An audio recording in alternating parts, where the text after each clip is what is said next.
Several came from within the county. Others are moving here from other places, and so we're hiring some of the best and brightest talent that can be found anywhere. We look forward to working with all of you. Our board is looking forward to working with you as well in the coming years. Thank you so much for being here. All right. The other thing that many of you heard today, you heard some crime data numbers that were being presented. While I think many people are well-intended, some of what was said today just was not factual.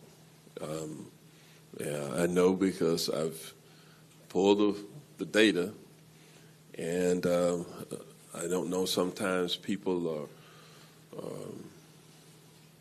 pulled into something that they don't know all of the details, and while sometimes being well-meaning, Orange County does have a process by which we engage with organizations to help us make our community a better place, a safer place for everyone. And at a later date, we'll be happy to, members of the board, to provide you with accurate, defensible information. And just keep that in mind sometimes when you hear a certain narrative. I think that what is at play is that there are some in our county who want to do business with the county, and they are using advocates. But as a governmental entity, we have defensible processes about how we engage with anyone who we do business with. And we will stay true to those processes. And if you want to do business with us, then you follow those processes, because otherwise it can result in unintended consequences. And I want to ensure that we do not do that. More to follow. We'll make sure that we have staff brief you on some factual information. All right, Commissioner Scott. Thank you, Mayor. I just wanted to, you kind of did it, but I wanted to do it a little differently. So with the managerial appointments, we have a great slate of folks that are going to lead us into the future and lead us well. But I just wanted to highlight two individuals, Miss Lisa, Miss Graham, having volunteered with her for a number of years at the jail, and I'm super excited. I mean, Donna Weiss is a mountain. Like, she is a beacon for homelessness, for families, and for youth. And so to see Miss Graham take her place, I think you are well suited to take upon it. I'm so excited for you. And then Dr. Williams, Esquire. When I was a kid, I used to read Jet Magazine. And that was one of the first things that I read that was fun to read, that wasn't given to me by a teacher. And so knowing your experience working in corrections, working for President Clinton, I'm so happy that you're here, and I'm excited to work with both of you, all of you, as we move our county forward. So thank you for your work that you've done for the youth and families over the years, and I'm thanking you in advance for the work that I know you will do here. And then lastly, to Ms. Ware and Ms. Davis, I did not know they were going to be here today, but I want to underscore what the mayor said. Thank you. You know, both of you lost your sons, who I happen to know within the past year, and to see you to get up early to come here just to kind of honor their memory, but champion change or try to push for change, I think is commendable. And just know that, as the mayor shared, we'll do what we can when and how processes allow. But I just want to express my sympathy publicly for your loss, tell you that I love you publicly, and just thank you for what you do for the moms who are experiencing what you've already experienced, and the moms that will unfortunately experience it in the future with gun violence. So, ladies, thank you for your time, and Mayor, thank you. All right, Commissioner Wilson. It's so hard to follow up Commissioner Scott when he says things like that. I just also wanted to thank you for being here, and the testimony that you give, and really the pain that you're willing to share with us, so that you can prevent future pain, and how important it is that we continue to look at this in every angle possible. You know, debating the data, I totally understand the necessity for good facts and basing things on facts, but understanding also we have to figure out how to do this right. We haven't been able to get it right. So thank you for being here. All right. With that, thank you very much. We're going to move forward now from our discussion agenda. And the next item on the agenda is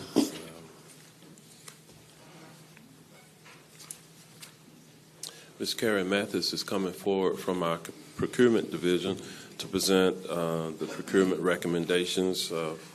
And with that, Ms. Mathis, you are recognized. Thank you. Good morning, Mayor and Commissioners. This item begins on page 781 of your agenda.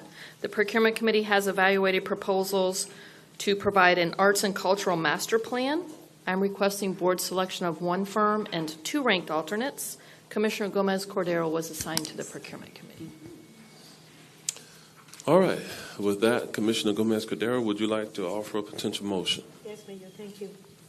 I move for the selection of the Cultural Planning Group, LLC, with 424.84 points, with AEA Consulting, LLC, 370 points, and DVDL Design Decision, Inc., 339.24 points, as the ranked alternates. Second, Wilson.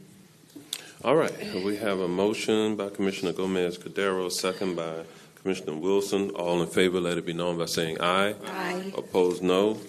The motion passes, and it is unanimous.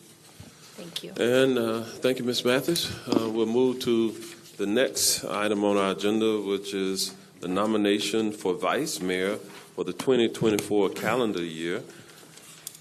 And I want to nominate. with that, we will entertain motions for Vice Mayor, and my screen kind of lit up very quickly here. I want to motion. Commissioner Uribe pushed her button first, so Commissioner Uribe. Yeah, I would actually respectfully like to nominate Commissioner Wilson to be our next vice mayor. You have seasoned yourself over these last couple of years, and your heart is in it. So I would like to, that's my nomination. All right. Second. Commissioner Moore. I'd be happy to second too. I just first wanted to say thank you to Commissioner Gomez Cordero. You just did an outstanding job, Thank you. And we know it takes a lot of time and effort and energy from your staff as well. And so I just wanted to say thank you to you first before we moved on to a new vice mayor. Thank you, thank you, thank you. Okay, I think we all echo that, to the role of the vice mayor this morning with the youth who were here before us. The vice mayor hosted a breakfast for those youth, and that's one of the duties that the vice mayor takes on in that role. So thank you, Commissioner Gomez Cordero as well. Commissioner Bonilla, did you have a comment? Yeah, I just want to say great job. Job well done. Thank you for your work for the last year. Definitely loved the lunch and learns. My staff, I'll say my staff enjoyed them. And so I would love to see that continue. I forget who started it on this board, those lunch and learns. But I think it's really, our staff really appreciates that and gives them opportunity to learn more about what's going on in the county and some of the procedures, processes, and meeting some of the departments and divisions. So that's a really good activity that the vice mayors have been organizing. So, thank you. Okay, so we do have a motion. The motioner was Commissioner Uribe, and the seconder, I think the first seconder was Commissioner Scott. And so with that, we have a motion and a second. All in favor, let it be known by saying aye. Aye. Opposed, no.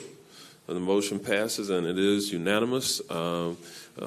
Thank you, Commissioner Gomez Cordero, for your service, and congratulations to Commissioner Wilson on your service that Mayor, will I'd like begin. to also echo the gratitude and big shoes to fill, and I appreciate the time that your staff has really spent also with my staff, sort of helping them understand if this were to happen, what next steps would be. So, and I thank you for the nomination and for the confidence, and I'm really honored. Thank you.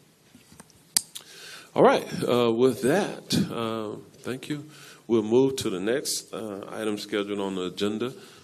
We have Mr. Jeff Hayward, who is the president and CEO of the Heart of Florida United Way, who will come forward and provide an update on the 988, the Suicide and Crisis Lifeline. And with that, Mr. Hayward, you are recognized. Nice bow tie. Thank you, Mr. Mayor. Thank you. Good morning, Mr. Mayor, Commissioners, Comptroller, and County Administrator. Before we begin, I want to express our sincere thanks to all of the Orange County employees who participated this year in a record-setting campaign. The spirit of giving is always strong this time of year. We see it in the stores and we see it on the streets. But the spirit of giving is particularly strong with Orange County employees all year round. So I want to commend each and every one of them and thank them for that. We're here today to provide an update on 988, the Suicide and Crisis Lifeline, and its link to mental health. First, let me provide some context on how pervasive mental health challenges are across this country and here in Central Florida. 1 in 8 youth suffered from at least one major depressive episode this past year. 1 in 20 adults reported serious thoughts of suicide. And that number jumps to 1 in 10 for those who identify with 2 races or more. And when it comes to treatment, we all know how hard that is to get. 55% of adults with mental illness and behavioral illnesses receive no treatment for their challenges. In February of 2022, the Orange County Board of County Commissioners and Mayor Demings commissioned the Heart of Florida United Way to conduct a mental and behavioral health system of care community analysis in Orange County. And you all received this during that time. That year-long study convened over 200 stakeholders, involved interviews of employers, employees, community stakeholders, and those suffering from mental and behavioral illness. We also looked at historical data. There's no slides on this. What we did find was there is a significant gap of about $49 million, of which the county, this board, has already begun taking steps to address those gaps. What compounds the problem is the stigma that's associated with mental health.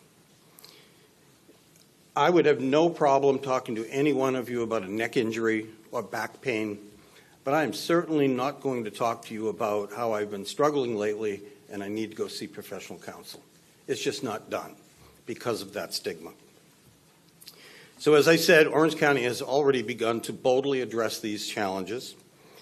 With the Heart of Florida United Way, because of the stigma that we identified, we've put $1 million into a public awareness campaign aligned with Advent Health called Be a Mind Leader, essentially making the case that it's okay not to be okay and to say so.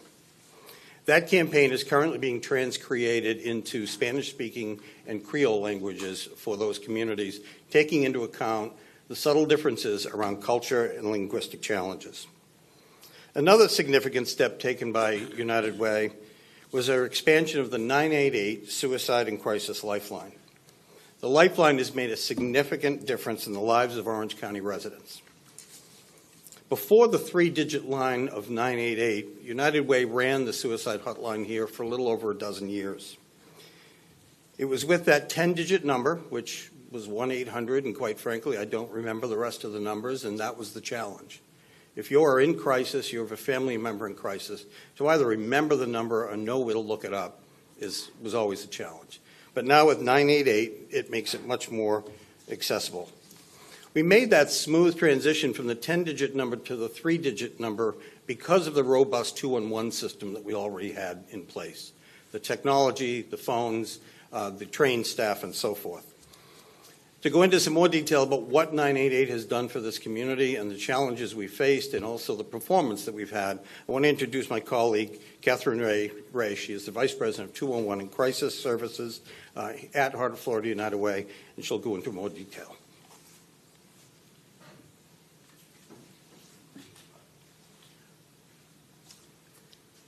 Good morning.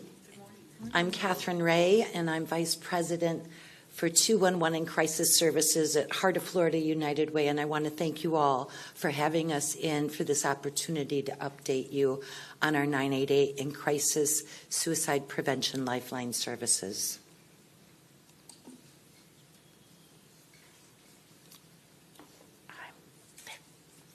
I like to begin by starting with, as Jeff mentioned, the ease of 3-digit dialing.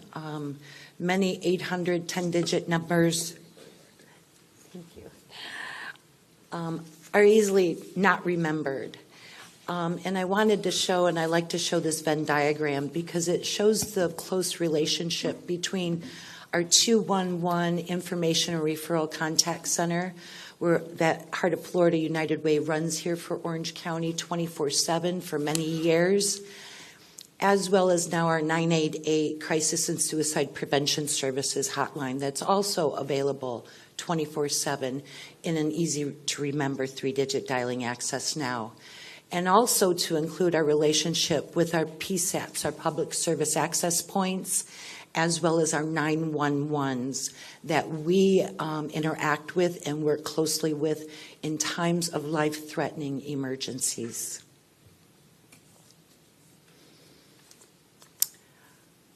As Jeff had mentioned, we have been a longtime provider of 211 services, easy to remember, 3-digit dialing access for information and referral, and I like to say to available community programs and services.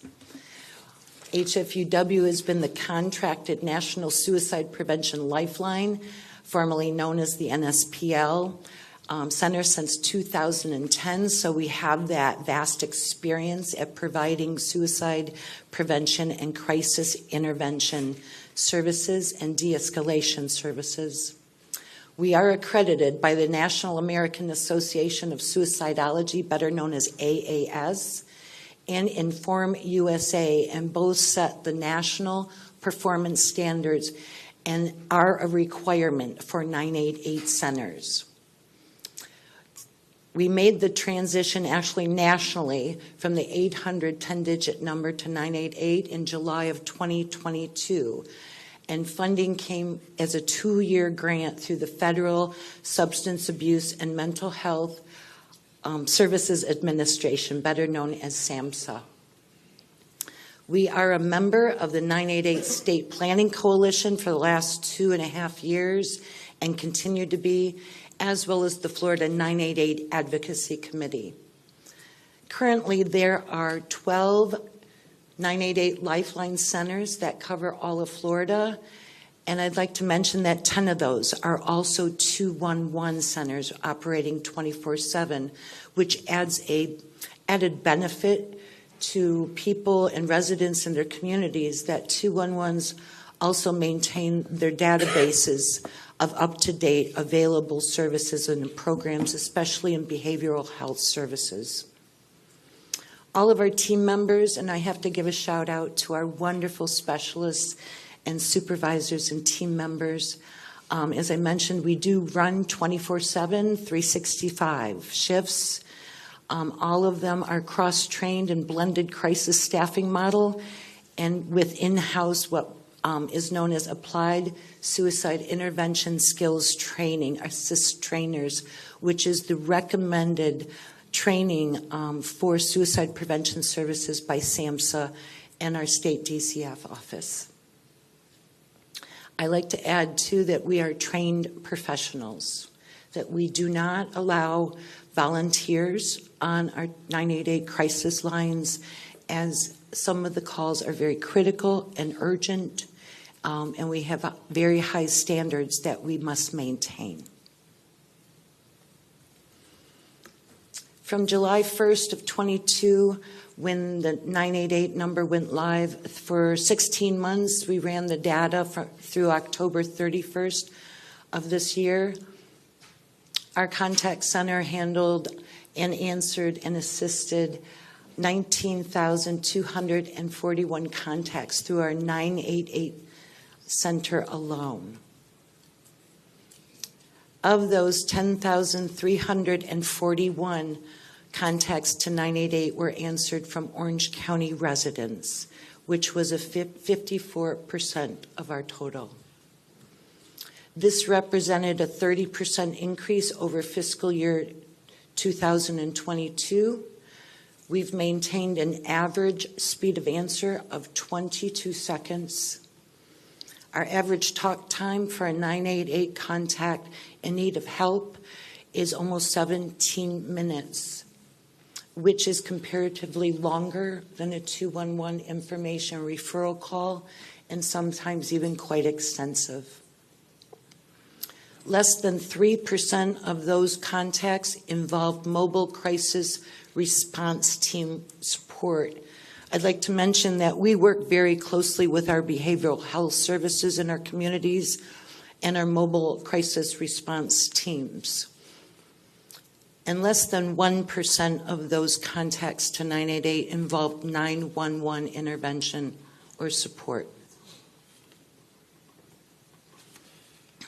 The positive impacts in our communities that we've seen by implementing the 988 service is it's simply an easy to remember 3-digit number, not the 800 or 10-digit numbers out there. It increased access to mental health supports, which is very vital to people when they need services. Our partnerships with the mobile response teams and community response teams and the 911 services. Increase in awareness and trainings for mental health services have increased. Enhanced response rates. Reduced contacts to 911s in our communities. And in that 16 months, an average of 40 lives have been potentially saved every day. I'd like to also introduce you to our new webpage through heartoffloridaunitedway.org, as well as our 988 page and our new dashboard. I'm going to brag a little bit in that we are the first to develop a 988 dashboard, and it went live back in July. We are the first in the state to have that, and we're very honored. I encourage you all to please look for that and check it out. It offers a lot of good data. It is updated monthly. It's broken out by contacts, by geographic area, by needs, by referrals, as well as a vast number of other data that's available. So thank you very much for allowing me to give you this update. I'd like to turn it back over to Jeff Hayward at this time.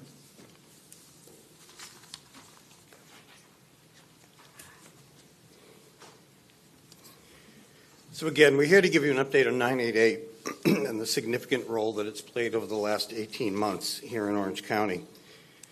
One of the most telling statistics there is the number of calls that have been steered away from the 911 system.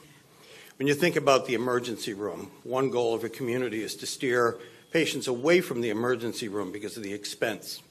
So we get them into preventive care, we get them into outpatient clinics and so forth. I would dare to guess that many of these calls would have gone to 911 as families are in crisis, dealing with a loved one, a family member, a neighbor, or friend. We also want to raise the caution flag around the funding for this. As you can see on the slide, the cost of providing 988 services for the year was funded fully through a SAMHSA grant, federal grant. Again, 988 was created by Congress. They funded it with SAMHSA. You're probably hearing unfunded mandate. Not that they would ever do that. But right now, it's being funded through $2.5 million through a SAMHSA grant. That grant is slated to end in June of 2024. We don't know the outcome of the funding. Nobody can predict what's going to happen in Washington and whether there will be additional funding coming through or not. But we just want to raise that issue with you. And we'll be talking to all levels of government. We'll be talking to private funders and businesses and anyone else who might be a stakeholder in this lifeline. When we talk about how many, as Catherine mentioned, it's on average has been saving potentially 40 lives a day. That number has been as low as 24 since this line came into play. It's also been as high as 60 a day. So when we look at the over 7,000, almost 7,500 calls that's come in, I do want to point out that in Orange County alone in the last 5 years, we've had 759 suicides, according to the medical examiner's office. The average of that is 152 a year. But in the last 3 years since COVID, in 2021 it was 156, 2022 it was 156, and so far in 2023 it's 167. I hope none of you have had to experience this in your family. I count my blessings I have not, but we have had friends who have, in their families, have experienced this. And we hope that we can work together with the county and other levels of government to prevent this from happening in the future. And I believe one tool in our tool chest is a strong and robust 988 system. Thank you so much. All right, thank you for the update. And obviously, I think part of having success in lowering the numbers is to ensure that as a community we have the services so that individuals can get the appropriate treatment and help that they need.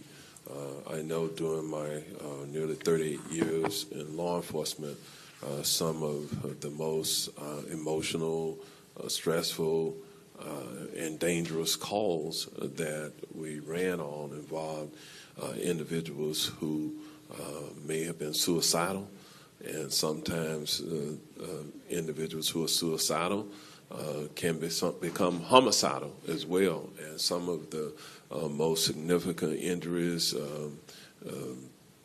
use of force involved individuals who were in crises. And so I think this board has funded our sheriff's office with the crisis response unit that they have put in place to assist with making certain that we respond in an appropriate, caring manner to situations where individuals are in crisis. The City of Orlando Police Department also has a behavioral response unit, and those two units are shining examples of the type of programs and I think proactive prevention-related approaches that we have as a county. I know that the National Association of Counties is involved in advocacy within Washington, D.C. To hopefully continue getting federal funding to fund the 988 program. We'll see where that ends up, but we will stay in touch with our congressional delegation, and we'll stay aware of what happens even in Tallahassee with our Florida legislative delegation as well. So I do appreciate the update that you have provided today. With that, we're going to open it up for some questions or comments by members of the board. Several have indicated a desire to speak, so we'll start in the order that I received them. Commissioner Wilson, you're recognized. Thank you. Thank you so much for the update. I want to thank you, Catherine, for the time that you spent with me ahead of this and also with my staff in explaining the data and the information. It is very clear that this continues to be a really needed program. And, you know, we spend so much time looking for the providers of services and then linking people with those providers is exactly what we're talking about here. Loneliness, of course, is an epidemic in this country, and I think we all immediately think about people who we think of more vulnerable, our seniors, our adolescents. And in this state, in the last year or two, our LGBTQ plus community. And I just wanted to see if there, if you could expand a little bit on some of the training that goes on within staff, and if there's anything specialized specifically to that community, the LGBTQ plus community, and their loss of safe spaces and safe people to talk to in the current environment in Florida. Certainly. Thank you, Commissioner. Yes, our staff, all of our staff, as I mentioned, are what we call blended crisis, so that if a phone call comes in through a crisis call through 211 on the information referral line, we don't make them hang up and dial another number. And likewise for 988 crisis calls. So all of our team members are equally trained in information and referral services as well as suicide and crisis intervention services. We do have a wonderful internal extensive training program that's been developed fully over the years. We do comply with SAMHSA and with our state DCF and 988, the National Provider Vibrant. We have mandated trainings in crisis intervention, suicide prevention, and include other select populations as well as how to de-escalate services and then get them to appropriate referrals in the community. So we also do not, we don't put our new staff right on the line, so to speak. There's an extensive training, and then there's extensive shadowing, so we gradually get them comfortable. Most of our staff already come to us with bachelor's or master's degrees in social work or related fields, so they are already somewhat experienced in that role of crisis services intervention. That's got to be a very stressful job. So how we were talking about retention and trying to be competitive and understanding that professionals, especially with that specialized training, they could probably go into a private practice and potentially earn a pretty decent amount. So how do you stay competitive as far as retention and hiring? Well, I'll be honest, we do have our challenges on occasion, I think, as any nonprofit does, and especially in the crisis realm. As I said, we're very fortunate. We have an extensive training program, and many of our team members do come to us with that experience and want to work in the field. I think one of the benefits is that we are a 100% remote team. So our team members are working remote since March of 2020, since COVID, and we had to redo and update all of our SOPs, training, business practices, and models. And it's acted as a real benefit to staff retention and in times of emergency, hurricanes, and disaster response rates, because we can easily ramp up and be accessible for those times of need. That is fascinating, and I'm so glad I wondered about it, and I thought it seems like a really brilliant use of that type of workspace. So thank you so much again for the information, and I appreciate all the work you do. Obviously, we are so grateful knowing that we've been able to sort of see this ramp up. Hopefully, and Mayor, maybe since you're involved at NACO, you can speak a little bit to the funding, knowing that it was a grant, but they probably wanted to see some of the outcomes. Do you get the sense that they'll continue looking for a source of more sustainable funding? I get the sense that likely with the current administration it will continue. That's good news. Thank you.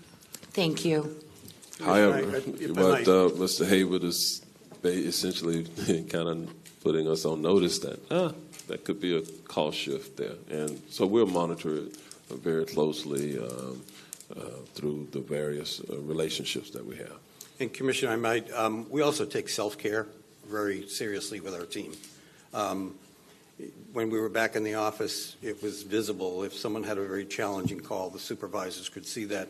Catherine can actually monitor even from her phone. When you see a long call, if someone's been on the phone for 20, 30, 40 minutes, then the supervisors make those phone calls and say, are you okay? Is there anything we can do? That's great. Thank you. Thank you. All right, Commissioner Uribe. Catherine, I want to just say that I so appreciate when you took the time to meet. I actually have been making a request for United Way to kind of speak to upper management, haven't had the opportunity, but you came and saw me, and I just want to say your passion for what you do is phenomenal. And what was so great is that we talked through this. And if you wouldn't mind, because this is a need that's growing, we had people actually write us with concerns of wanting to end their life and things like that. And we work a lot with OCPS to connect them, and clearly the sheriff's office also with their response team. But when you talk about, you have that call, and then you said less than 3%, you guys will forward, and then less than 1% is 911. Can you kind of walk us through that threshold of determination of how these calls will escalate? Are there things, I know that, you can't get into every single detail because everything is different, but because one of the things when you and I met, I said, when they send a crisis person out to them, are they at least letting us know they went or that it was completed? Or because at that time you didn't have that data, and when we met, you were gonna look into it. So if you could, please share a little bit more? Certainly, thank you, Commissioner. Yes, we do track the number of mobile crisis response team referrals, or warm transfers, actually they are, as well as to our law enforcement community response teams. So when a call comes into us, as Jeff mentioned, if the specialist needs assistance, if it becomes a life-threatening emergency, as I said, over 99%, 97 to 99% of our contacts are not immediate life-threatening. They simply want to talk. They want maybe referrals to a behavioral health service, counseling. But for those less than 3% that need to have on-site support from mobile crisis teams, our supervisors are actually on the call with the specialist and makes the call to the mobile response teams or the community 911, who then dispatches to the community response teams within law enforcement. They stay on the line with them until the mobile crisis team has them. We know it's good. They're on their way. And we don't let go of that person until we are assured that they're there. We stay on with them. We don't hang up and say, oh, maybe they came. So that's very crucial to that. We call it a warm transfer. Also, I should mention that it's very important that when we have to have 911 life-threatening interventions, that those are dispatched through the 911 to the assigned community response teams or law enforcement. Right. And then how do you handle minors? Because, I mean, that's a whole other delicate issue. And like for us, when we had somebody in high school reach out to us, how do you guys handle that? Because that's got to be also a gentle situation too. So just curious. It is, Commissioner. It can be very delicate situations. In the school settings, the school resource officers are very involved and utilize our services, and we work very closely with them in the school settings. In home settings, yes, minors do contact us and do reach out for support. And if it involves a mobile crisis team, we have a memorandum of understanding with Devereaux Behavioral Advanced Health that they are on site for anyone age 24 and under. And again, we use our very stringent process of warn transferring to the mobile crisis team for youth support. Okay. Thank you. Appreciate that information. Thank you. Commissioner Gomez-Cordero. Thank you, Mayor. Thank you. Thank you to both for this presentation and update. I have some questions, but before, I want to say congratulations, Mr. Howard, for your award at Don Quixote on Saturday. Thank you. We had fun, right, Commissioner? Okay. So anyway, Mr. Howard, I have two questions for you. In your presentation in the beginning, you said that 55% does not receive treatment. Why is that? Oftentimes, it's lack of services in any community. That's a national number, so that's not an Orange County number. Oh, that's a national study. number. Okay, yes. Yeah, but the reasons, I think, are pervasive throughout any community we live in. It's a lack of services, lack of health insurance, and even if you do have health insurance, the number of visits, for example, are always limited. So, again, if I had back pain, I could go to the doctor as often as I wanted. But if I have a mental health issue, often the health insurance plans will limit the subscriber to 6 visits or 8 visits, and then you're done. So if you've already exhausted, if you did have insurance, if you've exhausted that, now you're on self-pay, and that gets to be very expensive. But I would say the number one reason why people don't go is, again, the stigma and lack of resources in the community. I know in the report that we presented, the data shows that oftentimes it's the average time of having an episode that would cause a mental or behavioral issue and seeking help is 11 years. So people just, they don't go. Again, if I hurt my back or my knee, I'm going to go to the doctor pretty quickly. But if it's mental health or behavioral health, we're taught to toughen up and it'll pass and life will get better, and you don't end up going for those services. Okay, so the year increased to 11 because before, years ago, it was, lower, the years for services. Okay, so saying that, lack of services, health insurance, when people call 988, do we ask them for these things or we give them referrals to where? I'll take that. Can you repeat the question? Do we ask them? Yes, because since we have to refer them, they come, and that's what you have been saying. Who do we refer the people that are in crisis that call at 988? Oh, certainly. As I mentioned earlier, one of the benefits of being already a long-time serving 211 is the availability of our vast information referral database of available community services that's updated regularly.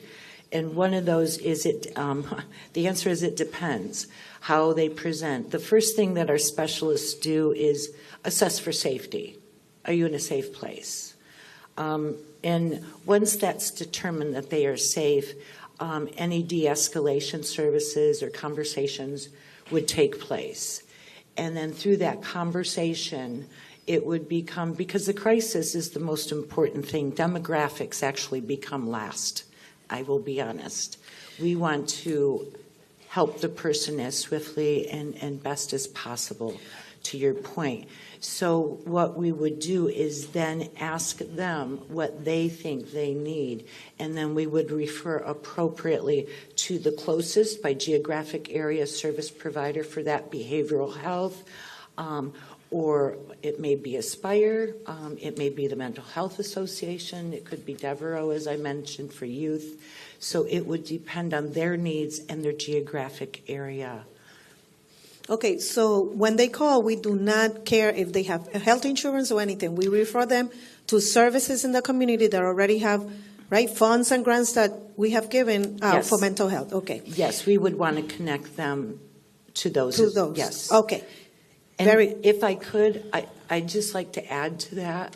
Many people that call 988 that are in crisis, through that conversation or initial assessment, we sometimes find that it's due to financial crisis, that they're at their wits' end because they lost their job or they had health issues and no insurance, to your point.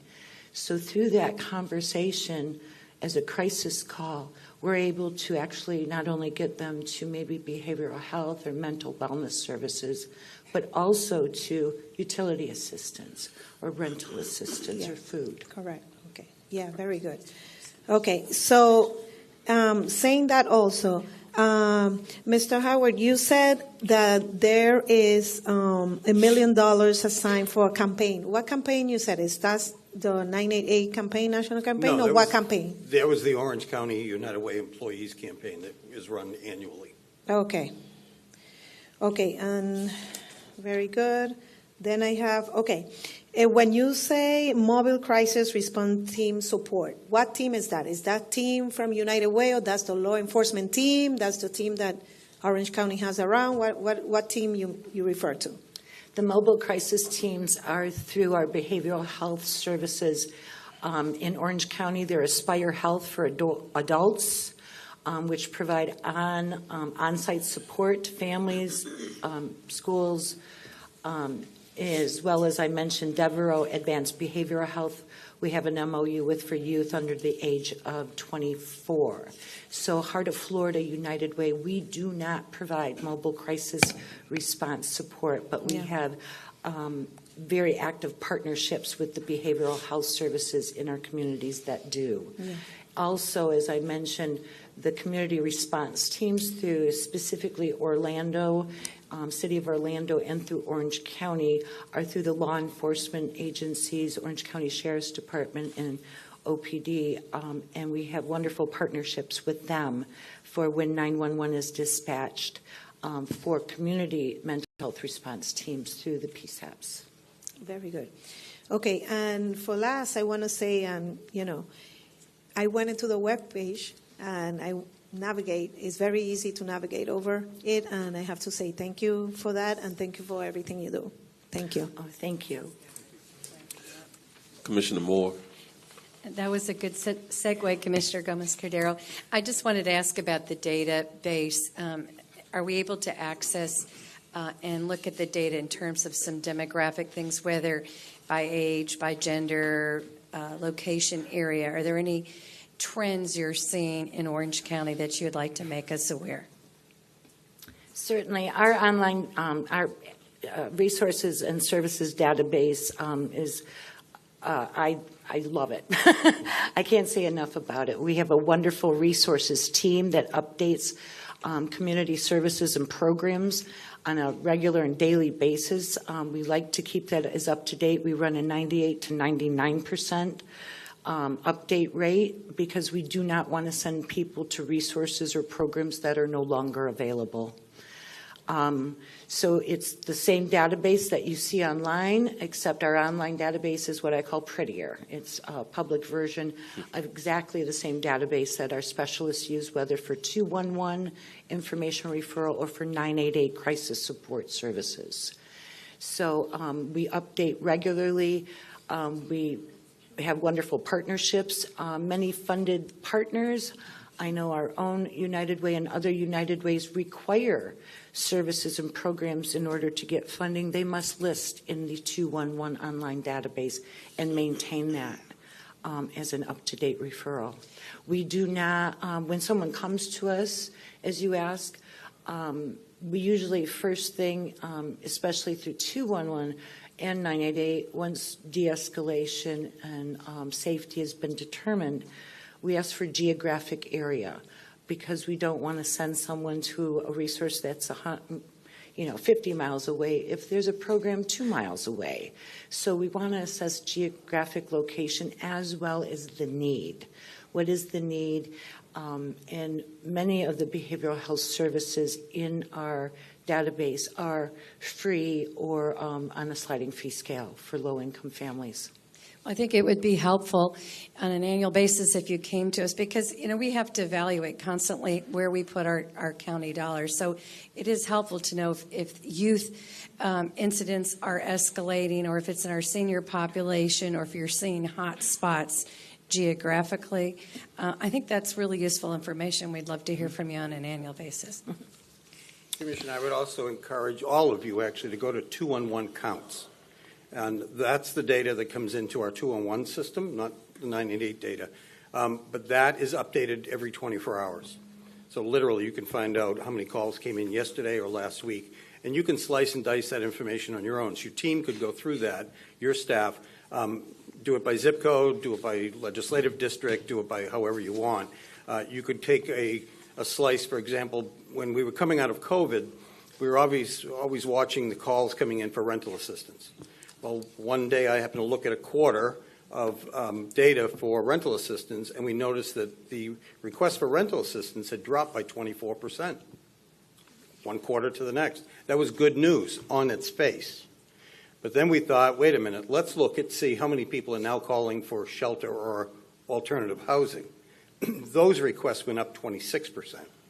And what it was is we were coming out of COVID, the eviction moratoriums were about to end, and we believed that people were just throwing up their hands and saying, forget it, I don't need rental assistance anymore, I just need an alternative place to stay. So your team, your staff can do that. We'd be happy to talk them through that and look at some of the trends. But we do track those trends from time to time to figure out where are the spikes in the community. We refer to the 211 and 201 counts as the canary in the coal mine. We often see trends before they're even identified just by looking at the calls coming in. All right. Thank you, Mr. Haywood, Mr. Ray, for the presentation today.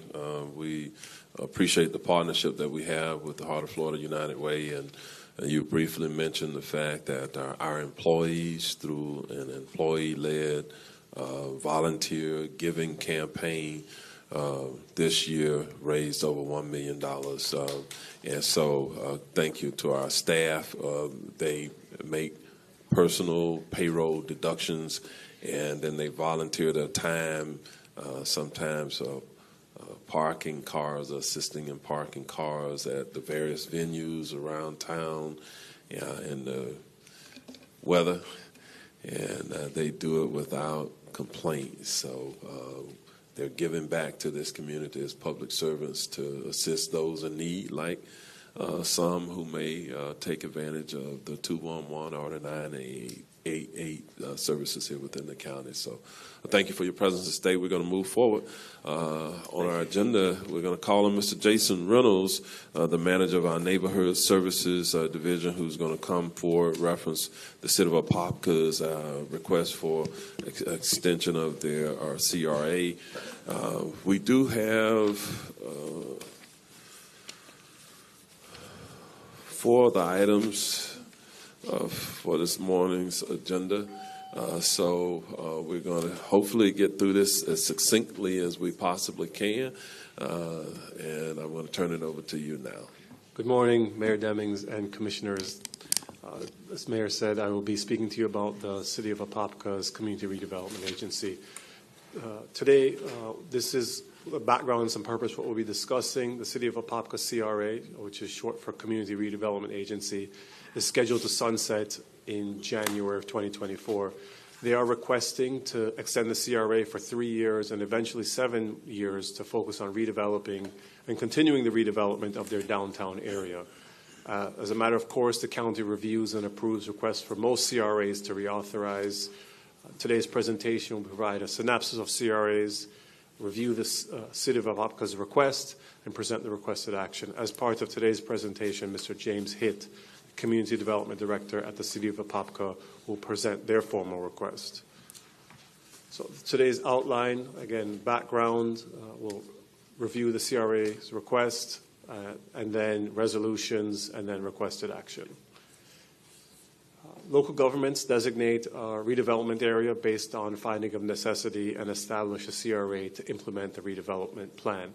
The CRAs are spelled out in the Florida statutes, and they are meant to foster redevelopment in target areas. Redevelopment plan, which is a part of the CRA, identifies projects to revitalize an area. They focus on things, substandard building structures, affordable housing, infrastructure, insufficient roadways, etc. The source of a CRA is the tax increment financing, which I will get into in more detail. And the idea behind the CRA is public investment spurs private sector investment. The requirements, a charter county is granted authority to create the CRA district within a jurisdiction. Then the charter county, such as Orange County, may then delegate that authority to the municipalities. In this case, we're talking about Apopka, using an interlocal agreement.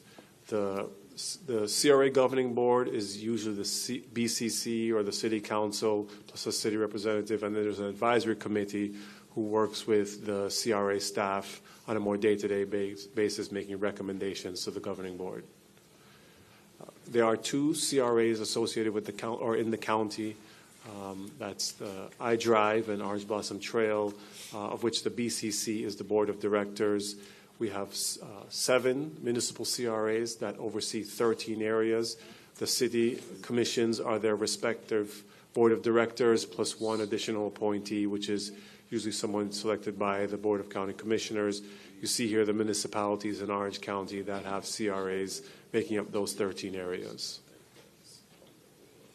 So a little bit about the Apopka CRA. In 1993, the CRA was created, again, to focus on redevelopment around the downtown area. The initial term was for 30 years, which brings them to January 1st, 2024. In 2017, they did update their plan, but they did not extend the sunset date.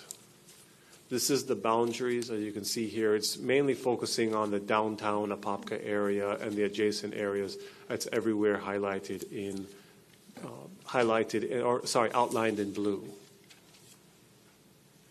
The board is made up of 7 members, which is Mayor Nelson and 4 city commissioners. There's an Orange County appointee and then a City of Apopka appointee. The city staff are the ones who are working to implement the plan and manage the tax increment financing. Their funds are not used for any administrative or personnel costs. Again, it's the city staff who are carrying out the business of the CRA on a day-to-day basis. So a little bit about their financials. Again, it's funded CRAs are funded through tax increment financing. It captures the growth of ad valorem revenues in the city. This is a history of payments from the county and the city into that TIF fund. As you can see, how it's changed, how it's grown over the last several years. The county does have a rebate provision, so when the county's payment reaches $1 million, 30% of that excess is rebated to the county, and if the payment reaches $2 million, 50% of that excess, 50% rebates to the county. Based on the projections, we're still several years away from that point. In regards to TIF projections, as a part of a redevelopment plan, it does require TIF projections for the term of the CRA. As I mentioned before, the City of Apopka updated their plan in 2017. So the numbers you see here, what they show the projections are based on the conditions of 2017. The city contributing about $736,000 and the county about $862,000. And that's over the course of 3 years. Working with Kurt Peterson and OMB, they felt it was more appropriate to use the current market to determine what the realistic contribution will be over those 3 years. And they, based on their projections, the city contribution will be about $1.1 million, and the county contribution will be about $1.9 million. And that's, of course, over the course of 3 years. So a little bit more about the expansion of the CRA. They're requesting to expand for 3 years and eventually 7 years to continue the redevelopment in their downtown area.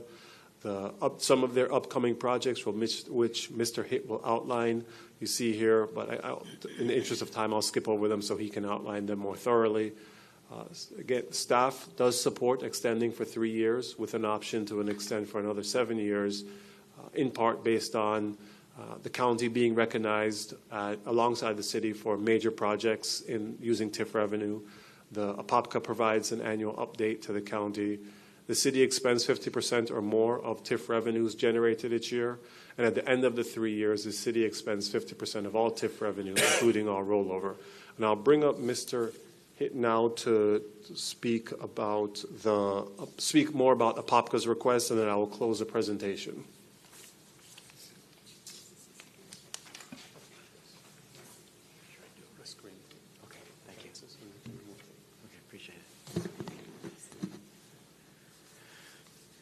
Good morning.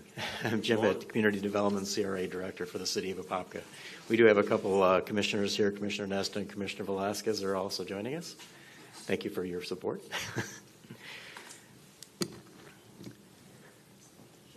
There we go. They've got it now. A little bit different than ours. So, as staff mentioned, the Apopka originally got our CRA going back in 1993. I was part of that program. We hired a gentleman by the name of Glenn Acom and Acom & Associates has put a lot of the groundwork together for that plan. Back in 2006 or 7, the city did do an update for the plan, but they never actually adopted it.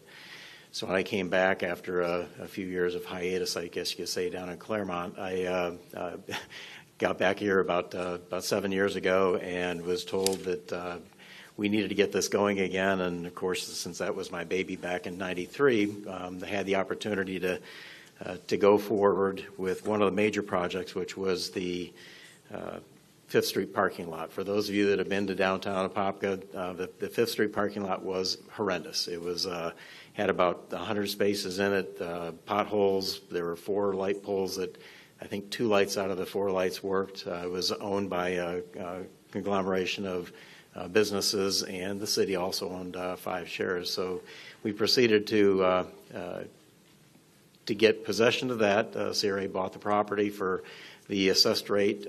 The city's portion of that of the value was put towards the other property owners as a kind of a little carrot to go towards getting the downtown fixed up itself. Again, it's 644 acres. We did go through a good census-type evaluation for where we were going to work on the properties. We've got commercial, we've got residential. First few years was very, very sparse. We got donations from the Historical Society, we got donations from the Women's Club, Some of the original directional wayfinding signage was all done by actually the Women's Club provided those, along with some trees in the downtown area too. And so we also had this is always the fun part here. We did a logo contest, and we had about 20 different submittals, and we got prizes from Disney and Universal tickets for the winners. And this is actually the one that won. So I'm going to kind of skip over this part. When I got back in 2015, we did have quite a good war chest to work on some of these larger projects. And one of those first ones that we started outlining was the assistance programs. We've got 6 assistance programs, which is more than any other CRA in the state. 4 of those are businesses. We've got facade grants. We call them grants for assistance programs. Building code, which is interior work. As you may know, Apopka is a fairly old city. So we do have a lot of buildings that are outdated. They need electrical updates, AC updates, plumbing, and of course ADA accessible bathrooms. In any of these, we do require that the building be ADA accessible. We also have a building permit refund program and a business impact fee program for new buildings. Under resident, real quick, for the facade renovation, we've done, this is coming up in a little bit, we've done a little over 40 assistance programs overall in the city. We also put in a few years ago a residential impact fee for affordable housing. This refunds all the impact fees. It's a little over $20,000 for any new home that's being put in. So as soon as you take $20,000, was originally $20,451. As soon as you take that off the top, that starts making those homes quite a bit more affordable, and we've done 3 so far. Residential renovation, we have not done a lot with that. We've only done 1 actually. We are going to be sending out flyers to the residential homeowners so that they are familiar with the opportunities that they have to paint their house, get new windows, get new doors, put their address on the building. And we are also going to be funding fences so that if they want to privatize their yard, they can do that also. So the infrastructure program, the assistance programs themselves, the facade renovation, the building code assistance, they have a maximum of $5,000 with a 25% match. So in other words, if something is over $6,250, it's only the CRA contributes up to $5,000. Building permits also up to $5,000. $5,000 for some reason was a magical number, but it seemed to get people rolling off the fence in order to improve their buildings themselves. We've also had quite a few business owners that have actually done work on their own, seeing their neighbors whether or not they wanted to use the CRA funds. I've gotten numerous calls, and I send them the information. I help them fill it out. I'm also a notary, so I try to make sure that their applications, they can fill them out easy. I'll go to the place of business if needed to help work those out. And because I am the community development director, I also have access to our building official and our fire marshal. We've done meetings with both of those gentlemen so that we can actually get the information to the property owners to get the buildings rehabbed themselves. So right now I've actually had an update. We've got about 49 that we've done so far since we started doing this back in 2015, 2016. A little over $400,000 has been put into the downtown. Obviously, the largest amount is with the CRA itself, but the applicants are also for at least 3 of the programs are also required to do at least a 25% match, and right now they're up to over 37% match. So they're putting more in than what we've actually required, which is good. This is the one that I mentioned, the 5th Street parking lot. We purchased this for $260,000, which was the appraised value for the property. It's about 1 acre. Again, it was the heart of downtown. Without this being fixed up, we wouldn't be where we are now. The total renovation was, like I mentioned right here, it's $429,000. So a little over $560,000 And we've got a downtown, $660. We've got a downtown that has a legit parking lot. I always call this the best looking parking lot in Central Florida. But it does work. We've got a crosswalk for safety purposes. This crosswalk serves a smaller complex with about 6 different businesses, 4 of which are brand new over the last few years. And then it also can serve for the VFW, which is also the community center for larger events. This is accessible not only from 5th Street, but we also have an access off of Park Avenue. And we also have another access that's actually off of Main Street, going just to the northwest of here. One of the businesses that's on the south side, by the way, we do have a brewery in case anybody wants to visit. It's called 3 Odd Guys.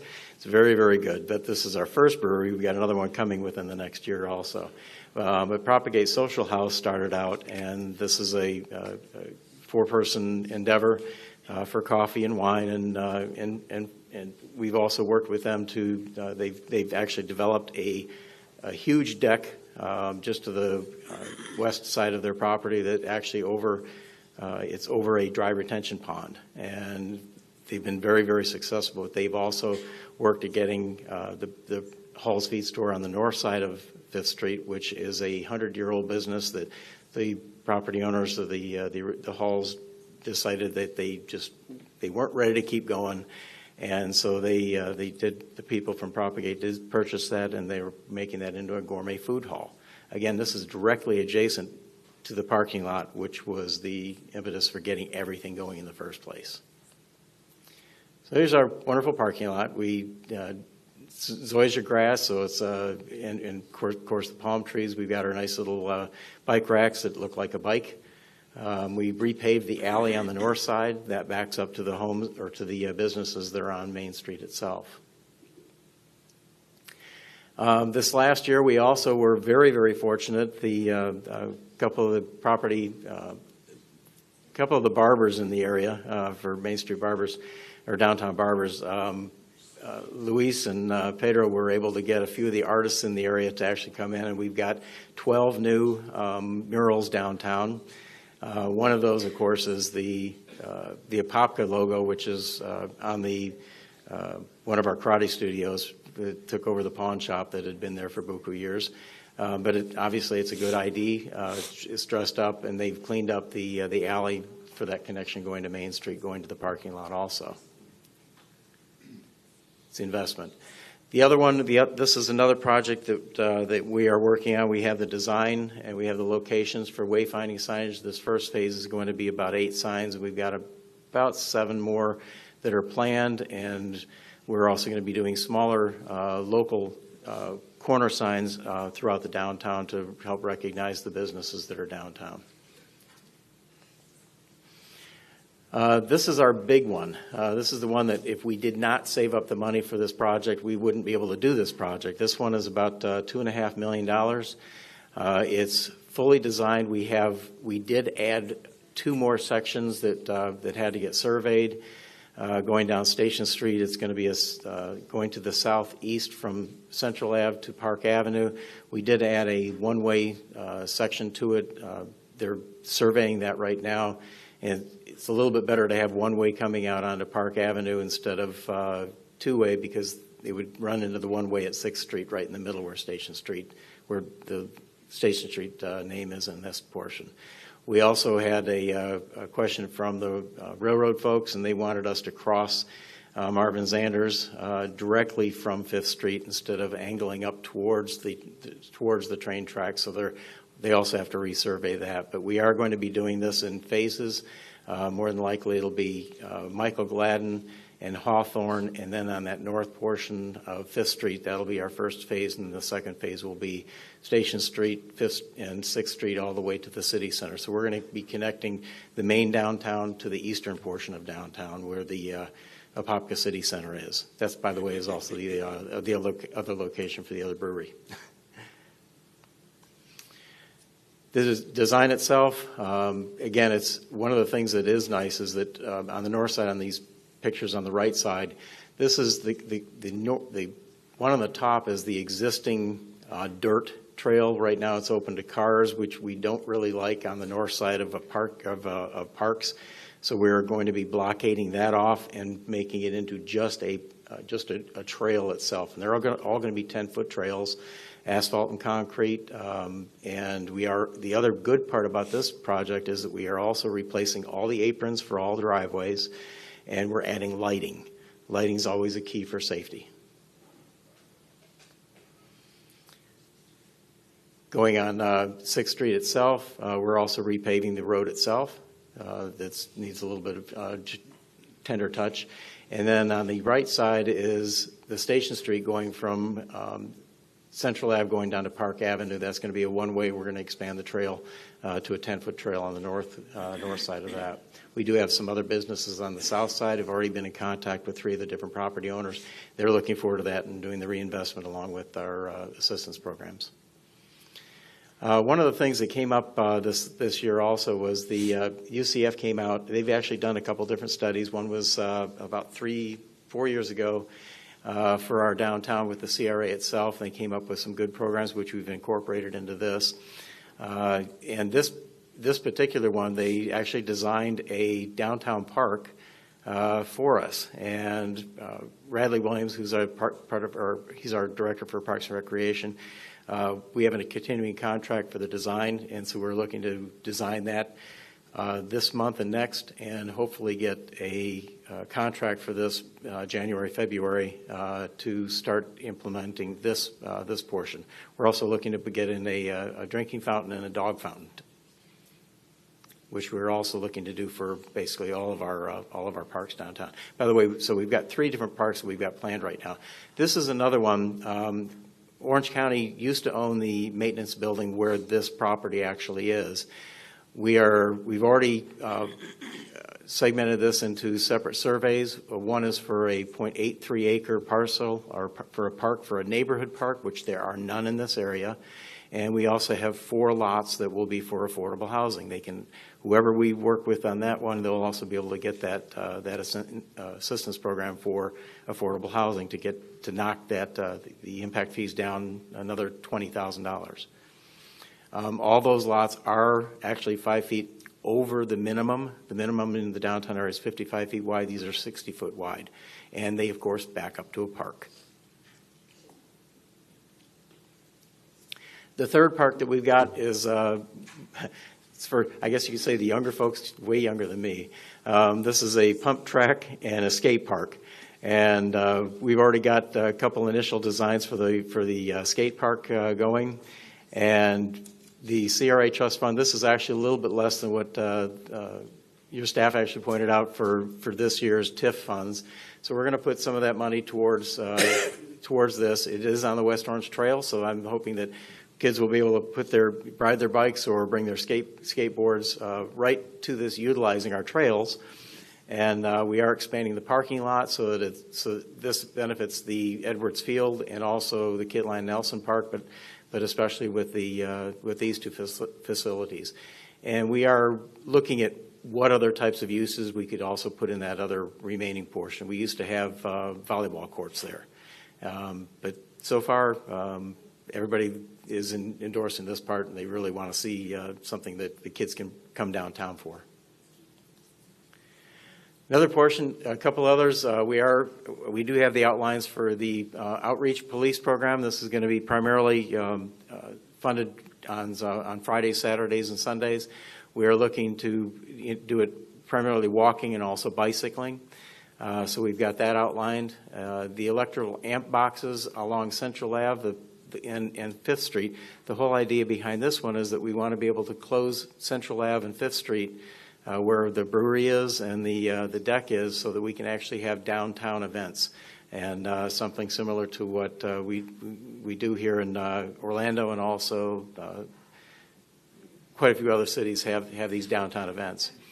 The assistance programs, we did up the amount of funding that we have for the facade renovation up to $100,000. We used to have $30,000, so I'm hoping that those incentives get utilized a little bit faster. We also upped the maximum from $5,000 to $15,000. And then if there's these do have to be separate storefronts. If there's a corner unit, that is up to $25,000 for a corner unit because obviously it's two frontages.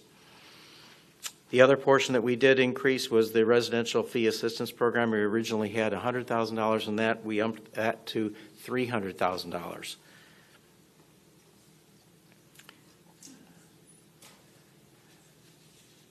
So for this right now, at the direction of Orange County staff, the City of Apopka did approve Resolution 2023-37. Back in November, we also passed another resolution that was rescinded with this resolution. We were hoping to get a 10-year program versus a 3-year program, but I understand that we do have that option to apply for the additional 7 years. So I'm hoping that based on what we have for this calendar year, budget year, that we can get your endorsement for those additional 7 years and get Apopka going again. Okay, Thank you. Mr. Jim Hitt. I'll keep wanting to call you John Hitt. That's okay. From legendary former UCF president. That's for sure. Passed on. I did meet him one time, and I used to kid him that I called him Uncle Johnny. Yeah. All right, Commissioner Moore. Most of this board knows I had a little stint this summer and showed up to quite a few of your CRA meetings. You did. And in fact, one time I think I had to take the granddaughters with me, and that cost me a fortune because I had to buy them new dresses and promise them dinner if they'd behave through the whole meeting. They were good. They got their picture taken with the mayor, so it was all good. But and so we're real hopeful, seeing some of these plans, and we know that the parking lot really has made a tremendous difference, and you've got some of your businesses starting to talk about a Main Street. But for the sake of my colleagues, this area still has been very depressed. The annual household income is comparable to Eatonville, and so there's a lot of work to be done. And the residents have wanted their town center probably for 20 years, and it's still a little bit slow in materializing. And I believe because the income level of the area is still, quite low. So I've done a lot of work as the county commissioner trying to help upgrade your gateways and some of your roads that approach downtown, because cleaning up all of that certainly helps us to inspire private business. So we're hopeful with the terms that we're going to see you back every year and see these issues getting over the finish line. And I'm really hopeful. I think that's the one thing I spoke with you this summer, was really getting the program for the housing rehab off the ground. Because it's always infectious. It's keeping up with the Joneses. And so I believe as we see these historic, there's so much potential in this area. The bones of downtown is just, superior to so many of our modern areas. And so we're hopeful, Jim, with your leadership and a little impetus and push to get these programs over the finish line, that we're going to see in that next census data that income is really going up in this area, and the area is prospering. And I know the citizens in Apopka want this in the worst way. I mean, they've certainly seen other CRAs and the escalation, and I look forward to the day that it's over $1 million and these projects have gotten across the finish line. And thank you to my commissioner friends who came all the way down here, been here all morning. Thank you for being here. They've seen me at many meetings, and I watch every one of your meetings. And so we're here to be behind you. We just want to see the progress move along a little more quickly. Understood. All right. Thank you. All right, to our fellow electeds, if you commissioners want to have the opportunity to make some brief comments, I will give you that opportunity. I know that's always risky to give a politician an opportunity to go to a microphone, but just brief. We do have a number of items left this morning before we go into recess. So, Nick Nesta, City of Apopka. Thank you so much for your time today, Mayor and Commissioners. I didn't have anything prepared, but I do want to show that we did come to show our support, and thank you for your continued support and trust in us as well. Every dollar that we spend, I take very seriously, especially if it's somebody else as well. So thank you so much, and if you have any questions for us, let us know. I heard what you said there, especially with someone else as well. That's what happens in these chambers. You know, a lot of people like to kind of come, fishing into our pond here at Orange County, but we're here to make the whole community better. So that's part of what we do. So, all right, Commissioner. Hi, Commissioner Diane Velasquez for the City of Apopka. First, I just want to say thank you. Thank you to each and every one of you, especially to our County Commissioner. She has been very interactive with us, always guiding us, giving us advice on how to do things a little better and how to push things. And she does her part through the county, and we appreciate all the work and effort that she does. And I just want to say thank you also to you, Mayor Demings. You have always come and supported every event in our city, and it is appreciated, and our residents do recognize that, and we hope, and you know that I've been with the council since 2014, working really, very hard with the CRA, so I'm hoping that within these 3 years, that our community director will help to make these projects a reality for everyone. So thank you very much for your support, and thank you again for everything that you do for the county. Thank you. All right, thank you. I have 2 sons who live in the city of Apopka, and therefore I have grandchildren that live there, really. And so we want Apopka to do well. With that, Commissioner Moore, would you like to offer a motion? I would move along this proposed action. Second, Uribe. All right. We had both. It was a tie, but Commissioner Uribe is going to give it the second to Commissioner Gomez-Cordero. All in favor, let it be known by saying aye. Aye. Opposed, no. The motion passes, and it is unanimous. Thank you, Jason. Thank you, Mr. Hitt, for your presence, commissioners. With that, we're going to move to the next item on our agenda, and this is we're going to ask Brian Sanders, the interim manager of the Transportation Planning Division, to come forward, and he's going to present the Metro Plan Orlando Board meeting briefing. No action on this item. With that, Mr. Sanders, you're recognized. Good morning, Mayor, Commissioners, Comptroller Diamond. Thank you for giving me the opportunity to provide you with a Metro Plan Orlando Board meeting briefing, which is tomorrow, starts at 9 a.m. And we will start off with the consent agenda approvals, including the board minutes from the November 8th meeting, financial report for October, and travel report for October 2023.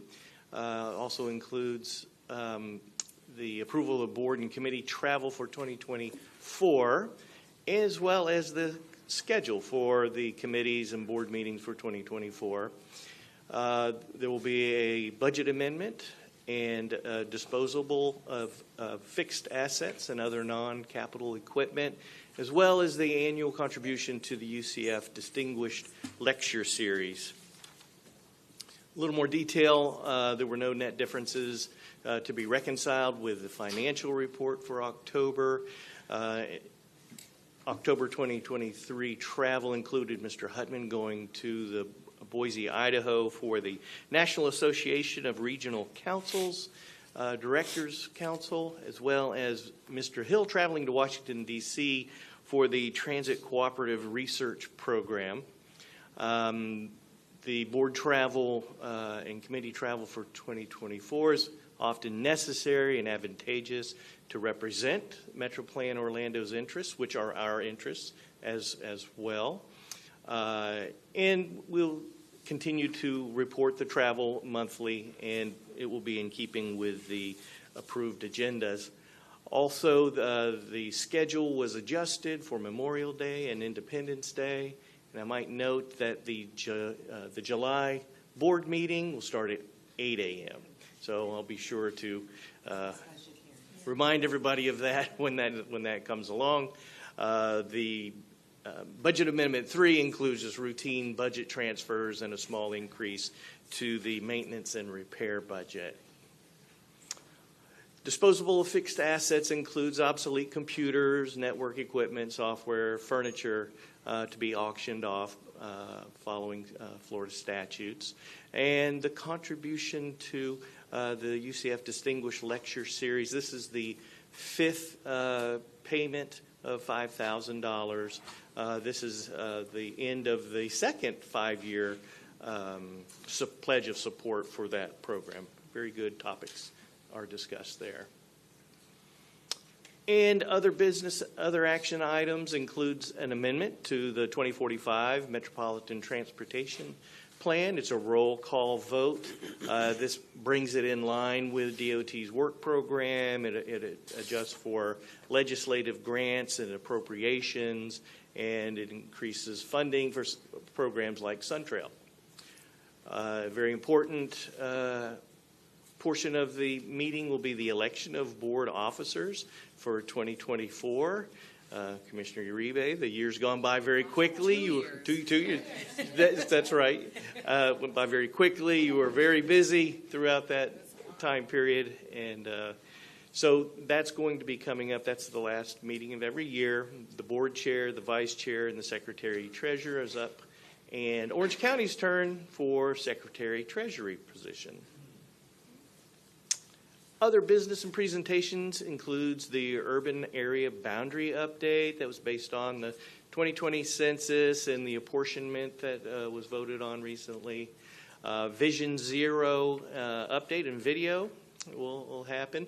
I'd like to note that you've probably all received the notification from MetroPlan that there'll be a media event following the regular board business around 10:15, 10:30 till about 11:30, and of course board officers will be invited. There'll be statements provided for you as well. And if you have any questions or background information about Vision Zero, our Public Works manager, Humberto Castellero, will be happy to answer any of that. And Emily Hanna, now Emily Bush, will be giving the Best Foot Forward annual report.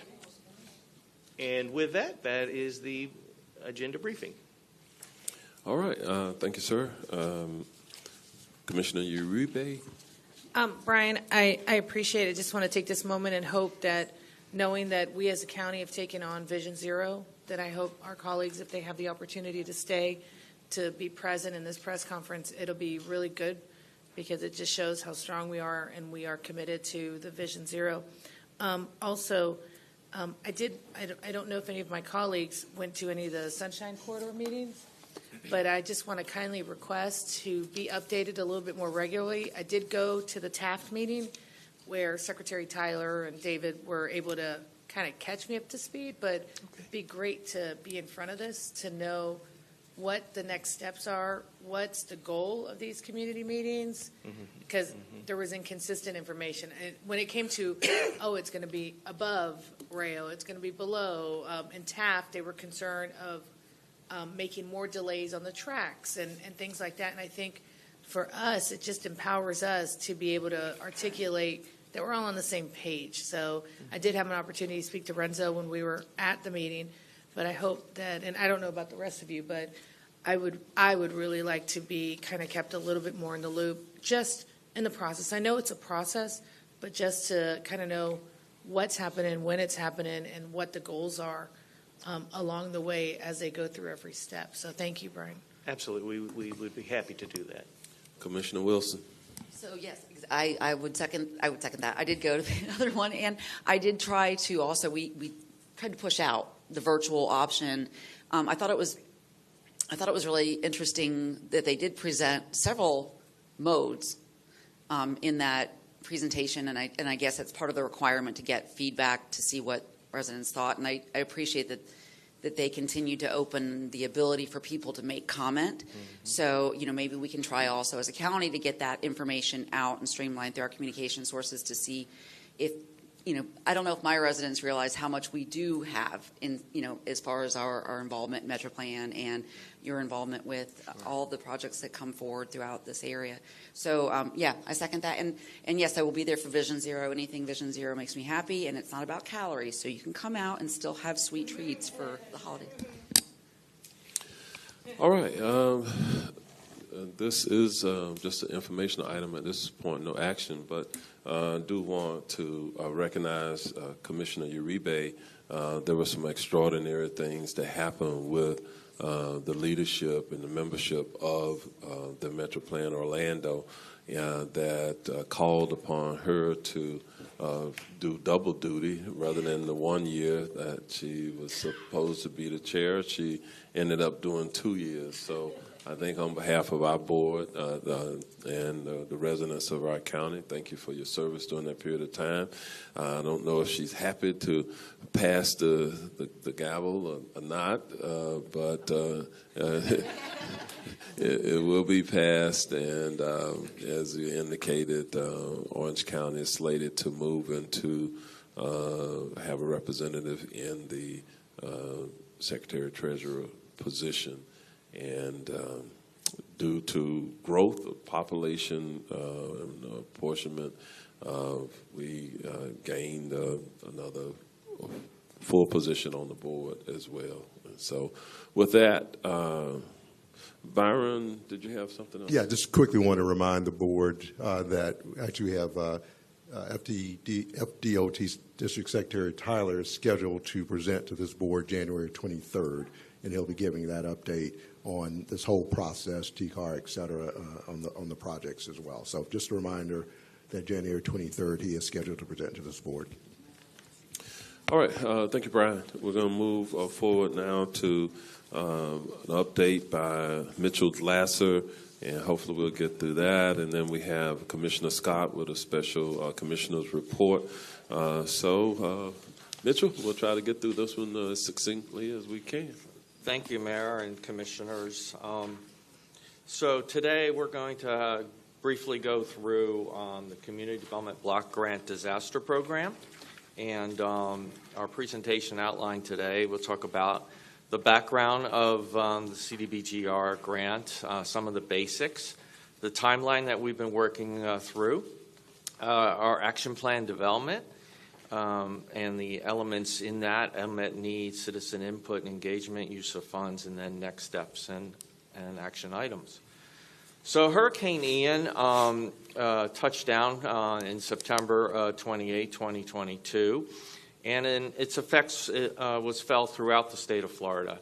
16 inches of rain, 8 to 10 feet peak storm surge, widespread damage to infrastructure, homes, and local economy. The county faced immediate challenges in emergency responses, flash flooding in Orange County, damage to roadways, and rescue operations. The impacts to Orange County on housing, reported damage of over 10,000 housing units, put in FEMA and National Flood Insurance claims, infrastructure damage to our water, stormwater and sewer systems, will require improvements to our capacity. And economic revitalization, SBA business loan information reported over 1,000 business applications were issued as a result of Hurricane Ian. Bottom line was it was an estimated over $300 million in damages to Orange County. HUD awarded Orange County a total of $219,712,000. Of that, $191 million in change was for CDBGR grant funds for unmet needs, and $28,658,000 was awarded for mitigation. So the two of those combined, it equals our $219 million. HUD funds are typically allocated to the state of Florida, usually on this type of grants, but Orange County received a direct funding. We were also designated as a most impacted county, most impacted and distressed area, and they call that a MID. What that means is that we can spend our CDBG-DR funds anywhere in Orange County for eligible activities. So we were one of 4 counties most impacted by Hurricane Ian. You could see the chart on the right. Other counties was Lee County, Sarasota County, Volusia County, and then the state of Florida also got an allocation. Some CDBGR basics. This is a flexible set of funds to carry out a wide range of activities related to disaster relief, long-term recovery, restoration of infrastructure and housing, economic revitalization, and mitigation of risk. So major goals of the CDBG-DR program is to address the unmet needs relating to housing, could be repairs to single-family, multifamily housing units, replacement, new construction of a variety of types of housing, infrastructure, water, sewer, drainage, public services, job training, mental health, counseling, economic revitalization, such things as small business loans, improve mitigation and resiliency in our community, ensure funding and programs prioritize underserved and vulnerable populations. That is a goal of the CDBG-DR program, and that's a goal of Orange County's program. Project activities must be tied to Hurricane Ian.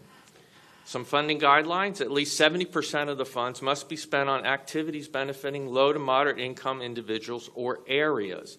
So a low and moderate income area is where a census tract where the greater than 50% of the households in that census tract are designated as low mod, making 80% or less of the area median income. So for a family of 4, that would be $70,200. At least 15% of our funds must be spent on mitigation activities that increase resiliency to disasters and reduce long-term risk. Some grant requirements are that we develop the action plan, and the action plan will have unmet needs analysis, citizen input, proposed use of funds. We must maintain a public access website, and we must develop an implementation plan. We really haven't heard much about this. This will be an internal document that has our administrative requirements, our procurement and contracting requirements, financial management, and reporting. So the timeline, this is a timeline that we have been working through, and as you can see, we're about in the middle of our timeline now. And I'll be talking a little bit more about some of the timeline and the dates that we still have to achieve some of this timeline. So I'm going to go ahead and move on, and we'll come back to some of those dates. Development of our action plan.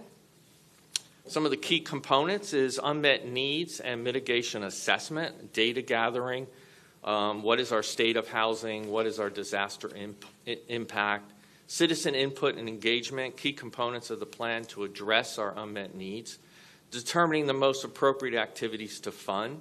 And the proposed use of funds must be based on our unmet mitigation needs and our citizen input. HUD requires data on unmet needs for housing, infrastructure, public facilities, businesses. Some of the data sources that we used were federal FEMA data, SBA data, U.S. Census, local county departments provided data, jurisdictions provided unmet needs data, public housing authorities. We had extensive community engagement with some of our community partners and advocacy groups, the continuum of care providers of homeless services, and affected county residents. So this is our unmet needs analysis. A detailed description of each of these categories and where these numbers come from is in our plan. And so the larger unmet needs is it is the third row, and that's the number of unmet needs that the data has demonstrated that we have in Orange County. So for housing, it demonstrated a $253 million unmet need, infrastructure $160 million and change, and economy $13 million. So a total of $427 million of unmet needs in our community. So citizen participation was very encouraged, and we did a lot of outreach. And so our focus groups, we had focus groups with community partners and organizations. Some of the top comments received were affordable housing and housing rehabilitation and repair, hurricane preparedness and resiliency, and mental health services. We did have a survey available to the public via our website. It was active from September through November 10th. It was available in English, Spanish, and Creole. We held 13 community meetings between September and November, at least 2 meetings in each commissioner district. 223 residents attended. This is just a snapshot of 6 meetings that we had in each of the districts. Main issues identified by residents. Continuous flooding and drainage issues, need for mitigation, preservation of wetlands, and upgrades to stormwater, debris removal, trash pickup, pre-disaster prep, need for housing rehab, a lot of comments about insurance, which is a statewide issue, mobile home issues, need for additional emergency shelters, public service needs, health, mental health, job training, placement, and spending priorities, housing, housing rehab, some new construction, infrastructure, and public services.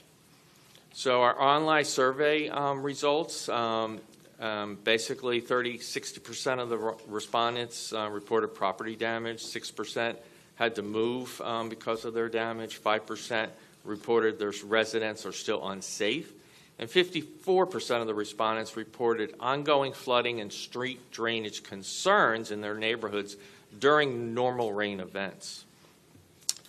Some of the spending priorities in the survey, this just highlights where some of the spending priorities were. I'm not going to read this, but you can see still infrastructure's coming out, mitigation, housing, and then public services.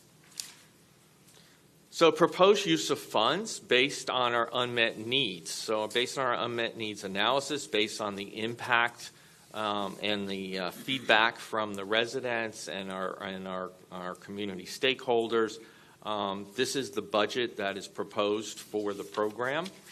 And I have slides on each one of these, so I'm going to go through that. So housing activities, these will be activities that lead to restoring and improving the housing stock conditions, rehabilitation and reconstruction of single-family homes, rehabilitation of rental housing owned by private and nonprofit housing organizations, new construction. This new construction and affordable housing could be a variety of housing along our continuum of housing, everything from permanent supportive housing for previously homeless individuals to affordable housing with deeper set-asides for extremely low income, to special needs housing for people that need special needs type housing facilities. So there's a variety of things that we can do as we try to help the vulnerable populations and the lower income populations that need more housing choices. So there's an opportunity for us. Broadband infrastructure for any new construction or new construction of buildings with more than 4 units. So the program allocation is $108,746,000 and change. Infrastructure and public facilities. These will be activities to rebuild, replace, or strengthen impacted assets that provide support services to the general public, such as roadways, stormwater, sewer infrastructure, water resource projects, shelters, homeless emergency. So the program allocation is $59,322,000 and change. Mitigation activities. These will be activities that increase disaster resilience to future disasters and reduce and eliminate long-term risks of loss of life, injury, damage to, and loss of property. Must be part of a rebuilding effort through the CDBG eligible activities to enhance and increase resiliency to homes, such as new roofs, hurricane straps, drainage, increase infrastructure capacity, such as increased stormwater capacity in flood-prone areas, strengthen public facilities, increase capacity and resiliency of storm shelters. And the mitigation set aside is $28,658,000, and the last is economic revitalization. And you'll notice in the budget we did not at this time set aside any money for economic revitalization because we are going to address some of that with our public service dollars. And also it was one of the lowest unmet needs in our analysis. And finally, Orange County has implemented a lot of initiatives to assist businesses with economic recovery. So we had our CARE Act funds for a number of years, assisting over 8,000 small businesses with over $80 million in grants utilizing CARE Act funds, $31 million in business assistance through the American Rescue Plan. And we also know that we recently had the Small Business Boost program that was out for businesses as well. And we have in Orange County established Business Assistant Neighborhood Corridor Bank Program. That is, and so a lot of those neighborhood quarters are in low-income neighborhoods that would be eligible for this type of funding. Public services, activities that support housing and economic revitalization. We're looking at housing counseling, job training, workforce development, services that promote financial literacy and self-sufficiency, mental health counseling. We're proposing to set aside $7 million in public services. Administration is a cap of 5%. These will help in activities necessary for us to properly manage this program, implement compliance requirements. This program is a 6-year program once we execute an agreement, and only 5% administration is not a very large number. Planning and studies, we are setting aside $5 million to enable studies with either our public works, some of our municipalities express interest in some studies, and these studies could be on mitigation and resiliency studies to address future hazards and storms and advise us on how we can become more resilient a community with some of the activities that we fund. This is a work in progress in terms of programs and project selection, but just to give you a framework, the housing rehab program, we will have a countywide rehab program that'll be administered by Orange County. We will need support from vendors to assist us in doing that endeavor. Once we are open, applicants will apply directly through our CDBG-DR website when the program opens. But we also have to do RFPs or requests for applications for other projects to identify them. So there will be countywide RFPs to identify eligible projects for rental rehab, for example, or a type of new affordable housing that we want to encourage. And these will be multiple awards, multiple RFPs. We'll probably be doing this for several years to target and fill gaps and needs that we identify. Infrastructure, public facilities, there'll be like an RFP or an RFA that we will issue for cities to submit projects, and we'll have to identify those eligible projects and screen them and assess the capacity of the organization to carry out those activities. Because we as an Orange County, we're the grantee of these funds. Just as the state might have been the grantee if it went directly to the state, we're the grantee. Any city that applies for funds would actually be a subrecipient of Orange County. But all the federal rules of the programs have to be carried out. If they're not carried out correctly, we have to pay the money back. So they're very stringent. There are things like Davis-Bacon labor standards that you have to apply to all your contracts that you issue. Any RFP you issue has to be a federalized RFP.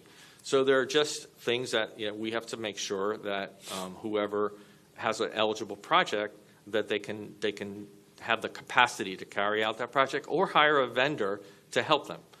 Public service activities will be implemented by nonprofits, selected also through a competitive process. Almost done here. Compliance and monitoring.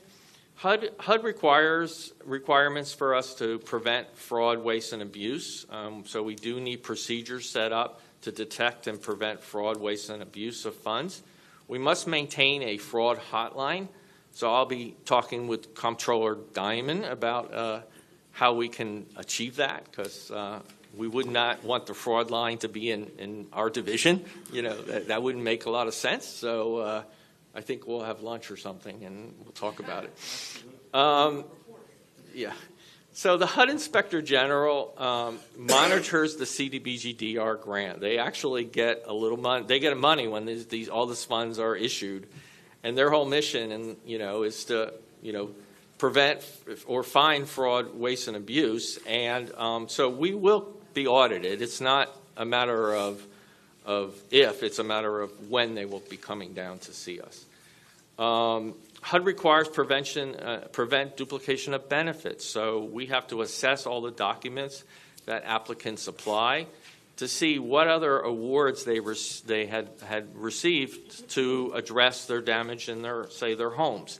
So if they had FEMA claims, we have to take those into consideration, because the CDBG-DR is called the funding of last resort. Next steps. So we are meeting with our Community Development Advisory Board tomorrow. The big next date is January 9th. We will be having a public hearing on the CDBG-DR action plan here, and we will be asking for approval of that plan at that public hearing. The public comment period started yesterday. The plan is posted on the draft plan is posted on our website. I'll talk about that in a second. But the comment period for that ends January 11th, and we did have to have a public hearing during that comment period. So we will add any public comments that we get to the plan on the 11th.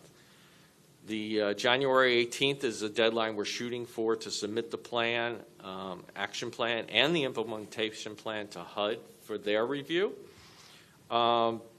We hope that their review, they have 60 days. We hope we'll get it back sooner, and hopefully it doesn't come back with too much comments, and we can move into getting a final plan submitted so that we can execute agreements. And once we execute those agreements, we'll have 6 years to spend the money. Finally, we do have to expand our operations. So at the January 9th public hearing, we will be asking for some staff positions, and we also have to go out and get some consulting services to help us. This is too large of a grant and not have some grant management assistance and some staff augmentation. Finally, the action plan is available for public comment. We've sent a notice to all the jurisdictions letting them know that our plan is finished and it's published on the plan. And you can provide comments through either the website or you can provide comments by mail directly to us. But all that information is on our CDBG-DR website. It's active. The plan is there. And I think that's it. In final, I want to say that this was an incredible endeavor to undertake in terms, this was the first time we've ever done this. A wonderful team of employees that I have on my team spent a lot of time working on all the community outreach, the drafting of the plan. We all got parts, and we all had to work on parts. Jana Savarova is a chief planner, and she is here today, and she's not liking that I'm embarrassing her. She was the project lead. She got us to this point, okay? Now, my wife likes to give me lists of things to do, but Jana would give me lists that far exceeded the list I would get from my wife. So I want to thank her personally. Without her, I wouldn't be standing here today. I don't know where I'd be, but I wouldn't be standing here today. And so that's it. Thank you. All right, great job, Mitchell. We're really excited about what this means for our residents. There was something that Mitchell said earlier I believe was significant, and that was regarding the federal requirement that this can't duplicate services of funds that are provided. In other words, a potential beneficiary of this program could not have received funding essentially from some other program to do the same kinds of things. So the federal government is essentially saying they want to leverage these dollars for those who truly have unmet needs, who hadn't kind of had a bite at the apple in some other way. So with that, I'm going to open it up. Commissioner Wilson, you're first. Okay, thank you so much. I just also want to thank Jana and your whole team. What an incredible group of people. In the engagement was so much above and beyond, I think, what was called for, and I think what we understood that was needed for this particular process. And as things go in District 1, the residents threw out their concerns with development process and of course wetland protection. I mean, undeterred, that your staff was undeterred and helpful and brought resources. So I'm just really grateful for that time, because it really did allow us to peel back the layers of where we do have existing recovery. And so, I think the immediate reaction is, well, that's not my department. And then in my head anyway, not yours, because you all took whatever questions, but really what they were describing were these ongoing impacts and where we may be able to find some places to really provide some relief. There was some sort of lingering questions, and it may be coming in January, but mixed income communities, right, where we don't really necessarily have a qualifier for an income based on zip code, or because the variation in that value changes from house to house to house on a particular street. How do we do an income qualification when it's something that may be an infrastructure program? Just still a little bit foggy for me on that. And I know, like I said, this is obviously there's going to be more information coming, but if you could help provide any clarity on that, that'd be great.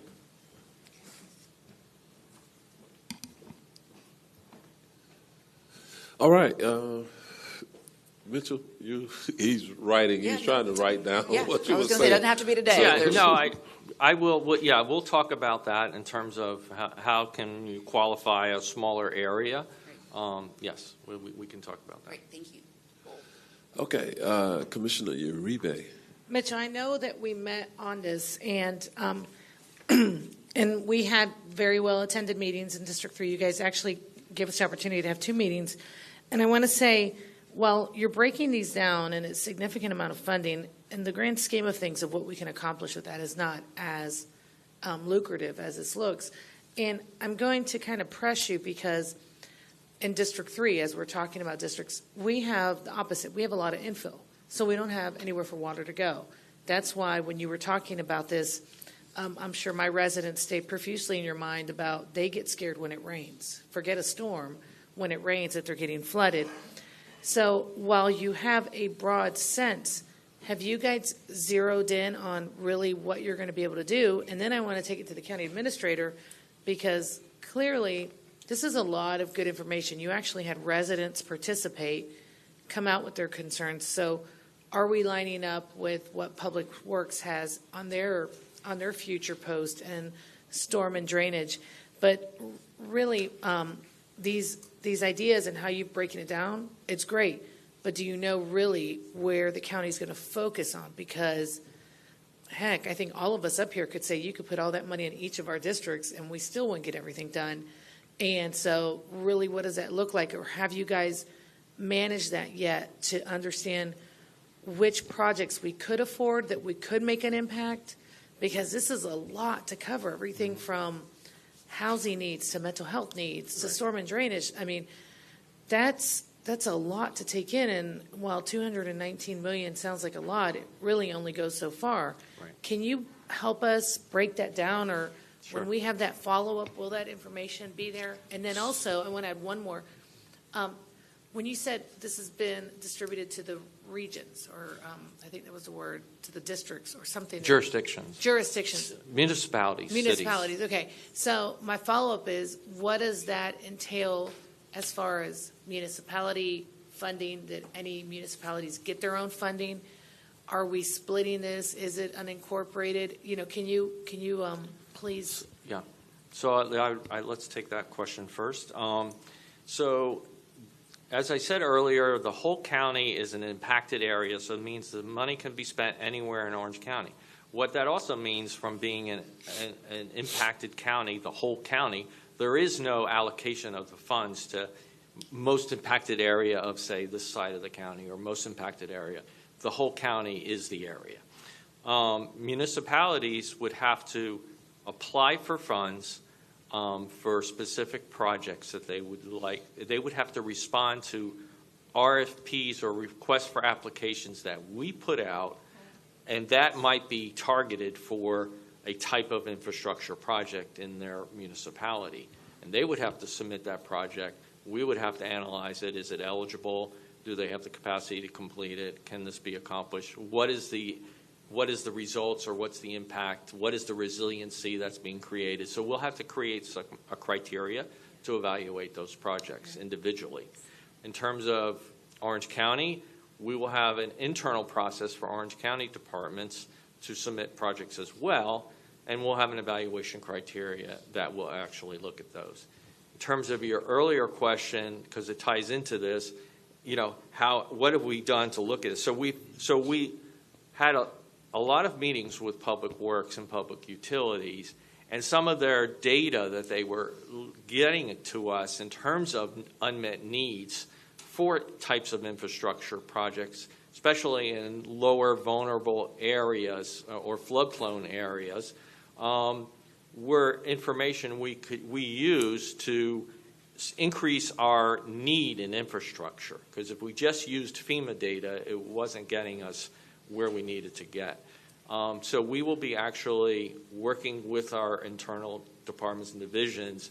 Where can we have the most impact in areas that qualify, because it has to be a low, moderate income area, in areas that have substantial drainage issues. Let's just use drainage as an example, that we can make that community a more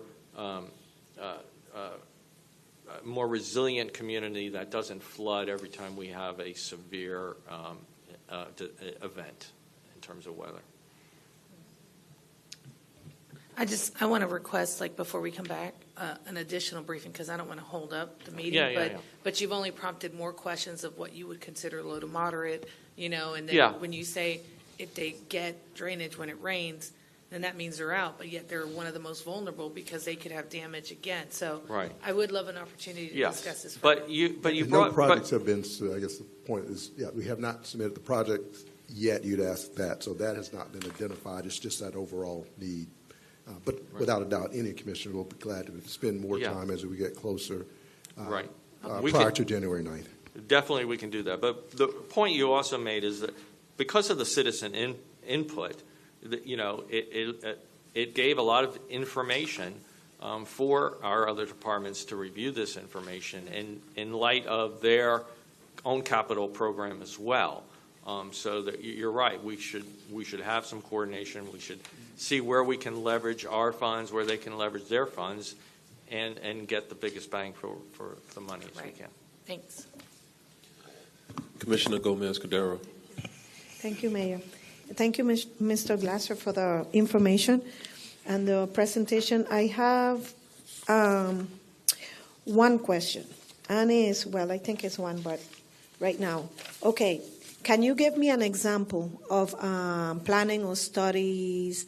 Because I know we have a lot of studies, but can you give me an example of what you mean when you put here the disclosure of studies? So those studies would be like, this is more, stormwater engineering, but this would be like a study to analyze the impact of on our storm management system of future higher rainfalls, and what does that do to our stormwater system in all of Orange County. So there could be like resiliency studies that inform Public Works on how to plan to handle some of the future storm events that we know we're going to get. That's just one example of something that's related to infrastructure. Something that's related to non-infrastructure is, assisting the vulnerable population is stressed a lot through the CDBG-DR regulations. So we know we have a lot of homeless individuals and families, and where do we go in terms of a disaster? And do we have enough capacity in our shelter space to house people? So we could actually use some of the money to study the whole, demand and supply of that. So that's just an example of different things we could do. Okay, it's an example, but just saying, do we know already that we don't have capacity in the shelters with all the homeless that we have? So that's something that we know. Another thing is our Public Works and drainage and stormwater and all of these, departments are already doing these studies because what we went through. Can we take advantage of those studies already? Yes. Yes. We will. It's just putting that parking those dollars. You may identify some things that you don't know, as well as there are other jurisdictions that may not have some of those studies. So he was just giving the example and dollars for that category. as well. Okay, But so that absolutely, way- we will take advantage of it, especially on the storm. You're right, Commissioner. We've done a substantial and are doing a substantial amount of work on the stormwater side, as you from those work sessions that you all have seen. So some cities did actually, when they suggest some of their suggestions, some cities requested, studies for this or studies for that. That was in the vein of what we were just talking about in terms of stormwater. Okay, it's just like Commissioner Uribe said, it's just to look more, for this money to look more successful to the community than, because right there in administration and planning, we have $15 million. So I'm just saying, I guess you all were running the plan. So my other question is, for 2030, then this money has to be already implemented and complete, no? Spent. Spent, Yes. okay. Done, okay. You have to be done. Okay, so a lot to do, right? Okay, so then that's it. Thank you. Thank you. Commissioner Bonilla. Thank you. So I feel like you've done a great job collecting information and stuff. Definitely feel that we need to do a better job at marketing, promoting. I know when we're doing our events and meetings and stuff, it takes a lot of work and, paying for ads too. Like I've done that to try to get people to meetings. So, we definitely have to work with communications to try to help the commissioners trying to get more people to our meetings.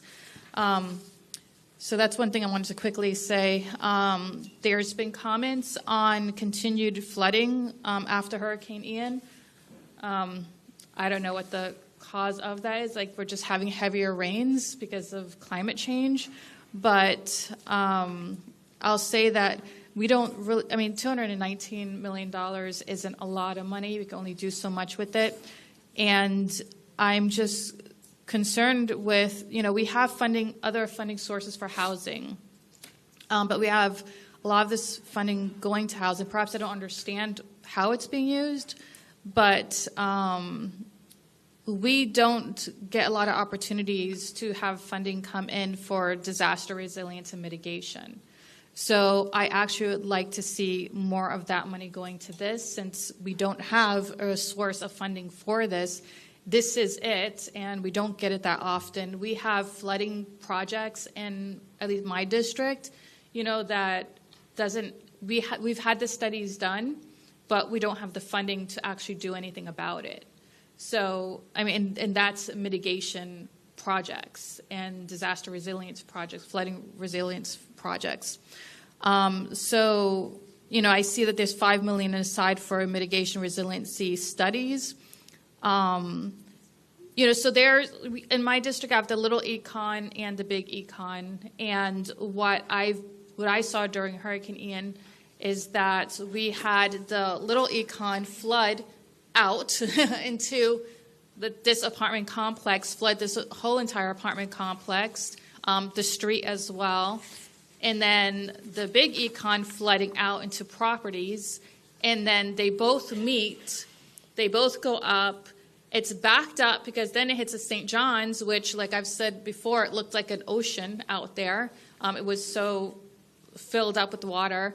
And then it just backs up because it can't drain out into the ocean fast enough, just the way, physics works and water flows. And so, up north, they have reservoirs, which they have snow that then melts and you have excess water, and they have reservoirs that capture that water and then releases slowly. I've talked to Public Works about, are they looking at something like that? Like this apartment complex that got flooded from the little econ, if we have another flooding event, can hold that water so that it's not blocked up, it's downriver, but it's going north, so that it has time to then go down. Sure. And right now, after Hurricane Ian, and the area that it's been flooding since then with heavy rains is Blanchard Park. The YMCA continues to get water coming up into their pool from the little econ, because it's, and that's where I'm a bit confused. I don't know who can answer these questions of why we're getting so much more flooding after Hurricane Ian, but these areas continue to flood from just a thunderstorm. So we need some mitigation happening. We need some reservoirs happening to prevent these continued floodings. And so I don't like the idea of having these applications go out to the cities and seeing whatever projects, that they have, because what we need is a comprehensive plan looking at all these streams and rivers and lakes and everything, how they all work together, and seeing how we could plan for reservoirs to hold this excess water in order to give the rivers time to empty wherever they're going. We need a comprehensive plan. And we can't have just willy-nilly applications coming with all these different projects when there should be a way to look at these systems, see how they're all flowing and working together, and how we could prevent this continued flooding. And another thing is, there was this one constituent who's like, oh, my property flooded, I need help. And he was right on the riverbanks of the big Econ River. I was like, sorry, can't help you. Probably shouldn't have built a house there. And we continue to build these houses on these riverbanks. And if they continue to get flooded because they're in a flood zone, perhaps we shouldn't rehab these houses. I feel bad, but, we can't repair homes that are going to continue being destroyed by floods. So I'd rather see, them move someplace else, where it's safer. So I just don't feel that the money should be spent on rebuilding homes in flood areas. And I'd rather see the money go to something that can have a huge and bigger impact by preventing future flooding, by doing reservoirs or some type of mitigation like that, looking at these water systems. So we need a comprehensive plan, and this will prevent current continuing flooding and future possible disasters. That's where I feel this money should be used. And in our canals too, our canal systems are so aged, and some of them, we have some streams and canals that are going through private properties that Public Works is like, oh, we can't do anything about it because it's going through private property. And that's causing a lot of the issues as well, and some of the flooding we're having, because these private properties, some of them are filling in these canals. They're not being maintained. There's Joshua Creek, which is a creek in my district. It's not a canal, it's a natural creek, but it's just having issues. And that's another thing also, our, EPD is like, well, it's a natural water body, so we're not going to mess with it. But, if you have trees falling over onto it and causing looks like beaver dams, then those need to be cleared out or the water's not going to flow. So I think there's some policy changes as well that need to be made, as well as some mitigation that we need. And I think that's where the money should go. I don't think we should be chasing, putting money down the drain on things, the drain, no pun intended, but on things that are just going to continue having issues. So, Commissioner, or that has other funding too. Housing we have other sources of funding for housing. So in terms of mitigation, so the mitigation set aside funds, we give 2 examples of the type of activities. It could be used for making existing housing more resilient, but it can also be used for mitigation of infrastructure projects that are resilient. So we have flexibility to use mitigation funds for infrastructure projects. In terms of the set aside for housing, the data basically, that's where the largest unmet need was. I understand that. Yeah, but the thing I'm just saying that yeah. HUD will give us wiggle room, right? But we're not going to be able to just totally flip the amount of money we want to use for infrastructure versus housing. However, when we start these programs, we are allowed to move money around if the need is not there or things change. And so over time, we will be able to adjust these figures. Yeah, but the thing is that we have the ability to do a comprehensive plan that is going to prevent future disasters. We should be looking at prevention here. I agree, but that's why some of the studies, the money is allocated for some of the studies. But some of these infrastructure projects that we are aware of with Public Works, they're going to take 4 to 5 years to finish. and we haven't even started them. And so it will take us probably another 6 to 8 months to even be in a position to start getting projects.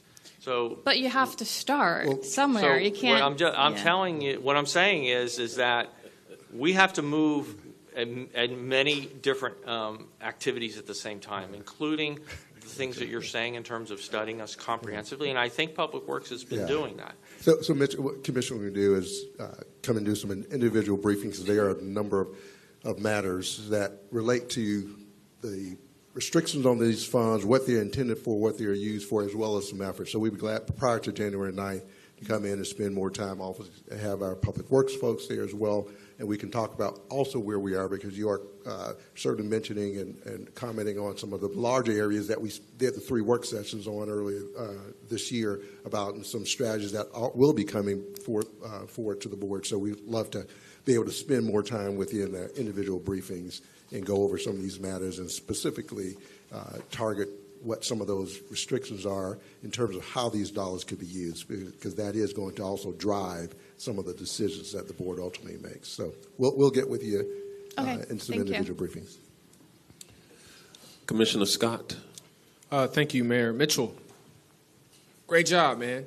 Great job. I think that we had some of the more longer meetings and more lively meetings, so I do appreciate you and your team's time, patience with the questions that everyone had.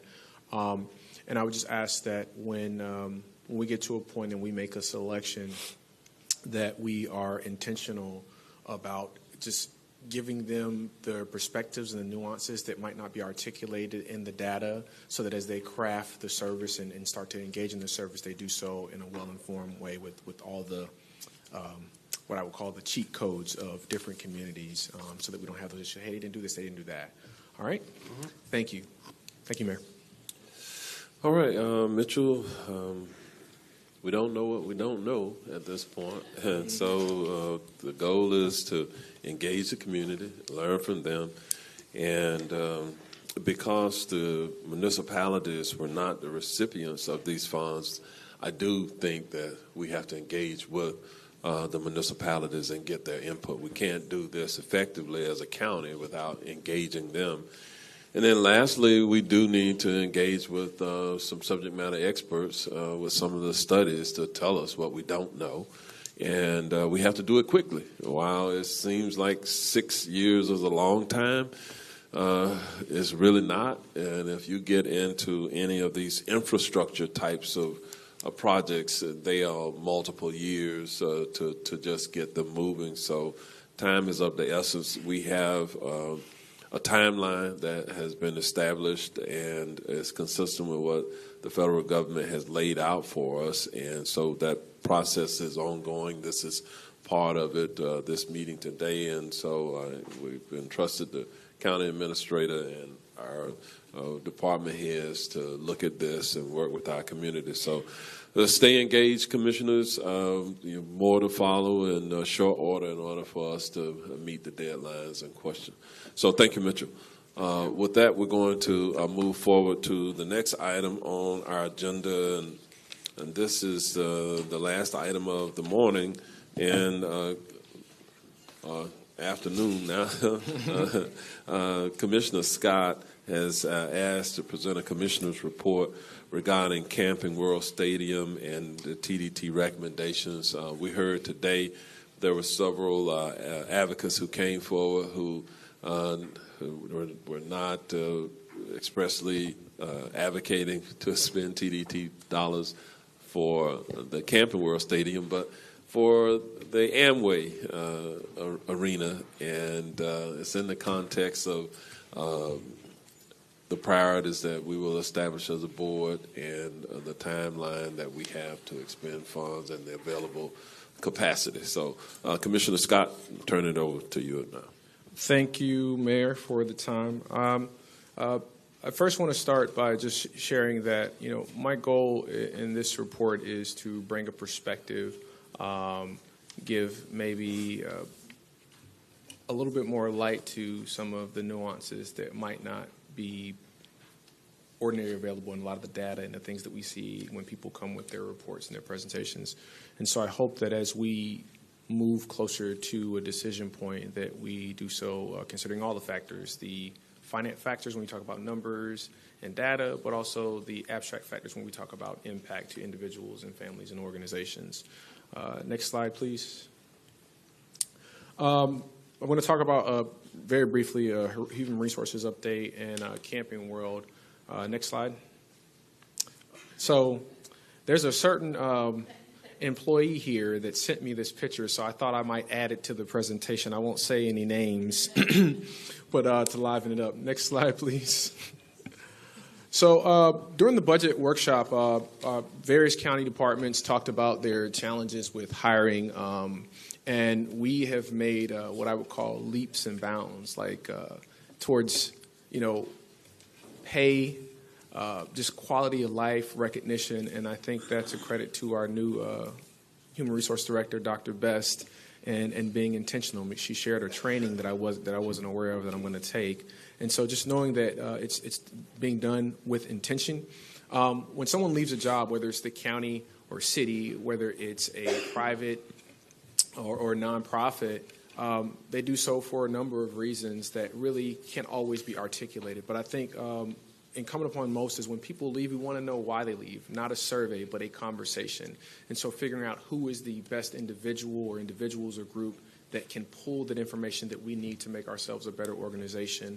Also, when some people leave and they come back. And so when they come back, I want to know, okay, why did you come back? What wasn't green about the grass on the other side that made you want to come back to Orange County so that we can replicate that we can expand that? Because I really believe when you're leading folks and when you're employing folks, you won't always be able to pay people what they want or pay their worth, but you can certainly make a meaningful effort in trying to make their work-life balance a little bit better. And so I'm looking forward to the work that I know Dr. Best, Reggie, and the team are doing to, keep people here and bring people here. But I do want to know, what have we done in the past? What are we currently doing? What can we do differently in the lines of, just because we tried it 1 year, 5 years ago, and it didn't work doesn't mean it may not work today. And really just kind of articulating how we are better. I don't think that becoming the best workplace is a destination or a goal. I think it's an ever-evolving journey in how we serve our constituents, but also how we serve our employees. Next slide, please. So Camping World, I'm using Amway just as a reference that'll make sense later on in the presentation. Next slide. So I think the first important thing I want to do is say thank you. While the process might not have been what we had liked as commissioners, it was a process. We were able to have individuals represent us in our districts and our constituents in 5 meetings. And I say 20-plus hours, but it's probably a little bit more than that in the time that they had to prepare for the meetings, the time after those meetings, correspondence, and things of the like. So I just want to say thank you. Next slide. To the individuals that you see here on the screen who worked hard to come up with the recommendations that ultimately informed and shaped what Mayor Demings presented to the board and what Comptroller Diamond kind of vetted financially and said, hey, this is the best path of action. So I think it's important that we are intentional about respecting and understanding people's time, knowing that what we give, we don't know how much we have left. Next slide, please. So I'm not going to go into what we can and can't do, but I want to kind of just articulate some of the things that people have said. Many folks want us to take tourist development tax dollars and do things in the area of housing and transportation, but we're confined by state statute. But we have done some things that predate me, some things that came after me, and we have our housing trust fund. We've done things specifically to my district, improving pickup times that once were every 30 minutes, now they're every 20 minutes. And with the Sunshine Quarter, we're looking to increase transit options. But what the statute says in a nutshell is that we can promote tourism, we can build or renovate stadiums, arenas, convention centers, and the like. Next slide, please. I came up with this. I was thinking about this when I sent this last night at 2:54 a.m. to my staff, and it was like, go to bed, because I woke one of them up. The citrus effect. Camping World, Florida Citrus Sports, I believe, is what you would call a good neighbor. Like, I've been able to see the village that they've been able to create then and now. And I think it's important to look at not only what something does for tourism, which is our core business, our foundational business as a city, as a county, but also how they do the extra things. What are you doing that you don't have to do? And so I look at all these partners, Elevate doing mentoring, Lift Orlando, Heart of West Lakes building, things like that make me proud to have Camping World in my district, proud of the things that Florida Citrus Sports and the many partners have done to increase the value and the lives of the folks that live over there. Next slide, please. So this is like, it's a funny perspective to me, but it's kind of the way I look at it in terms of a lens.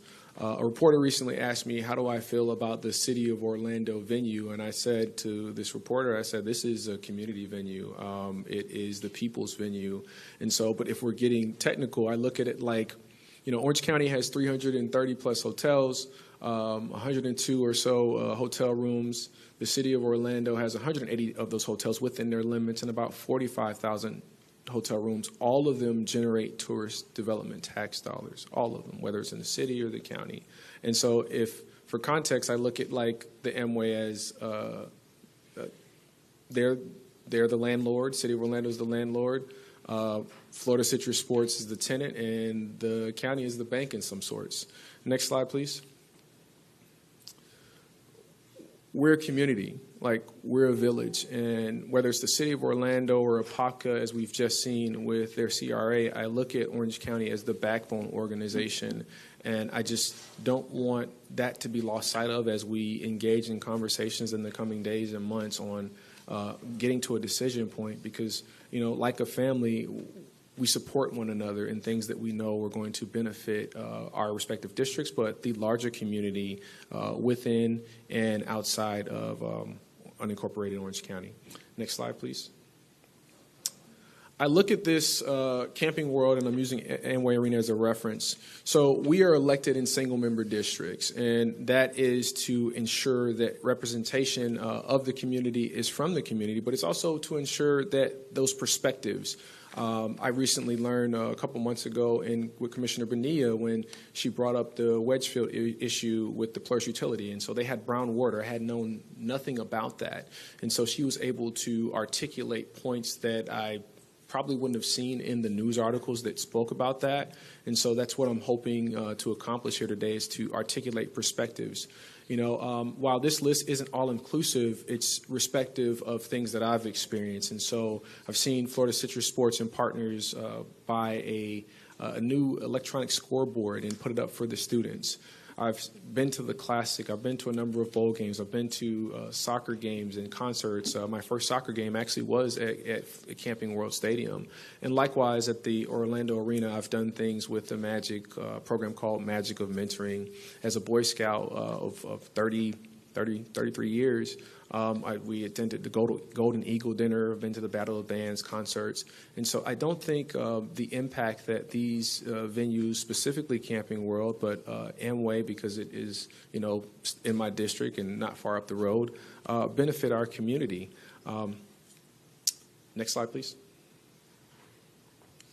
So I say let's recognize the good, because in any decision point, there are going to be things that you don't like, things that you like, things that can be improved on. But I want to focus on the good. What you see here is a community that I used to go to barbecues in. I used to hang out with friends and play spades and then get kicked off the table because I'm not good at playing spades. And they didn't want to play Go Fish or Uno. Next slide, please. To a thriving community. Many people who lived in the previous apartment still live in that same area. You look at any community anywhere in this country, and folks talk about when you build something new, they're gentrifying the community. They want to move the people that live there out, jack up the prices, and displace folks. That's not happening in District 6, and it's not happening in the ecosystem that is Camping World Stadium. Next slide, please. these are a number of projects that have happened, but the two that are unique for me is the Early Learning Center, where you're able to invest in our young people. I think a lot of the challenges we have today with young people stems from just not having a good foundational understanding at an early age. But also, when you look at the Heart of West Lakes building, I think for those who might not be familiar with the area or the property, there used to be a funeral home there. And so I think it's just so significant that a place where life once ended is sustained, because we have medical care, we have a mentoring program in there with Elevate, you have a pharmacy, you have opportunities for insurance, a restaurant. I've had a couple of joint community meetings with Commissioner Hill there. And so I've seen the growth. Next slide, please. So as I close, what I'm looking for from my colleagues very directly is how can we as a community move forward? What are we missing to get to a decision point? And while, depending on what side of the argument you're on when it comes to the uses of tourist development tax, whether there may or may not happen in Tallahassee, what is certain is there is uncertainty with regards to what may happen and how it may impact our ability to serve the community.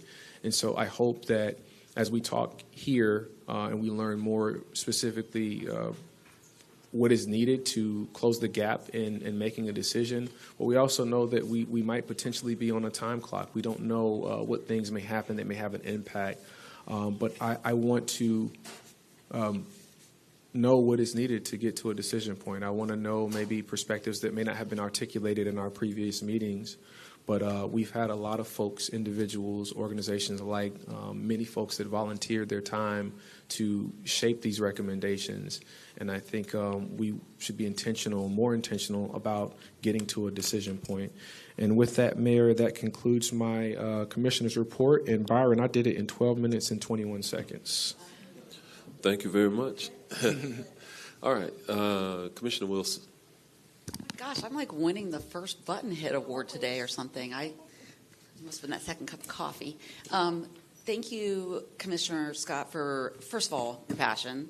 Second of all, your fashion sense. I mean, I don't even know. I was really concerned when Commissioner Siplin termed out that we would lose our glamour at the other, and you just bring it, so thank you so much for inspiring me to go out of my comfort zone. Okay, so I love that you brought this conversation forward, and I think it's important that we have the opportunity, I think, and especially in your case where this has been something that you're passionate about, to express the nuances in what you're seeing as a tangible benefit to the community, and especially your community. I think my question to you about sort of the order of this and the natural progression of the TDT analysis that we've done is, why wouldn't you have made this effort, attempt, and conversation before committing to the first two, really, the first one especially, large ticket items? Because we're talking about, taking on a convention center project that part one of we'll pretty much know, because they're getting the design for part 1 and 2. That's a $1 billion bill we're handing the next generation. And so it feels a little bit like there was a really big push from the board here to move that one forward, and that's what happened that day.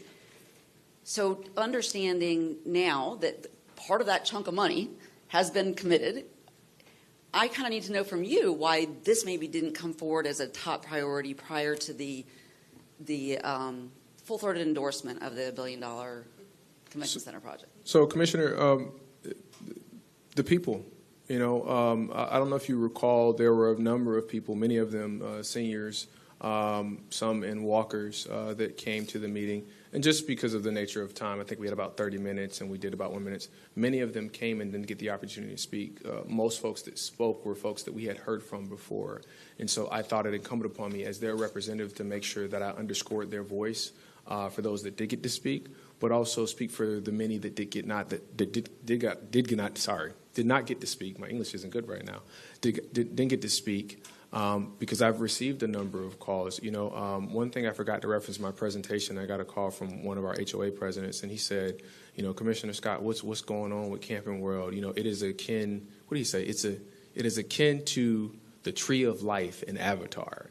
And so this is one of the HOA presidents right next to Camping World, and they just didn't understand the process and wanted to know kind of how do we get to a decision point. And so I wanted to make sure that I was doing my duty in elevating their voice and articulating the nuances beyond what I've shared in my previous comments. No, and I couldn't agree more. I think having watched the conversations that happened around the TDT and asking for things like information about return on investment, the folks from Camping World Citrus Sports, it was an immediate package of information about that return on investment. I never had any questions. I will continue to say that the Dr. Phillips folks provided a wealth of information about the community benefit, the return on investment. My question is about really, now that we've obligated ourselves, though, you realize that that this is part 2 or 3 or whatever of a conversation because you've already committed to a large ticket items.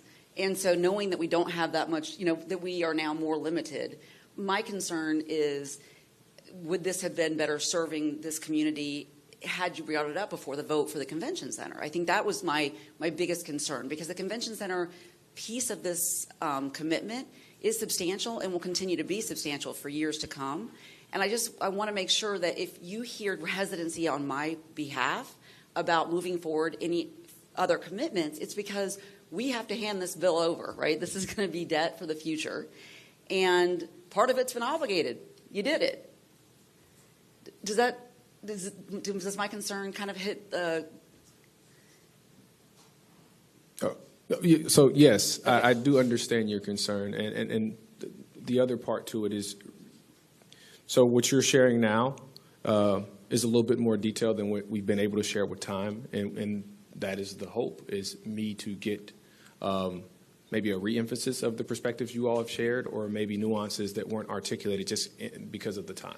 No, I've been pretty vocal about my concern about not understanding the return on investment on the convention center project, whereas I really felt pretty strongly that I got all the information I needed about the other entities that asked. Whether I would have put them in that order or not is sort of irrelevant, but we have now obligated ourselves to a certain percentage. So understanding that, it makes it more difficult, because I do really believe that Camping World, that I see the benefit. I want to make sure that you understand that I am ready to say that they are willing, a great partnership for our TDT tax dollars. I'm just concerned about the overall viability of this tax base, knowing that it's not a guarantee. And so that concerns me. The bill for our future concerns me. And so I want you to know it's not about the quality that they bring to that community or the quality of investment that is. It's about our ability to be able to pay those bills for years and years to come. And having to make those decisions for future boards is a big big decision. So, I support your, I think right now this conversation, bringing it forward, us being able to talk about it. If you see hesitancy, it's not about what they do there. It's about my concern about our ability to take on that kind of debt. I understand, and thank you, Commissioner. All right, Commissioner Uribe. All right. So, Commissioner Scott, thank you for sharing your views. I think all of us on this board know how tourist development tax can be spent and how it's allocated. We also see how maybe we need to be advocating for the residents who work in these tourist development areas, and that was something that I brought up last time. I want to bring up a couple of things. One, I don't think that it's really sad. This entire process has really pitted people against people. On January 23rd, I plan on sharing, and I'm so thankful that Commissioner Bonilla has brought together a sunshine meeting so we can have a discussion prior to. But this is not about they're good, they're bad, they're good, they're bad, and not wanting to move forward, okay? And I think this is where other folks outside of us it's like outside of the family has taken on these ideas of, oh, Commissioner Uribe's against this, and oh, Commissioner Bonilla. And I'm like, I've never even said that. I actually called Steve Hogan, who's in the audience, and I said, Steve, we need to talk so you can stop listening to what people say about me, and I can tell you what I think about me. And we're actually meeting together. But one of the things is, we haven't had everything presented to us to make a decision. We all agreed unanimously for January 23rd to be our workshop to discuss the city venue agreement. You said something that I wrote down. You said, City of Orlando is the landlord, Camping World is the renter, and we're the bank. Our Florida Central Sports is the tenant. Florida, okay, sorry, yeah, okay. Yeah. Whoever the bank. title is, Camping World, Tinkerfield, whatever we called it over the years. And the landlord needs to be at the table and how we move forward on this. So the City of Orlando needs to be on the table. I've had a couple meetings with the city, but we've never heard what their commitment is. I did have a meeting with Comptroller Diamond, and I've learned there's other assets. There's the downtown CRA. They could help us move this forward. There are options where the mayor has said we move Go Sports, so we take that off our budget, which could alleviate and allow us to move forward on Camping World. Do you understand there are a lot of things that have to come up administratively so that when we move forward on these, one, we can pay them, and one, we're in compliance. And the accountant, there's two accountants on this board, but the one who's in charge of the accounting for us can say, yes, we can do this. So what I think is so important is there's no doubt that any venue that's been proposed, I think we've talked about the Dr. Phillips Center. We moved forward UCF. We definitely agreed for ARC and the arts. And I think there's discussion about us adding more to ARC so we can actually do things that directly affect our communities, from the film industry, from the Eatonville community, from Pulse, things like that. So I just want to say I'm not ready to make a decision today because I don't have all the information. Oh, no, I wasn't asking you to make a decision. But I want you to know that there is not, and let me just say something very important here. Camping World, or Florida Central Sports, or however you want to title it, contributes to TDT, and they deserve to have a fair share of TDT. And I don't want this conversation to make you think that that's not the direction we're going in. What we, as a board, collectively, unanimously voted on is we want to know what the terms of the contract are. That's the best way to describe it. What we can afford, what we can do, who's going to be responsible. There is a city venue agreement that's been amended 4 times since 2008. I have all four. These are things we'll be able to talk to so that on January 23rd, trust, I want to send this train down the road and be done with it. I don't want to keep discussing this, but with all due respect, we have to have all the facts, all the information, so we can all comfortably be in accordance and move this forward. But just like Camping World deserves their fair share, Amway deserves their fair share, and Dr. Phillips deserves their fair share, because they all contribute to the tourist development tax.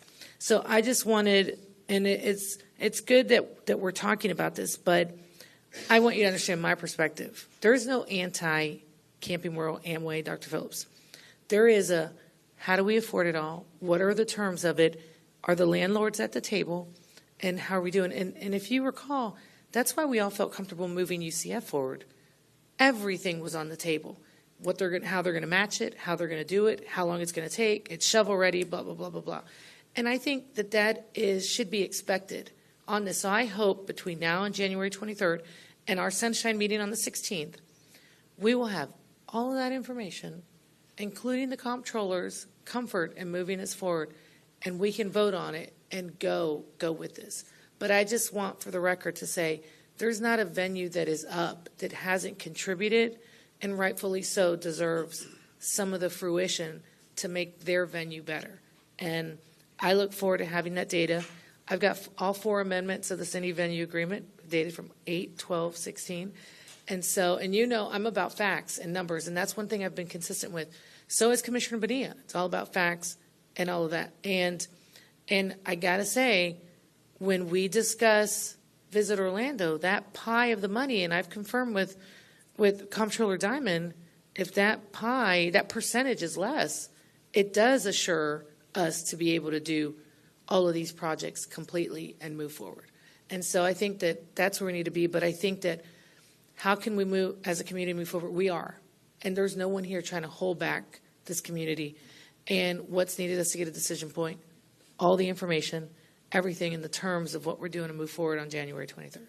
Thank you, Commissioner Uribe. Just for 2 perspectives, I know you guys know what TDT is. I kind of did the presentation with the mind of those who are watching, and then also the benefit of this conversation here is that the people that I represent hear directly from you, from your mouth, and so I appreciate you and Commissioner Wilson's comments, and so thank you. I do want to make a point. It is the one thing I agree is the public doesn't know totally how tourist development tax can be spent. We had residents who are very engaged who are saying, let's use it here, let's use it there. And if we could, it would be a different conversation. But it doesn't mean that we can't look at that in the future, because we do want to meet the needs of our own community when we do that. But the reality is the constraints that exist today are what they are, but that doesn't mean that that doesn't deviate in the future. Thank you. Thanks. Commissioner Bonilla. So I don't want to beat a dead horse, but, Commissioner Wilson brought up the convention center, which she's brought up a couple of times, and I've refused to bring it up because the decision has already been made. But I will say, in the future, that's probably going to come back because we were not given all the information. I feel that should have gone back out for a more updated study because we looked at all the surveys, all the complaints was the parking. Like, I would actually love to see a parking garage, at the convention center. Like, I think that would have been a good use of the funding to at least get us started in the right direction, getting more business. I was looking at it as a business. If you have other customers complaining about, something, which was the parking, then that's something we should have taken care of. But we didn't use the money for that. We used the money for something else. So I just didn't feel that we had all the information. There's more information I found. We weren't trying to compete, really, with the convention center. We're already competing very well with the convention center. But we didn't have that information from our so-called competitors to know that. I felt a lot of information was being withheld from us. And there could have been better business decisions being made on the spending of the convention center to make it more customer friendly. Also, what concerned me was that the person who, I forget his name now, didn't know all the answers, didn't know where the numbers were coming from. The numbers were all wrong. There were, like I said, not to be a dead horse, but there were a lot of issues with how that went down. And I'm hoping that, and I hear that we are at least, moving forward in a better direction with these other projects, making sure that we are going to have the right information, that things are going to be done better. And, I know how much money that the city of Orlando does collect in their hotels for TDT, so it's not about whether I feel they deserve to get some of the pot or not. It's about how it's being done. There's other cities that are doing their contracts, and what they're doing is so innovative and creative and making sure that they break even, and they're doing a really good job with the way it's contracted, the way it's funded. But we here, I feel like we're doing things in a bubble. We're just getting information from these lobbyists, I'll say it, who want to make more money, want to, get more people in their hotels, all these businesses, and we're not getting this information about what other cities are doing, what other counties are doing outside of our area. It's just in this bubble of what the information we're getting is just what the people are giving us. And these people who are giving us this information, they have their own business interests. And, these business owners who are making this money, I don't know what they're paying their people, but we are one of the areas with the lowest wages, and people attribute it to our tourism industry. If the tourism industry is so great for our community, our wages should be a lot higher, not at the bottom. So, that concerns me. And I feel that there has to be a way that we could set these contracts and do things to improve our communities. We have to be more creative, more innovative, do more research on what other people are doing, get more ideas. We had someone here who was talking about Maria Bolton, about the shelters, right?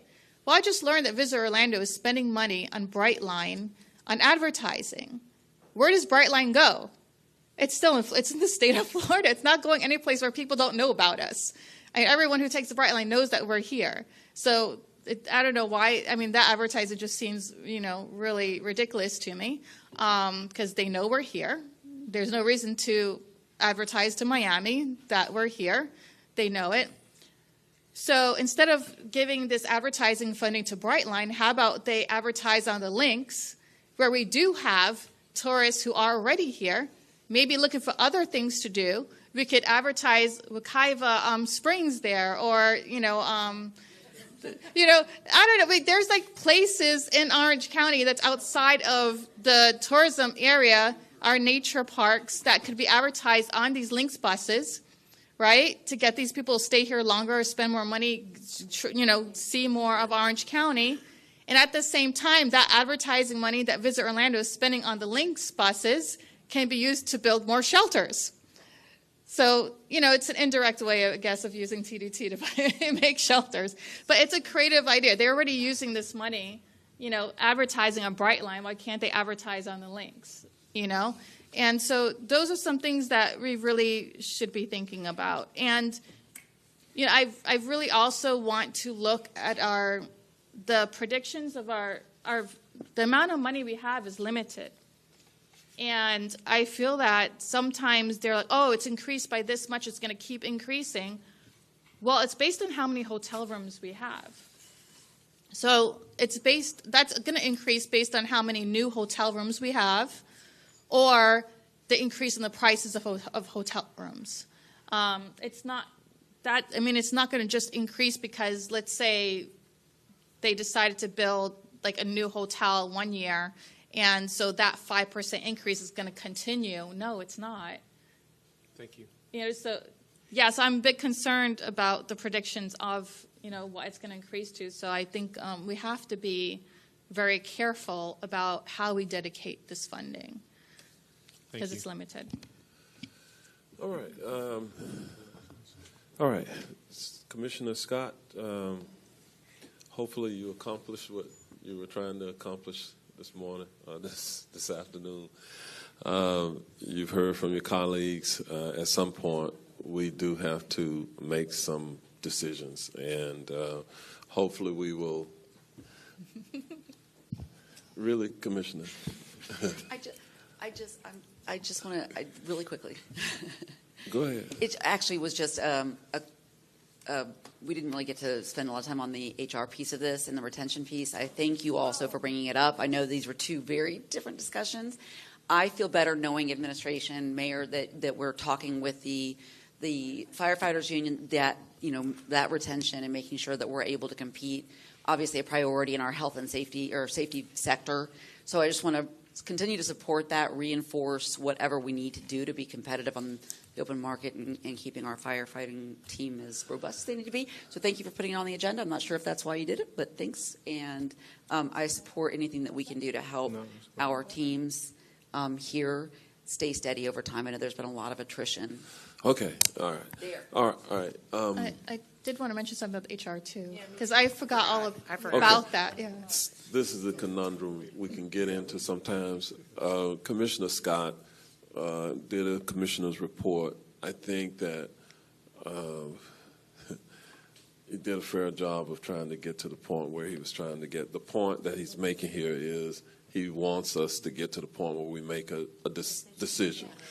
That's it. And regarding the HR issues and some of that, the county administrator has maybe just indicated. mention I did talk with Commissioner Scott. We will come forward probably about March, and we'll do a work session. A lot of the information we have, just so you know, this isn't something that we aren't aware of or that we don't pay attention to. We have monthly meetings. We have engagements quarterly. We look at each of the strategies. We look at how we're doing division by division. As I told the Commissioner, we'll be glad to come back and do a full discussion here. It'll probably about March, just because of the plate, what's full and things are coming up, and we will go through the whole analysis. But this is what we do on a daily basis. We monitor every aspect of how we do it. I'm just trying to manage the time. When we'll never get through the issues of the day if we're piling on at this point, okay? And let's not do that if we can avoid that. Give us time. Those issues that you are bringing up, we certainly have been very responsive. The county administrator and the team brings those issues forward. Please. Okay. With that. Mayor, but I just want to mention I'm having a job fair in February, so I would like the divisions to participate. So that is something I'm doing in my office. We hear you. HR is doing job fairs, doing a lot of things. I'm going to, at this point, I think we're beginning to kind of lose focus a little bit. Let's head into. We're going to take a recess, and we'll come back at 2 p.m. For the afternoon session. And thank you all for joining us.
afternoon, everyone. Let me welcome all of you back to the Orange County Board of County Commission meeting of December the 12th, 2023. We are now in the afternoon portion of the meeting for those who may be joining us virtually. Let me start by also making some special recognition.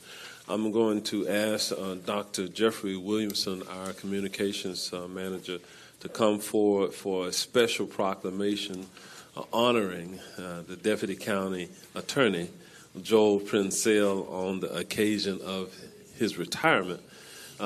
Joel has reached the pinnacle in his career after many years of service, where this is going to be his final time sitting here in the pulpit offering legal advice to the Board of County Commission, formerly as an employee of Orange County. Many of you may know him, and I'm going to ask Dr. Williamson to share the proclamation. It will have additional information about his career here at Orange County. Thank you very much, Mayor, Commissioners. Good afternoon. Good afternoon to each and every one of you. It's hard to say goodbye, but here's a proclamation to Joel Prinsell. The proclamation reads, whereas Joel D. Prinsell received his Bachelor of Arts degree in History and Political Science from Houghton College and his Juris Doctorate from Syracuse University College of Law in 1981. And whereas Joel D. Prinsell practiced law with the Board of County Commissioners of Charlotte County as an assistant county attorney. And whereas Joel D. Prinsell joined the Orange County Attorney's Office in March of 1985 and has been committed to protecting the county and the public's interests as he rose through the ranks to Deputy County Attorney in 2005. And whereas Joel D. Prinsell has been married to his wife Jill for over 30 years, and together they have raised 3 children, Grace, David, and Joy. And whereas Joel D. Prinsell has been intricately involved in numerous projects spanning 3 decades in the county attorney's office, supervising the land use section, including drafting numerous ordinances such as the county's zoning code, comprehensive plan amendments, impact fees, gated communities, and the county's adult entertainment code, which was successfully upheld against several legal challenges and became a model for other jurisdictions around the state. Whereas Joel D. Prinsell cares deeply about this community and strives to make a difference in the lives of others through the leadership and service, which was evident during the aftermath of the 2004 hurricanes, where he served in the Emergency Operations Center, assuming roles outside of his normal duties to ensure residents' needs were met. And whereas Joel D. Prinsell has been involved in numerous public works projects involving roads, jurisdictional issues, as well as being one of the few attorneys to prevail over Florida Power when he successfully convinced them to relocate their power lines along John Young Parkway. And whereas it is desire of the Orange County Board of County Commissioners to honor Joel D. Prinsell for his 38 years of dedicated and long-standing service to Orange County government and his countless contributions to our community. Now, therefore, Jerry O. Demings, by virtue of the authority vested in him as Orange County Mayor, does hereby proclaim Tuesday, December 12th, 2023, as Joel D. Prinsell Day in Orange County, Florida. Done on order this 12th day of December 2023, signed by the Mayor and all 6 members of the Board of County Commissioners. Congratulations, Joel.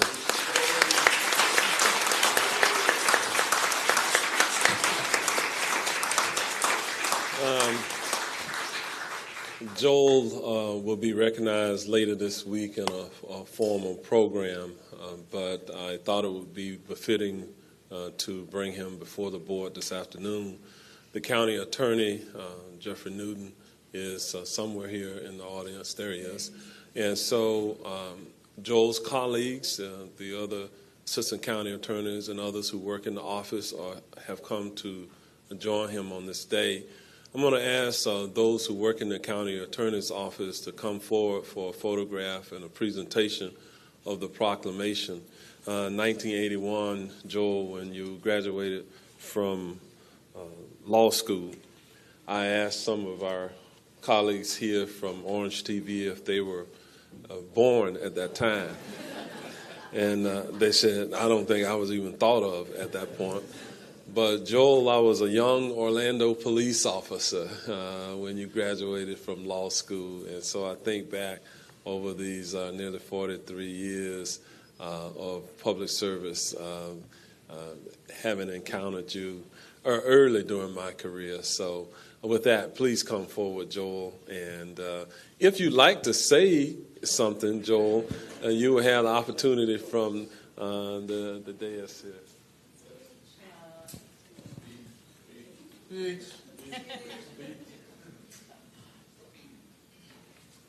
Okay, introduce Thank you, Mayor and Commissioners, for those humbling words and that special recognition. It's been a fun 39 years or so, and I just wanted to initially make a note that some of my family's in the background. In the last row, my wife Jill, my son David, my daughter Grace, and my son-in-law to be Christopher. And then I have a daughter, Joy, who is working right now up at Advent Health in a clinic, and that's her job. So she's not able to be with us today. But for the past 39 years, it's been a privilege and an honor to have served the citizens of Orange County, and in my capacity with the County Attorney's Office, I count myself very fortunate to have been associated with such a terrific local government. I think it is the best local government in the state of Florida, and such dedicated and exceptional public servants throughout the whole organization. There are a few thank yous I want to make, and the first is to Mayor Demings. Thank you for allowing me to be part of your senior management team. Also, the County Attorney's Office. These are my comrades, my colleagues, and my friends. And without their support, I would not have been able to accomplish very much at all at the County Attorney's Office. And I truly appreciate all of their support and assistance over the years. And that goes for, of course, those who have gone before from our office, and then, of course, those that are sitting here today. I'd also like to say a thank you to the three departments that I've spent most of my time with: the Planning, Environmental, and Development Services Department, Public Works Department, and also Utilities Department. I mean, they're outstanding employees in all of those different departments and the 20 or so divisions that make up those departments. So I wanted to say thank you to them as well. And then also, again, to my family, my wife and my kids.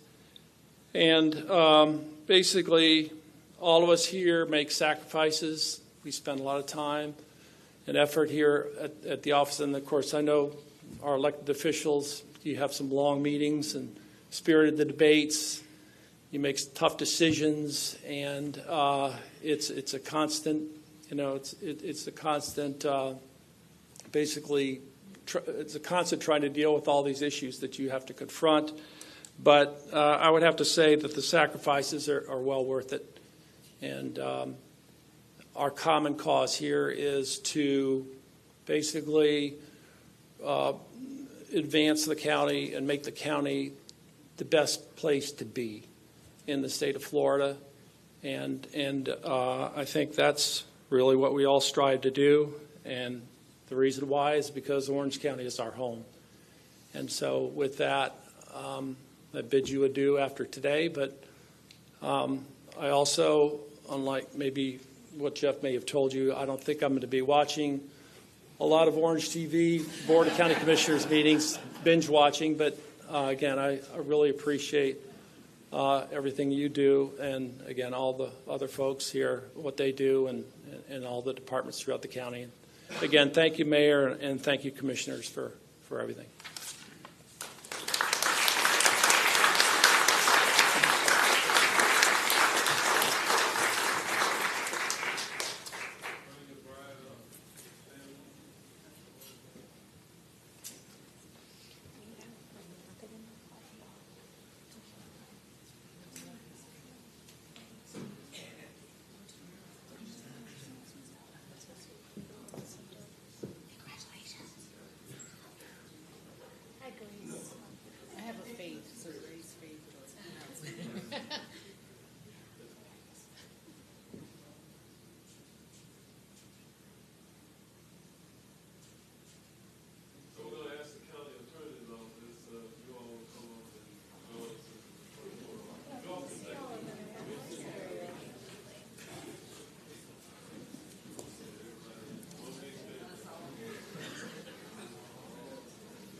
those billable hours?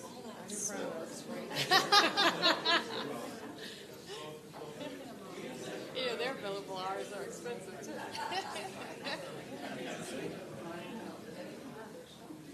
Hurry. She's dropping out. Commissioner. This is for good fortune. That's me. Hey, Joe.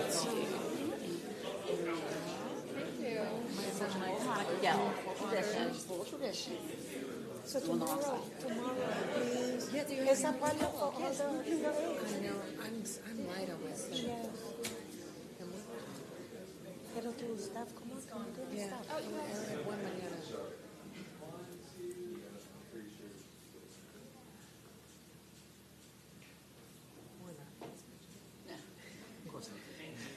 ¿Cómo es?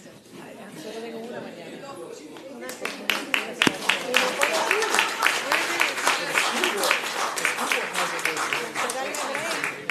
Sí.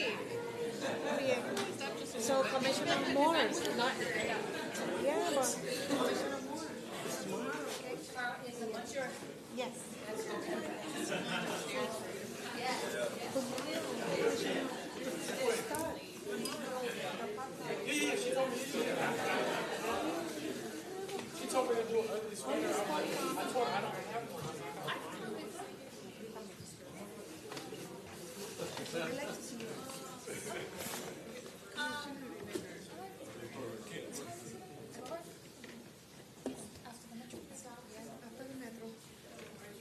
Mira, Commissioner, why you in Tallahassee que no use Metro?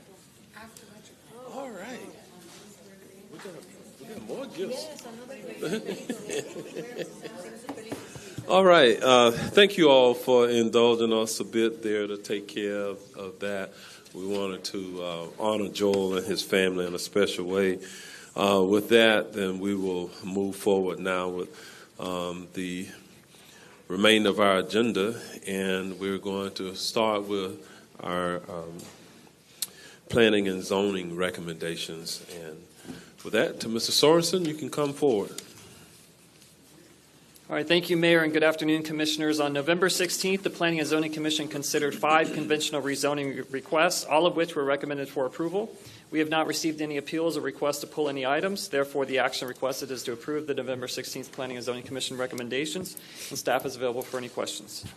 All right, is there a motion for approval? So moved, Uribe. Second, Scott.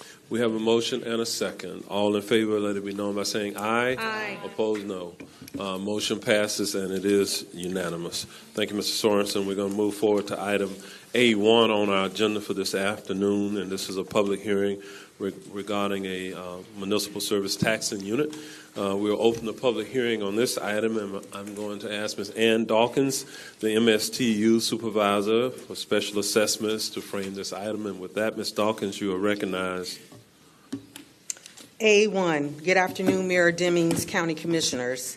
This request is from a developer to amend the Lake Pickett Municipal Service Taxing Unit resolution for general lake cleaning, maintenance, aquatic plant control, and navigational improvements to include the Sunset Preserve Phase 2 and Sunset Preserve Phase 3 subdivisions with a millage assessment. The assessment will be 1.76 mills or $1.76 per every $1,000 of property values, and millage rate would not exceed 3 mills. Lake Pickett is located in District 5. This amending MSTU will be effective immediately if approved today. All right. Thank you, Ms. Dawkins. This is an administrative item, so it's not an applicant on this one. However, I am going to open it up for members of the public who may wish to comment on this item. Do we have any members of the public that wish to be heard? I have no speaker cards for this item, Mayor. All right. Then, that being the case, we'll close the public hearing at this time. I'll ask for a motion from the District Commissioner, Commissioner Bonilla. So moved. We have a motion by Commissioner Bonilla, second by Commissioner Gomez-Cordero. All in favor, let it be known by saying aye. Aye. Opposed, no. The motion passes, and it is unanimous. All right, thank you, Ms. Dawkins. We're going to move forward now on our agenda to item B2, which is the petition to vacate. We'll open the public hearing on this item, and I'm going to call on Ms. Susan Usack, the Deputy Director of Public Works, to frame this item. And with that, Ms. Usack, you're recognized. Thank you, Mayor. We have one this afternoon, and it's a petition to vacate PTV 23-10-038 from Iqbal Gayan. The petitioner requests that Orange County vacate 3 portions of unopened, unimproved, and unnamed 16-foot wide alleyways containing a total of approximately 0.13 acres located south of Darrell Carter Parkway and east of South Apopka Vineland Road. 12 neighbors, as listed in the public hearing report, are joining into this petition as budding property owners. The right-of-way lies adjacent to the residential lots located within Orange Center subdivision. The petitioner wishes to vacate in order to add land to their properties. Real estate management, environmental protection, engineering, transportation, planning, and roads and drainage divisions have no objection to this request. All utility providers have also no objection. Approval of this request has no adverse effect on Orange County, and staff has no objection to this request. Our request action is approval of this PTV 23-10-038 and is located in District 1. I'm here to answer any questions. All right. With that, stand by for a moment. Is the applicant on this item present? Sir, if you'd like to make any comments, you can. If so, please come to the microphone.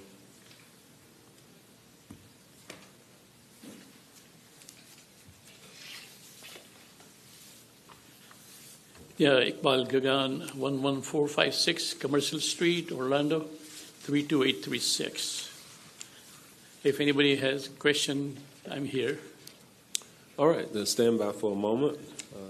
Do we have any members of the public present who wish to be heard on this item? There are no speakers for this item, Mayor. All right, we'll close the public hearing. We'll go to the District Commissioner. Commissioner Wilson, would you like to offer a potential motion? So moved, Wilson. Second, Scott. Motion by Commissioner Wilson, second by Commissioner Scott. All in favor, let it be known by saying aye. Aye. Opposed, no. The motion passes, and it is unanimous. All right. Thank you for your presence, sir. We'll move to the next item on our agenda this afternoon, and this is item C3. We'll open the public hearing on this item, and Mr. Ted Kozak, our Chief Planner from the Zoning Division, will frame this item. Mr. Kozak, you're recognized. Thank you. Good afternoon, Mayor and Commissioners. The item before you is VA 2308-052, and the applicant is Osama Azam. This has been continued a few times, but here we are today. The zoning district is single-family R1A.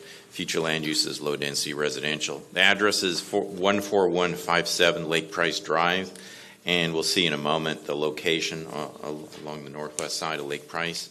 Tract size approximately 0.34 acres, and this is in District 5. Commissioner has been briefed. There are some requests here as part of the case in the R1A zoning district to allow an existing detached accessory structure, which is a carport in front of the principal in lieu of the rear side, to allow a south front setback for that same carport of 6 feet in lieu of 25. And variance 3 to allow a 6-foot high fence within the Clearview Triangle, and then variance 4 to allow a 8.55 high gate within the Clearview. This is the location map just northwest of Lake Price. It's Lake Price Drive. As we zoom in, this is the zoning map. Pretty much everything's the same zoning district. You can see Lake Price kind of curves as you go to the north and east.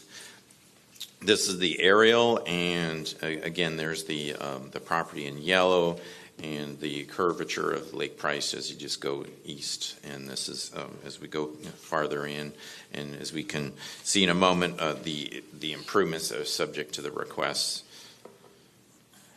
The variances as we go from the right downwards, just towards the top in the orangish color, those are 2 sheds. And there's no permit. However, it appears they meet setbacks, if so wish to permit those. But then the request at hand, variance 1 in front of the principal structure. So have that dotted red line, that's the in front of line in front of the principal, and there's the carport and the the orange in the orange outline. Variance 2 is the setback from the front, 6 feet in lieu of 25, which is the district setback for the front setback line. Variance 3 and 4 is those purple triangles. The 3 is the height for the fence on both sides, both triangles there, and then the gate in the middle, which is that red arrow. That's the gate height of 8.55. Just pointing out the location in gray there, the sidewalk in front of the property. We'll see some photos in a second. So the accessory structure, the carport, if you will, here is with the front that's to the right, and then facing west from Lake Price towards this. Here's the gate, and then the gate and the fence. The gate is to your left, and the fencing is obviously all along the street here in the wood colored. So here, as we get zooming closer from the other side, the gate in right here, as we can see, is covered in a fabric.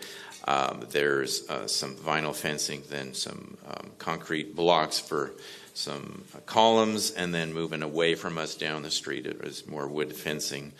As we can see the location as we are adjacent to front sidewalk, and that was the site visibility.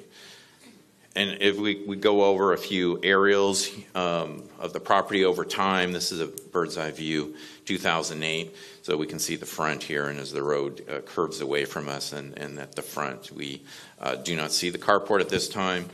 The sheds at the back, we do see the bird's eye view in 2011. Now there's the carport. It appears to be a different type of a material. The driveway somewhat ends. Then we can see, as we see the Google Street View from 2011, it appears that at the time the county was installing a sidewalk, so that's why there's a number of things strewn about. But then the fencing, as we can see here, the carport is right behind the fence, if you can tell, and it appears to be a fabric style structure. Then in 2015 is now something else, which is more metallic, and then the driveway has been extended. This is another Google Street View in 2016. So now as we can see from the street level, the carport and the material, and then pretty much everything else as we see today. Here's a little bit of history. In 1987, the owner purchased the property. Prior to 2008, we don't know exactly at the time, 6-foot high fence, no permit was installed. Prior to 2001, those 2 sheds were installed in the rear without permit. 2015 or so, the 2,000 square foot detached accessory structure was in place with no permit. The code enforcement citation was started in June 22 for installation of fence and gates with no permit, not meeting code, the location of multiple accessory structures in the front yard, and except for the carport, those other structures in the front yard have now been removed. There's a permit has been submitted for the carport, which is on hold pending the outcome of what we're talking about today. There's a little over 2,600 square foot home on the property. And then I've already talked about the variances. So for the carport, variance 1 and 2, 1 for the, it's in front of the principal, 2 is for the setback and for the front setback. Fence and gates for the fence is variance 3, the height for variance 4, both in the Clearview triangles. The Clearview triangle, the safety considerations regarding public safety is a concern, and that's because we saw that adjacent sidewalk in front of those.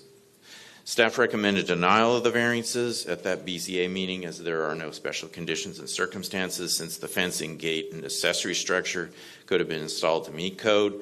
Neither of the further variances are self-created and as a result of construction of improvements without a permit, and they are not the minimum possible, and the requests do not meet purpose and intent of the code, and then could be detrimental to surrounding area since, as what we've already talked about, the pedestrian safety on the adjacent sidewalk, since fence and gate are completely covered, could block visibility.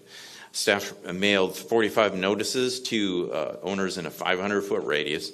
Staff received 4 correspondences in favor and received 5 correspondences in opposition to the request, and 2 are off map because they're not on this map itself. As a reminder, here's the variance criteria, the 6. So there's special considerations and circumstances, not self-created, no special privilege conferred, deprivation of rights, minimum possible, and purpose and intent. The BZA concluded that there would not be special privilege conferred. The variances were the minimum. The existing setback of the accessory structure and the height of fences and gates would not be detrimental to the neighborhood. They recommended approval of the variances with a 3-2 vote. At the outset, there was a recommendation for denial. However, that failed for a 2-3 vote, so then it swung around to a 3-2 vote. And the BZA's recommended conditions of approval per that vote include the first two, which are typical, as well as 3. 4 is just pertaining to those 2 sheds at the property that I pointed out prior to issuance of building permits for carport and fence. And as we call equivalent to a normal high, but a hold harmless for any issues that pertain to the location of the fence and gate in that location. The BZA also recommended a new condition 6, which is the gate shall be transparent. So the requested action at this time is either deny the applicant's request or approve the applicant's request with conditions. Thank you. All right, thank you very much. With that, is the applicant or representative of the applicant present? If so, we invite you to come to the podium. I am here.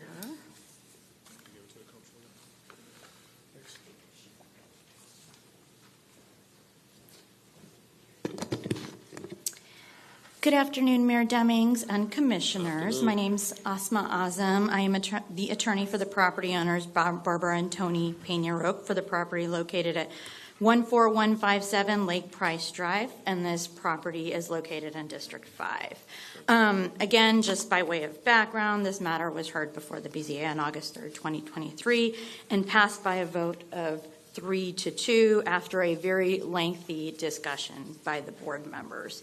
It was subsequently pulled, we later found out, by Commissioner Bonilla, because she does not have a representative on the BZA, and she just wanted to confirm that she was aware of what was happening in her district. So that is why we are here. As Mr. Kozak summarized, we're here before the board on a request for the approval of 4 variances related to 2 structures on the subject property. I think it's critical to provide a little bit more background on the owners in this area. I mean, these owners have lived in this home almost as long as Joel Princell has been serving as county attorney, more than 30 years, since 1985. They purchased the home, the property with a shell on it, and they essentially completed it themselves, got it permitted, etc. Through the course of the last 30 years, they've added things to the home, including the carport, the fence, and the gate. It is the owner's position that they put up the carport, the fence, and the gate in 1987. At some point throughout the last 30 years, they've had to replace portions of the carport, and that might be why that there's a photo showing no carport, but they have had some sort of carport on the property since 1987 because there is no garage on the property. Based upon our research, the existing code provisions regarding carports and the fence and the gate and the clear view triangle were not in existence when they put up the gate, put up the fence, and put up the carport. So essentially, we're asking the board to look at these variances requests with that context in mind. I am going to start with the carport because I think it's the easiest one. Uh-oh, sorry. Well, I have a packet for you, but I'm going to try and show my photos on the overhead. Okay, perfect. So the first structure that I want to go through is the carport. That was actually the very easy decision for the BZA. I don't think there was any adverse reaction from any of the board members regarding the carport. Essentially, it's our position that the carport code provision is really one to maintain aesthetics in Orange County, which we understand. But I'm providing photos of the carport that show that it really has minimal impact on the surrounding area just because it's really hidden. So looking from Lake Price Drive, that's what you see for the carport. You pretty much can't see it because it's hidden behind a fence. There's another photo here that shows extensive foliage. There's a little corner of the carport showing here. That's the corner of Lake Price Drive. And then the last 2 photos regarding the carport show the inside where there is an extensive driveway built out. So if this variance was not granted, the property owner would essentially have to break up the driveway and, I guess, re-pour it.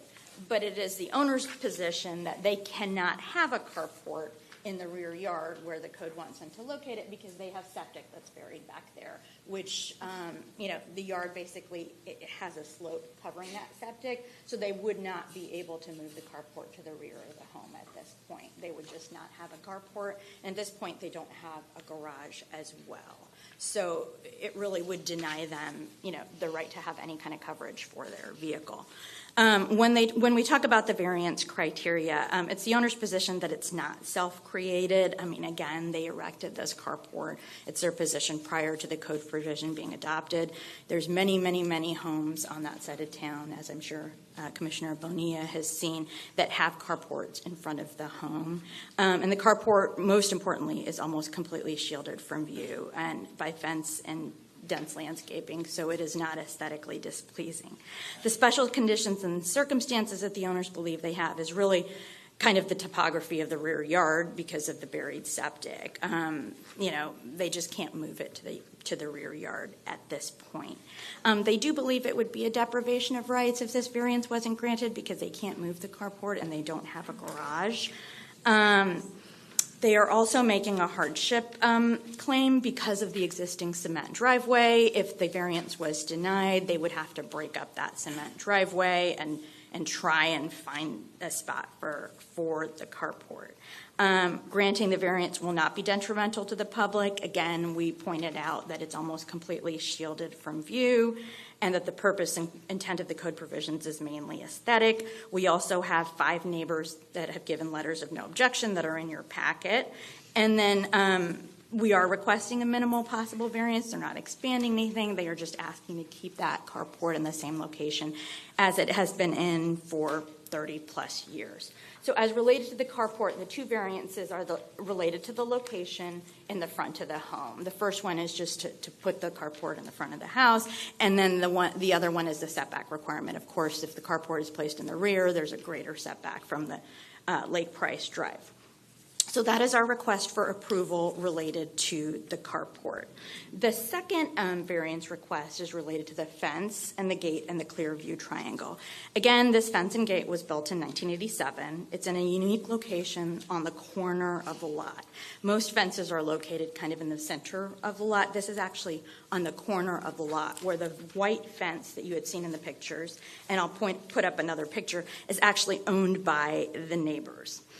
Again, my research indicates that the code provision requiring that clear view sight triangle was adopted in 2015, and it is intended as this added safety measure for the driver to identify oncoming traffic when they're backing out and also increase safety for pedestrians on that sidewalk. We're requesting the variance because we've not had a safety incident in the 30 plus years that we've been there. The gate is actually clear. It does not have that tarp on it, and I will show you those photos. The sidewalk was put in well after the gate was erected, but the owner has installed reflectors and a gate arm for added safety to put pedestrians on notice that there would be a vehicle coming out. So obviously if the gate is clear, you can see the vehicle, but then we also have that added gate arm. And then the last thing that the owners want to put out there is that the location of the gate makes it impossible to relocate it to accommodate that 15-foot clear view triangle. The only solution for the owners if the variance isn't granted is to remove the entire gate and the entire fence that runs along that perimeter of the front of the lot.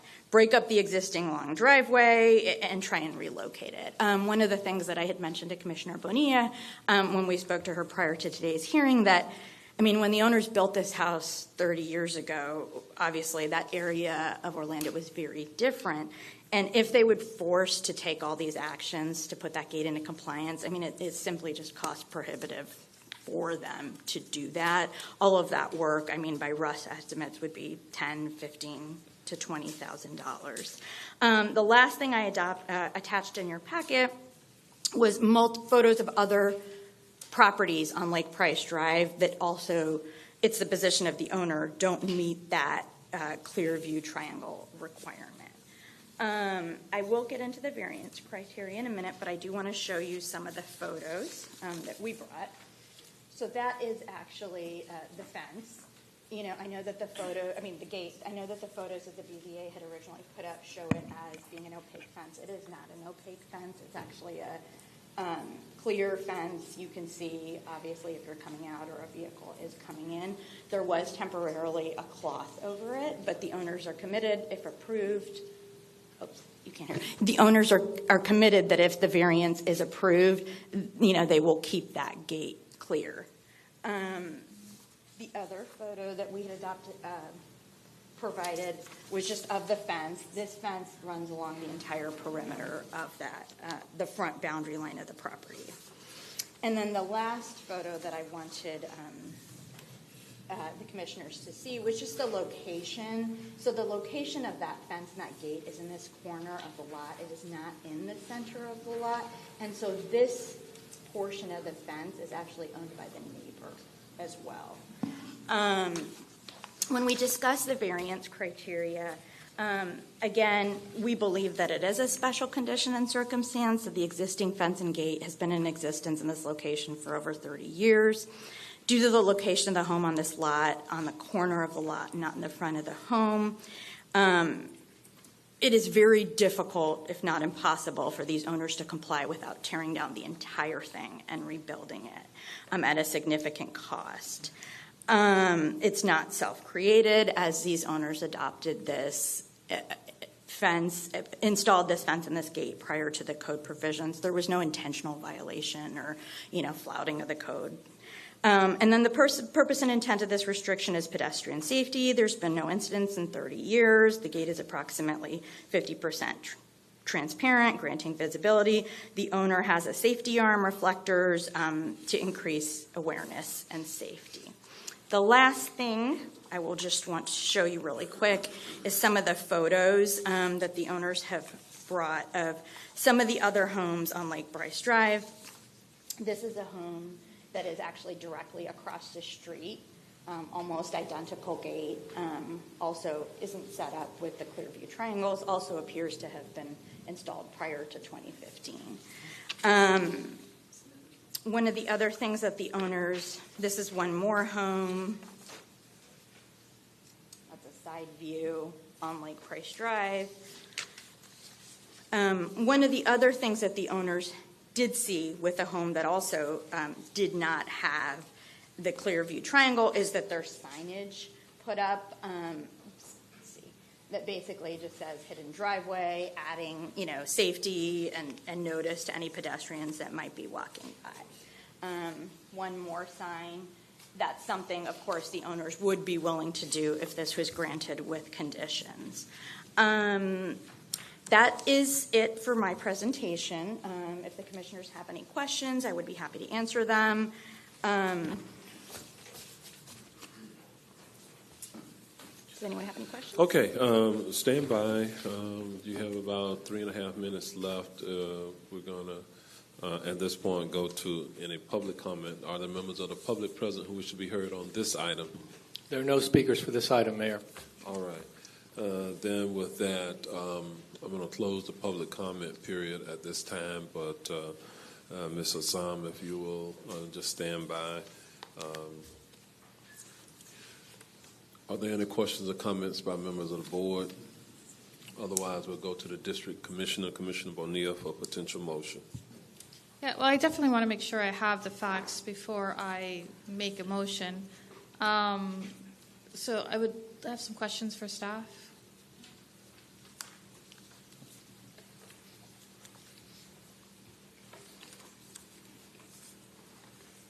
So some of the aerials over time shows that there was no fence there, and then there was a fence there. And then we received this letter of this was signed by the homeowner, showing that they're willing to build the fence. But as far as the county knows, there's no documentation of any permit or anything on this fence.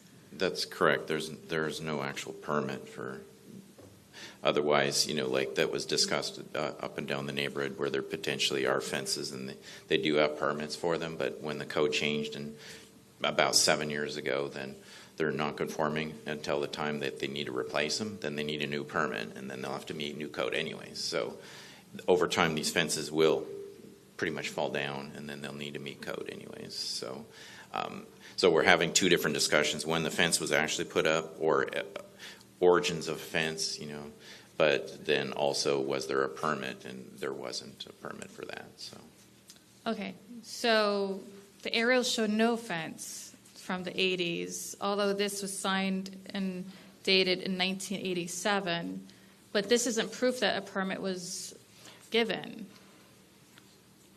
So do you have any proof that that was a permitted fence from 1980s?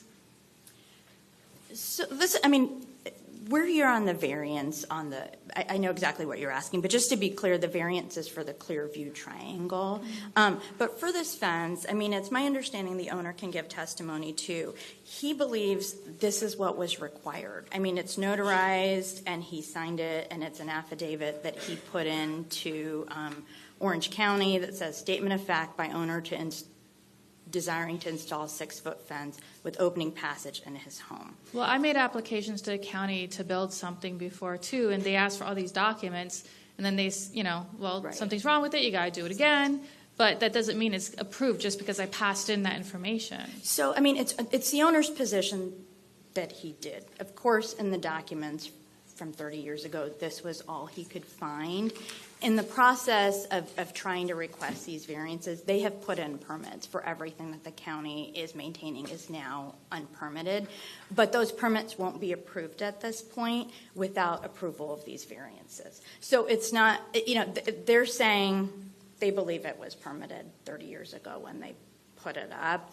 At this point, they've applied for permits. But the aerials show no fence in the 80s. It comes later on. So what they're years later. Okay, so what they're saying is that over the course of 30 years, things were erected and then things were changed and put up. And, maybe an aerial was taken at a time when, they were in the process of changing things. But since they've been an occupants of the home, they've had some sort of carport and they've had some sort of fence. And now the carport, too, according to the aerial, it did not show any evidence of any carport. The grass was evenly grown across the whole front yard. So if there was a carport, because I've had a structure like that, and Right. it turns into sand underneath because there's no rain on it, the grass can't grow. There's no evidence of anything being there. I think carport, according to the aerials. I'll let the owners give testimony again on that, but I would say that they wouldn't submit an affidavit in 1987 to put up a fence if there was never a fence there. I Well, it looks like understand they that this isn't a attempted to, but permit. in the following years following that, there was no fence put up until almost 20 years later. So again, I would say there's contention that they had a fence up at some point. This is the only evidence that they have in their possession from 30 years ago, that they did put up a fence at that time. That's not to say that things were not changed, that were modified. At this time, they have submitted applications to have the fence permitted, but all of the applications are on hold until these two variances are either approved or denied. Okay, so I would say that I'm going to make a motion to deny, and you have to work with zoning to make sure that what you're building there is in compliance and following the guidelines of the zoning or permitting division. So my motion is going, because unless there's questions from the board, I know you didn't have questions before. But No questions indicated.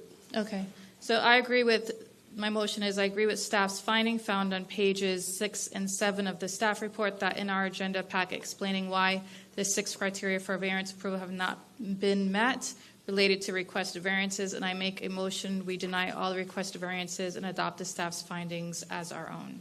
Second, Wilson. Okay, we have a motion and a second. All in favor of the motion, say aye. Aye. Opposed, no. All right, the motion passes and it is unanimous. All right, with that, then we will move forward with the next item on our agenda for this afternoon. So we're moving to item D4. We'll open the public hearing on this item. I'm going to ask the Director of Public Works, Mr. Joe Conkle, to frame this item. With that, you're recognized, Mr. Conkle. Thank you, Mayor. Public hearing D4 is an amendment to the Orangewood N2 plan development. The affected portion of the PD is located on the west side of I-Drive and south of Central Florida Parkway. The request is one waiver from code for the reduced side lot setback for pools for the attached townhome-style units of the short-term rental development. The property is designated Activity Center Residential, ACR, on the future land use map and is zoned PD, Plan Development, as the Orangewood N2 Plan Development. The aerial shows the area currently under construction for the short-term rental, surrounded by other tourist, commercial, and other multifamily uses. Here we have the overall PD land use plan, and the affected property is a portion of PD parcel 11D. The recommended action is to make a finding of consistency with the comprehensive plan and approve the Orangewood N2 plan development, subject to the conditions listed under the DRC recommendation in the staff report. Mayor and Commissioners have been briefed on this request. This case is in District 1, and staff is available for questions. Thank you, Mayor. All right, thank you. Is the applicant or representative present? Please come forward. All right. Good afternoon, Mayor and Commissioners. My name is Christina Baxter with Polson Bennett, 2602 East Livingston Street, Orlando, Florida, 32803. We agree with staff's report and recommendations. We're just here to answer any questions if you have them. All right, then, Ms. Baxter, if you will stand by. Are there members of the public present who wish to be heard on this item? There are no speakers for this item, Mayor.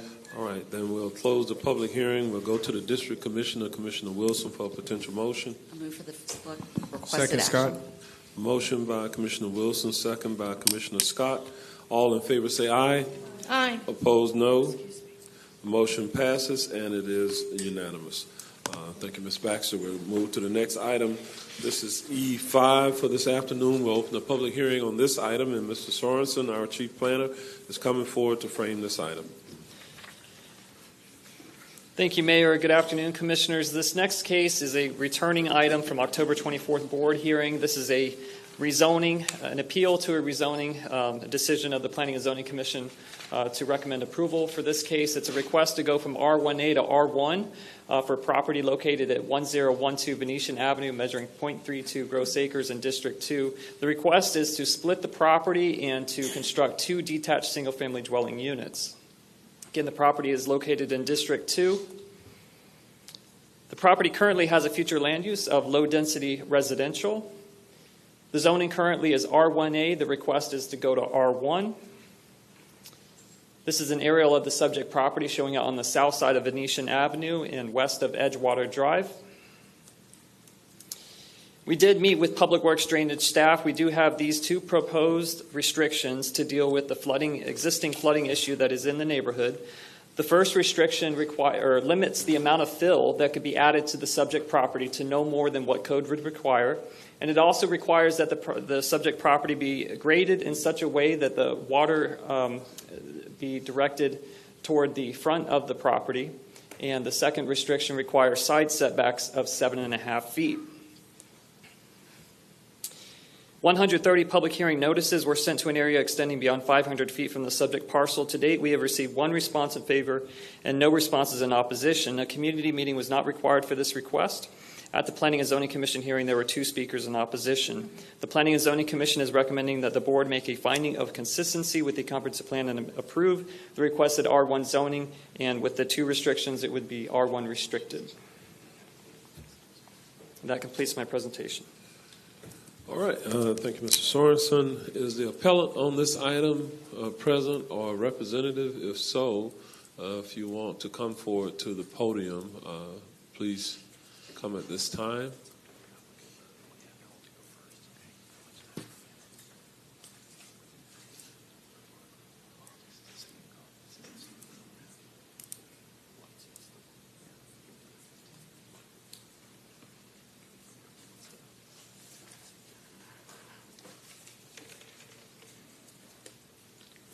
Good afternoon, Mayor Afternoon. Demings, County Commissioners.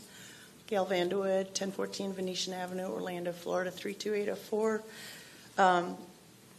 I've had some communication with Mr. Sorensen on some of the restrictions that have been presented. My concerns, just my few concerns were, in the verbiage, it says efforts to retain the stormwater drainage, and I'm just wondering how specific that is, since these rules aren't retroactive and some efforts are made. If they're not containing the water any more than, still causing more problems of water intrusion, how do I protect my property with that if these things, once it's constructed, it's kind of said and done. Just the concern of like I've said before, with the less green space, and then as early as last week, they did clear some more property on the northeast corner of Venetian Avenue, which I assume will be 2 more houses put in this particular area. With that being said, with all these newer homes and some of the older homes on the west side of this block, I'm wondering if the improvements to our existing stormwater drainage also can be addressed, because I think this is going to be a continuing problem for us at this time. So those are just kind of my concerns with this, and I appreciate all of the conditions that have been added to this to try to make it better. I do appreciate that. All right, thank you for your comments. Is the applicant on this item present or a representative? If so, please come to the mic.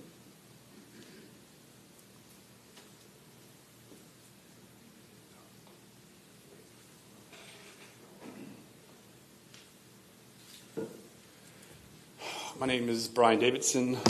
I reside at 1012 Venetian Avenue. I am the one making the appeal here. I've got a slightly revised PowerPoint just to refresh your memory on the whole stance and kind of where I'm looking at to hopefully get that loaded up here in just a second. We are. Here's a view of the house. It is currently a single story home across essentially it's 2 lots. It is twice the size of all my surrounding neighbors' lots, and I want to ultimately maximize the use of this land without negatively impacting my neighbors, of course. So the request is, as mentioned, R1 to R1A. Like I said, maximize our land value. The house was built in 1950. It's a 1,600 square foot home. Ultimately, I want to upgrade to something that's a little more modern and a little more in tune with the lifestyle that I want to live. It's currently a livable home, but I'm ready to upgrade personally. And this is what's across the street from me. Like I said, I have 6 neighbors. It's been defined, or it's already been shown that 2 homes can be built on my lot if it was already split into 2 lots. It's not that I don't care about my neighbors and I'm not concerned with their concerns. I'm certainly understanding of that. I'm just in disagreement that the impacts that putting 2 homes up would have an adverse effect other than what's already currently impacting them. Let's see here. That was a home across the street from me. As I mentioned before in the previous meeting, dividing the lot into 2 50-foot lots is not inconsistent with the neighborhood. It's actually very consistent. As 4 of the lots of the 6 are 50-foot, and the one was actually rezoned as an R1 without any restrictions in 2017. There's multiple properties that already have multiple buildings on there, so again, consistent with with my request. We aren't defined as a flooding zone per FEMA regulations. There's been no flood damage that's happened to my house or the appellate's house. Only last year, with the record rainfall, I think is why we've continued to have this ongoing debate, because there was no dispute for the 2017 rezoning. There's been no dispute for other rezones that have previously occurred. Mentions or complaints were made about the new house on the Hunter that was rezoned, and the county inspector came out and said everything was in code, and if there was any concerns that the appellate should look to consider to regrade her lot. There's been no mentions of any attempts to regulate water from the appellant or anyone that's complained about having any flooding issues inside of their home to redirect the water as it is. So I'm asking for you to approve, because while I don't have any plans personally to develop the lot, I do want to maximize its sellable potential, again, without impacting my neighbors adversely. If this was to not get approved, I've already kind of played around with building a potential dream home on the lot, because I do love the area. I wouldn't mind staying in the area, but I really want to move on to the water and utilize my boat more. And the appellant did tell me the main reason for her appeal is not to prevent the lot from getting rezoned, but to be heard about the sewer and the water mitigation. So she's not opposed to the new development, which is good, but I don't think I need to be the scapegoat for a bigger issue that's impacting not only that neighborhood, but many neighborhoods in Central Florida. And I do agree with I'm fine with the first restriction, because I don't think the flooding is an issue. So I'm happy to maintain the current fill dirt level. I do feel, though, the second restriction of 7.5 feet versus 5 feet will adversely impact the sellability of my lot, limiting the amount of a space a home could potentially be put on there. And as we mentioned, there's already development. I don't think it's going to be a double lot. I think it's a single lot because it's not big enough to be split into two.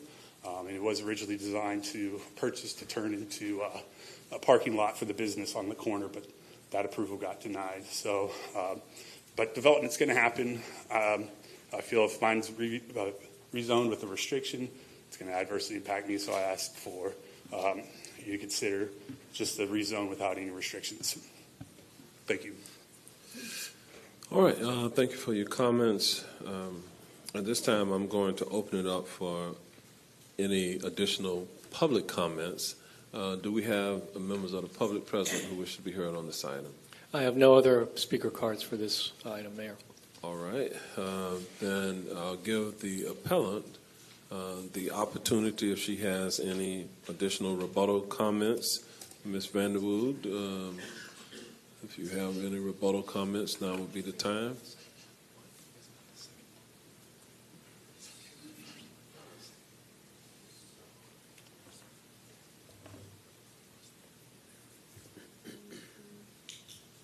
I think the whole reason from this, from the beginning of this, I was asking for some help from our district commissioners to help our problem here, because we are part of the tax-paying community, and new construction is going on everywhere.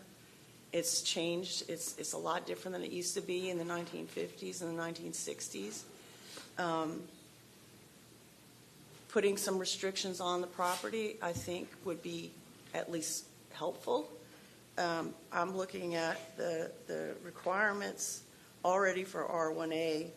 The minimum side yard is 7.5 feet. So that's pretty much the same, but we are impacted by water, a lot of water. So any help that we can get would be appreciated. And if Mr. Davidson sells his property and moves somewhere else, it doesn't impact him. When he's there, it doesn't impact him as it does some of the other people in this neighborhood. So that's what I'm here speaking for on behalf of the rest of the people in my community that are impacted by it, and would appreciate any stipulations to new construction there. That would just at least be some kind of effort to move forward. Ms. Vanderwood, I want to understand what you're saying. Is your opposition to splitting the lots, or? Well, I really don't think that that's my judgment call. I mean, I think that's something that's already been back a long time ago, was already a double lot in the 1920s. Now it's one. I don't necessarily like the idea of it because I like the privacy in our neighborhood. And, I know if 2 new homes go in there, they're going to be 2-story homes. Everybody has a lot of privacy. It's going to infringe on that. But I really don't have control over that. I guess if it was just where we were considered in the process of the new construction, where it's not going to have some kind of negative impact on our properties. That's what my concern is on the whole thing. So I know that tax revenue is needed, things needed to be upgraded, and things change, Just nobody wants a yard anymore. I see it going on all over the state of Florida, everywhere I go. Acres and acres, they take down every tree. I'm a tree hugger. I'm a horticulture person. I love vegetation and I love all that. And everywhere I go, I see it. And I just, it kind of makes me upset in my neighborhood because of it growing more as well. But I think it's inevitable. It's going to happen. I just think that we need to be considered in part of that because we don't have the city sewer. We don't have the stormwater drainage. We have older communities. Okay, so I think you've answered my question. Okay, don't need to go over it. No, but thank you very much. Thank you, sir. Okay. All right. I'm going to go back to the applicant. Where did it go? There it is. Okay. If you'd like to offer any rebuttal comments. I know the concern is that it sounds like I'm trying to sell it and burn and leave my neighbors to sink in the water. I'm not. I do care about my neighbors. I am concerned with my neighbors. And I think it's been overlooked that if I could sell my lots for potentially $350,000 per lot, which is substantially more than what I paid for, but it is averaged around that neighborhood, that is going to make their lots a lot more value, their homes a lot more value. I think Gail said she purchased her house for $35,000 back in 1988. So she'll have additional money from me selling it by a comparable lot to then make any improvements to the home to mitigate any water that may happen to come into her house, which she has never had any water into her house anyways in the first place. All right. Thank you very much. With that, if we don't have any other members of the public present who wish to be heard, then I'm going to close the public hearing at this time. And Commissioner Bonilla has indicated a desire to speak, and then we'll go to the district commissioner, Commissioner Bonilla. Yeah, I just have a couple of questions. I know a similar issue was on a land use case that I had too. And I know Commissioner Wilson brought it up. I passed that because it's like a larger lot, so these are smaller lots though. And I know in new developments, right, you have the house built up and then there's swells between the houses where the water runs off, the retention ponds, there's a system in place. But these older neighborhoods, let's say back in the day they did have these swales. They're now, because over time it kind of, these swales kind of build up. But then if you have new homes coming in, they're higher, and then the old homes are lower. Like, what really is being done? Because, like, in a larger lot, you could build within. So, let's say my property, if I didn't want to drain into my neighbors, which, by the way, side note, they're draining into my property. You could build your own swales on your property, right, to prevent it running off into the other ones. But this is a smaller property, so how do you deal with that? Okay, Commissioner. See, I'm getting the nod.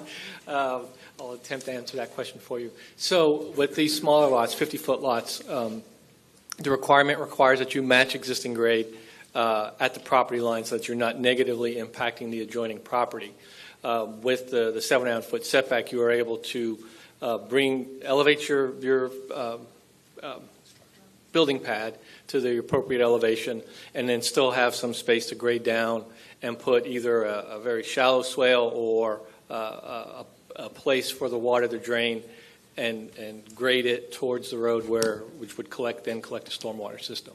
So the idea is that as they come forward, or if someone were to come forward with a new house, they would have to show a grading plan. The grading plans for infill or retrofits are much more scrutinized. With a brand new subdivision, you have a lot of space to make the grades and make the drainage work. But when you're going into some of the older and existing neighborhoods, that's where the grading plan becomes a little bit more pronounced and required. So if this were to go forward, we would require a grading plan specific for each lot, showing the tying into the existing conditions on the exteriors, and then providing the pitch, if you will, for the water to flow towards the road as part of the grading plan. Okay, so who is the oversight on these two? Because not to complain about my neighbors, but they're both filled in their property and now flooding on mine. And I'm not going to turn, that's fine, we'll figure that out. But like who oversees this? After the fact is a whole separate issue, and I know that you said that you've seen places where there's a swale in the beginning or when the house is built, and then over the course of time they get filled, and that unfortunately happens frequently in a lot of different parts of the county.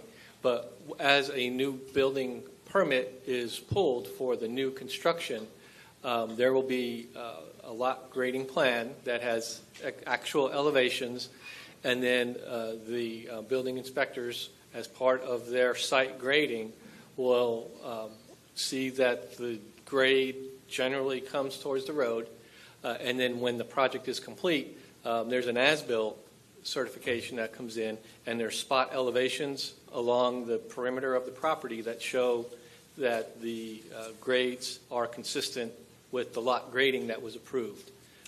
It's kind of hard to eyeball the exact elevations, so that's why you need a survey at the end to make sure that it was built appropriately. And that's a document that's part of the final building plan submittal approval. Okay, but like over time, like let's say 5 years later, they decide to fill in. There's just no. Unless there's interactions between the neighbors, there's really no way for the county to be able to go out and enforce those. There's just too many lots to be able to try to do any kind of enforcement for those modifications after the subdivision, after the lot has been built, and after that as-built lot graded as-built has been submitted. So the oversight then would be the neighbor then putting in a code enforcement complaint then, and that because they had that plan that you'd be able to tell and do something about it? I am not the code enforcement person, Commissioner. So John, I don't know if you or someone else can answer to the code enforcement complaint. If someone were to file a complaint, I can tell you how we get up to the building permit and that as-built. I'm just looking at how the oversight is done, over time. Commissioner, certainly the resident would be able to call. I can't hear you. Miles. Certainly the resident would be able to call 311 or code enforcement to file a complaint or allegation about a potential code violation, and ultimately that would be reviewed by staff. There are some provisions within the lot grading ordinance about the amount of fill that can be brought in absent a permit, but to the point that it interferes with an approved lot grading plan and then ultimately pushes water onto another property. I think there would be, with the as-builts, there would be some standards to be able to measure against and identify that. So again, I think there's an enforcement process that could play out in these particular circumstances. Larger properties with fill might be a different circumstance as well, but at least on these smaller ones, that's something that can definitely be addressed as part of the permitting, and then ultimately if there's subsequent modifications, that could be reviewed. Okay. Thank you. Okay. With that, let's see. Commissioner Wilson. I had a follow-up question, so what you're saying basically, according to the permitting requirement, and understanding the need for the grading to allow the water to run towards the road, how does that then, how is there an assurance that the road isn't pushing the water right back up onto the property? Because I think there's examples across the county where, depending on what's happened to the road maintenance over the years, that even the slant or structure of that road or curb changes the flow. And so it ends up back in the neighbor's property again, and everyone does. Well, if there's a water ponding on the road infrastructure, either in the curb, if it's curb and gutter, or in It's not ponding, it's coming back. What I'm saying is the outcome is sitting water in a neighbor's yard because a new home was built up. Water was graded under code and permitted to make sure it was running off to go to the road, but the road hasn't been touched in 100 years, and it runs right back into the neighbor's yard. That scenario would be reported to Public Works, and we would work towards finding an outfall solution for the water that's coming to the road. Because, but just, and set me straight if I'm wrong about this, there's no, within the permitting process for that gradation, there's no contemplating what the condition of the road and where that water goes afterwards, right? Well, in a new subdivision, there is, right? In a new But that's not what we're talking about. And if you go into some of the older neighborhoods, like this one, 50s, 60s, or 70s, there is, if the neighborhood's been around for a while, then there has been storms and events that have come through, and the water will, the water drains. If there's not drainage and issues associated with those individual subdivisions, sort of as we talked about it this morning a little bit, then that would be a Public Works project to look to either provide outfall for the secondary, the water that's coming into the road system, and providing a place for that water to go. Well, and I bring it up, obviously this case is an individual case study sort of in where these things meet, but there are definitely examples in my district where there have been neighbors versus neighbors on these issues because they believe it's the neighbor's fault. Right. And not the fault of potentially the infrastructure was there when the permit went out to grade the new structure. So I just want to make sure that we're being conscientious of places where we can provide some alleviation through a Public Works request. Right. And there is some outfall in the neighborhood. I took a look at some of the existing elevations as you go from Edgewater down to the lake. There's some existing swales / ditches that are along the front, and that water does drain. It is an older system. When you have the afternoon rains, they fill up. If you have frequent afternoon rains, then the water will be there every day until there's enough time for the water to dispense down to the lake. All right, thank you. All right, Commissioner Moore, back to you. Yeah, I just wanted to tell my colleagues, so I did have a meeting with staff, and I did drive over there a couple of times, and it's the old ditch situation, and the ditches are certainly being maintained. It's a very nice up-and-coming area of College Park, and everybody wants to live here, so I understand and the interest in a lot split. And so we also talked about, which has not come up, with the challenge with some of the older homes that the codes were different and they were not graded, where the house was built up a little bit and we had these side ditches, and we talked about the challenges of residents or neighbors to try to get their lot into conformance so that they wouldn't have flooding. And of course I asked them, well, why can't we, I wasn't real happy with the ditches, and so aside from a penny sales tax or a half penny sales tax, there just isn't funding to upgrade the current ditches, but they are working. They Correct. are working, and most of the issues that we've been hearing about are because of these older homes that weren't following the same codes with raising the house up, potentially having the side ditches to get the water out. So, and in terms of sewers, you mentioned sewer. I believe it's in, maybe you can help me, is it in the Wekiva Basin? They are going to be required advanced septic. Right, and so these new homes will be required per our upgraded codes to have advanced septic, and I have to tell her we're having enough trouble getting money to get outside of homes within 2 miles of Wekiva Springs, so I don't see sewering in the future for this area. Will probably be these advanced treatment systems. So I was happy that the staff required, I know the applicant is not, about the 7.5 feet, but that was an attempt to make sure we had room for the proper grading and a little bit of a ditch there so the water could run out, and it would run out to the street. So it was a very interesting conversation. I appreciate the additional questions you asked because this is a challenge in these older existing areas. And so with all that information and the additional conditions, I'd like to make a motion to approve. Second, Wilson. Motion by Commissioner Moore, second by Commissioner Uribe. All in favor say aye. Aye. Opposed, no. Motion passes, and it is unanimous. Thank you all for your presence this afternoon. We're going to move forward now on our agenda to item F6. And with that, I'll open the public hearing on this item, and Mr. Sorensen will have you frame this item as well. All right, thank you, Mayor. This next item is a future land use map amendment request to go from low-density residential, which allows consideration up to 4 units an acre, to low-medium density residential, which allows consideration up to 10 units per acre. The rezoning request is to go from C3 to R1. The location is 98 North Goldwyn Avenue. And the proposed use is 2 detached single-family dwelling units. The property is located in District 6.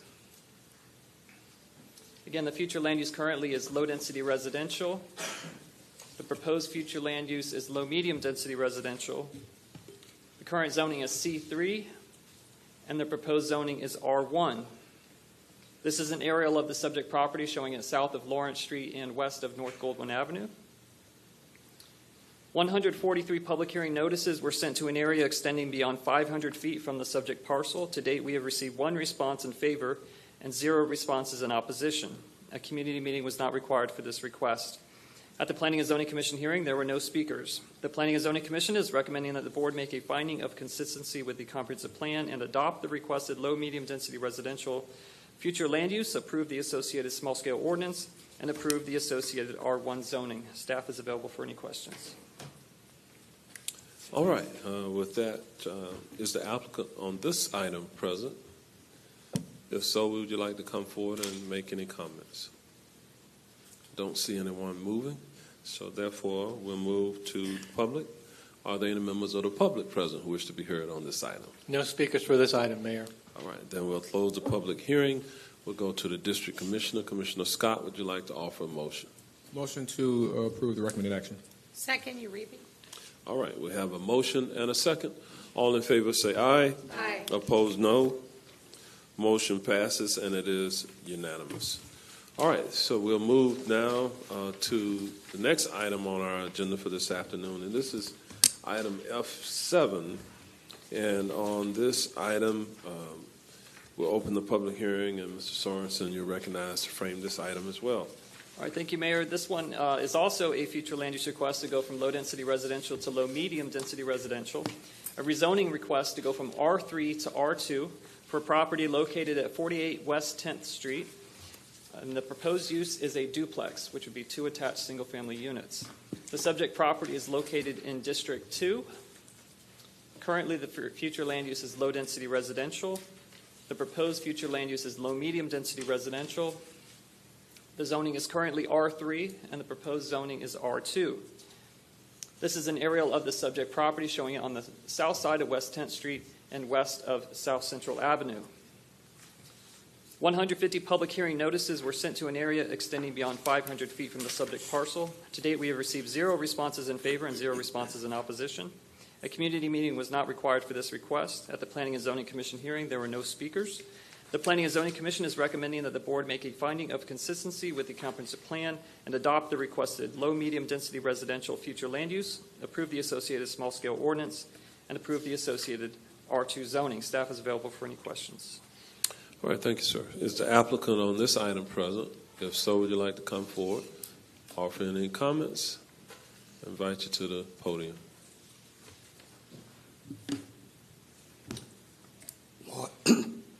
Juan Rivera, 1632 Palm Beach Drive, Apopka, Florida, 32712. All right. If there are no specific comments, you can just stand by. No, well, the only thing I have to say is the property was purchased to build a duplex. We were told that it was R3, so we assumed it was acceptable. But of course, we ran into this problem, and I was told that we have to go through all this hearings to get it approved. So that's what I'm doing, trying to get everything approved so that we can go forward with our duplex. All right, Mr. Rivera, then stand by for a moment. I'm going to open it up to any public comment. Do we have any speakers? No speakers for this item, Mayor. All right, Mr. Rivera, we're going to close the public hearing at this time. We'll go to the District Commissioner, Commissioner Moore, for a potential motion. Yes, thank you, Mr. Rivera. You live in a neighborhood that's getting sewers soon. Excuse me? You're going to have sewers soon. Oh, yeah. Palm they're, Beach. They're already tearing up the roads. I know your car probably looks as dirty as mine. Anyway, thank you for building houses in South Apopka and doing this. And so I'd like to make a motion to approve. Second, Scott. All right, we have a motion by Commissioner Moore, second by Commissioner Scott. All in favor, let it be known by saying aye. Aye. Opposed, no. Motion passes, and it is unanimous. Thank you, Mr. Thank Rivera, you. for your presence this afternoon. We're going to move to the next item on our agenda, and this is item G8, and it is my understanding that there has been a request by the applicant to continue this item, but it was properly noticed, so we do have to open it up at this time, and so we'll open the public hearing, and we'll have Mr. Sorensen frame this item. Thank you, Mayor. This is an item that was continued from the November board hearing. The applicant has requested that this item be continued again to February 6th board hearing. All right, is the applicant on this item present? If so, would you like to come forward and offer any comments? I see no movement. So with that, are there members of the public present who came to be heard on this item? No speakers on this item, Mayor. All right, then we'll close the public hearing. We'll go to the district commissioner for a potential motion. Commissioner Wilson. I'd like to make a motion to continue to February 6th at 2 o'clock. Second, Moore. All right, we have a motion by Commissioner Wilson, second by Commissioner Moore. All in favor say aye. Aye. Opposed, no. The motion passes, and it is unanimous. All right, with that, we'll go to the next item on our agenda, which is H9. We'll open the public hearing on this item. It's my understanding Ms. Brandy Driggers is going to come forward, our Assistant Zoning Manager.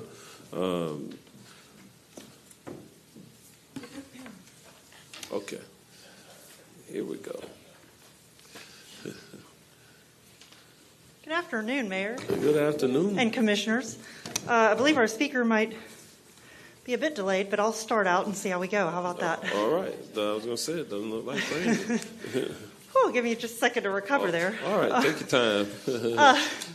Run so, it in. This is the second public hearing for Chapter 38, zoning, and Chapter 30. Okay.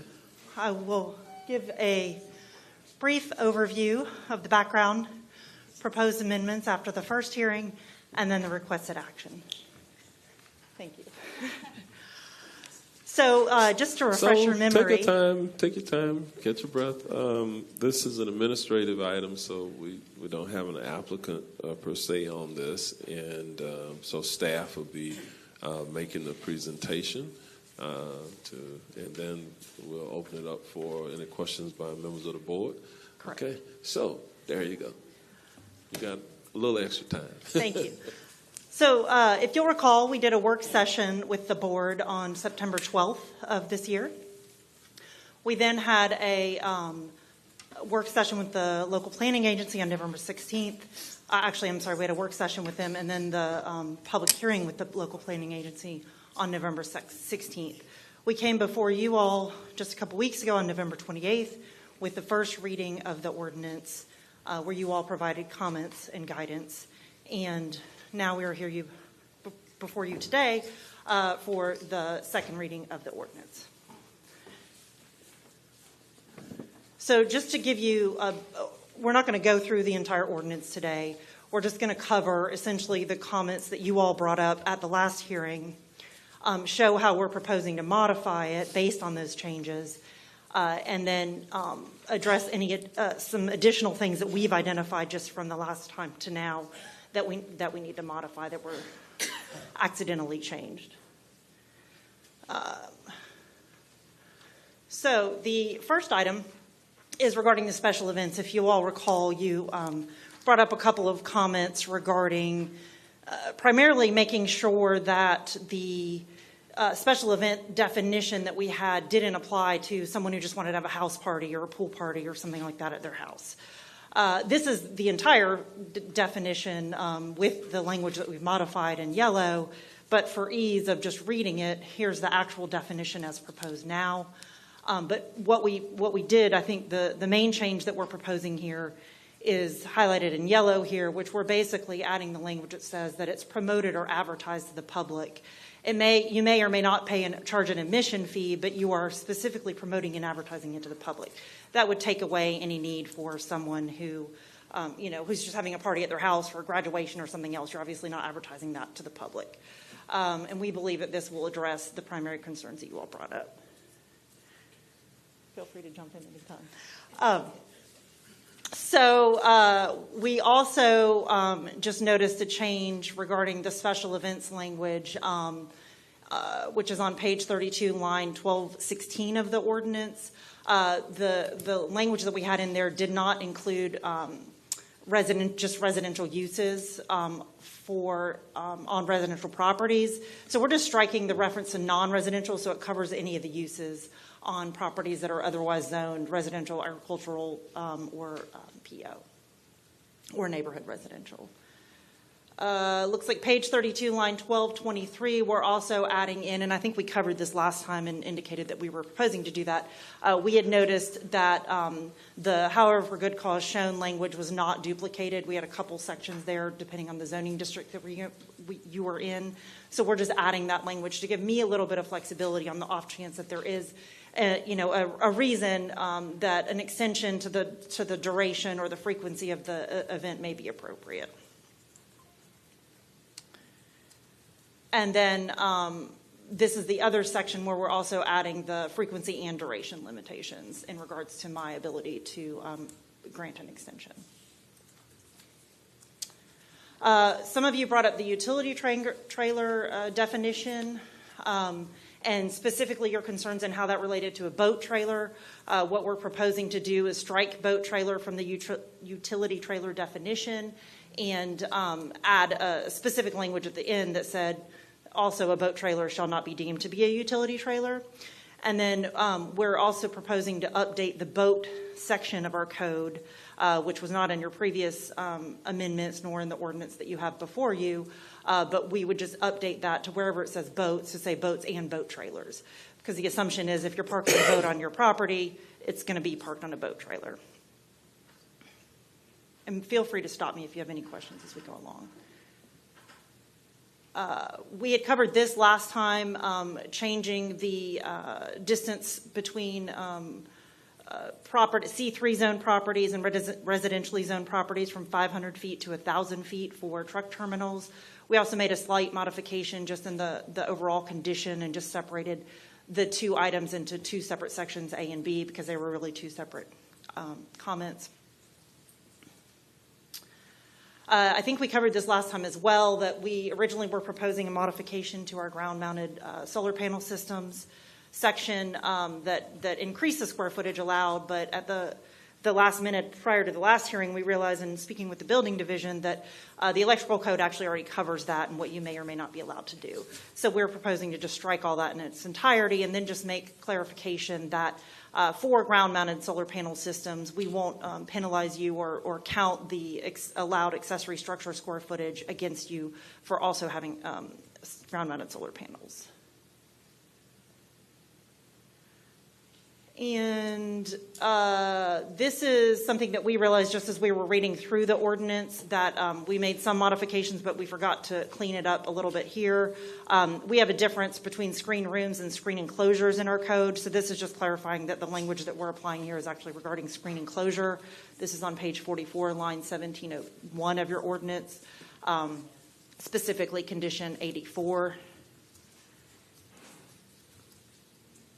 This is regarding the student housing modifications we were proposing to make. We were updating our definition to student housing, which is staying the same, but we realized that in modifying the recreation facilities and trying to clarify what counted as student housing, or in regards to this section, we actually made it more difficult. So we're making a few modifications here to basically make it the same as the multifamily housing, but to clarify that it applies to the unit, not to the number of bedrooms, with student housing, density is based on the number of bedrooms. So there was some miscommunication, or maybe not as much clarity in the code as there could have been, in terms of that just applies for density, but everything else you would apply it for the unit.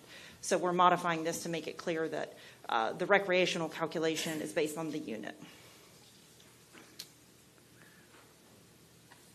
This is the guidance that you all gave us last time. If you'll recall, the Planning and Zoning Commission had recommended a change to the accessory structure section to modify the rear yard setback from 5 feet to 2 feet.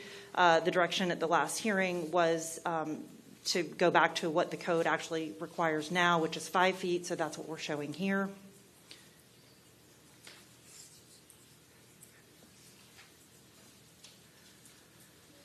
And we are also updating the basic site and principal building table. This is section 1501. You'll notice, it doesn't show up very clearly here, but you'll see under the R2 and R3 zoning districts, under the max building height, we're proposing to add a footnote E. It's in red here, but it's not super highlighted. But that footnote E would essentially just highlight the fact of what we also covered last time regarding the section in our use table for multifamily residential buildings in excess of 1 story in height within 100 feet of the property line of any single-family dwelling district or use. Requires a special exception. That's found in our use table, and it will now also be found in our use table. I'll cover that in just a second. But we also wanted to cover it in the height section of the code, because that does otherwise limit it. If you're just looking to figure out what you can do as a developer, make sure that you're aware that that might impact you.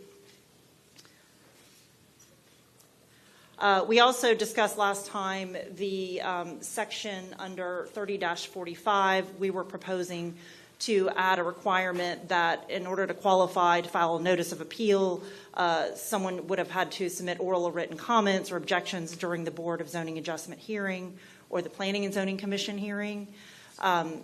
There was some concern there, and I know we had a lot of discussion about how we might better address it. Honestly, we just felt like it was easier if we just struck the proposed language. It's not really a huge problem that we were trying to solve, so we're proposing to just go back to what current code is now. So that's what's reflected here. And we found a few cleanups. Our use table is about 30-something pages, I think, at the end of your ordinance here. And when you're working on a spreadsheet like that and making changes to it, sometimes things inadvertently get struck through or added or changed that maybe you didn't mean to. So doing a final kind of review, we realized that in certain cases we missed a few things here. So this is what we're showing you. Under duplexes, we're proposing to add P under the neighborhood activity center section. This is the multifamily residential building section that I just referenced that we're adding the footnote for, but we're also proposing to now keep it in the table as it is today based on the direction from the last meeting. Under clothing production, fabric manufacturing, things like that, showing a P in the industrial districts. And just to clarify, the orange shows that that's what it actually is in code today. Is that correct? Okay. So it's not in code, but we're proposing to add it. It's already allowed under the commercial section. So we didn't understand why it wouldn't also be allowed under the industrial section, especially when you look at the other things that are allowed under manufacturing. The same thing here with meat distribution and dairy distribution, proposing to add it in both C3 and then the I1, I5, and I4. Once again, if you look at the whole of all of the manufacturing uses, they're generally allowed everywhere. For whatever reason, these weren't allowed in these specific, but we weren't really sure why it was any different. And then for car rental and leasing, adding in condition 176. It was accidentally struck out in the ordinance that you have in front of you. We're just reflecting that it would actually show as staying. The same thing here under auto repair. We were showing all of these as being struck through. We're just proposing to keep them as they are. The same thing with transmission repair, keeping the condition 82. Okay, I apologize. We're adding it because it was not in there. The underline is indicating that it's being added. And under car washes, this was something that was accidentally struck out in the initial ordinance, but we're proposing to keep it in there as is. This was an additional change that we made between last time and this time, which is just adding clarification that for civic, social, and fraternal associations, specifically without residential component, this is under the use table on the SIC Group Code 8641. Also, fire stations, for whatever reason, they weren't allowed in C3. We're just adding them in. We're not sure why they wouldn't be allowed there, where they're basically allowed everywhere else. And national defense, the special exception requirement was accidentally struck through. Now it's showing is staying. So that basically covers all of the proposed changes between last time and this time, none of which are reflected in the ordinance that you have in front of you, which is why we wanted to make sure we went through all of them. So the requested action before you today is to make a finding of consistency with the comprehensive plan, approve an ordinance affecting the use of the land use in Orange County, and to allow staff to make changes consistent with today's board direction, correct any non-substantial grammatical or Scrivener's errors, and to include the ordinance number and effective date. And I am available for questions if you have any. All right, thank you. Again, this is an administrative item. We do have to open it up for public comment input. Do we have any speakers? Yes, Mayor, I have 4 speaker cards. I'll read the names off, and if you can line up over there by the podium. First is Vicky Vargo, followed by Steve Brown, then Michael Patterson, and last is Bobby Beagles. You'll have 2 minutes each. Please state your name and address for the record, please. Vicky Vargo, 3800 Wingfoot Court, Orlando 32808. I'm here to support the changes to Chapter 38, which now requires utility trailers to be stored on residential properties the same as boats. The change will greatly improve the look and feel of our neighborhoods. And I just want to thank the zoning staff for their insight in making our neighborhoods not only more pleasant place to live, but also to support change that will help increase property values by not having utility trailers all over our front yards. So thank you very much. All right, thank you, Ms. Vargo. We'll go to the next speaker, please. Good afternoon, Steve Brown, the chairman of the Ag Advisory and Green Industry Advisory Committee for Orange County. And we had several issues prior to this afternoon that the staff has been able to address. The one remaining issue that we would like to have addressed is there's a section in there that's regarding 4-H and 6-month timeline for animals to be returned. And in FFA and 4-H, it's almost a continuing 6-month cycle.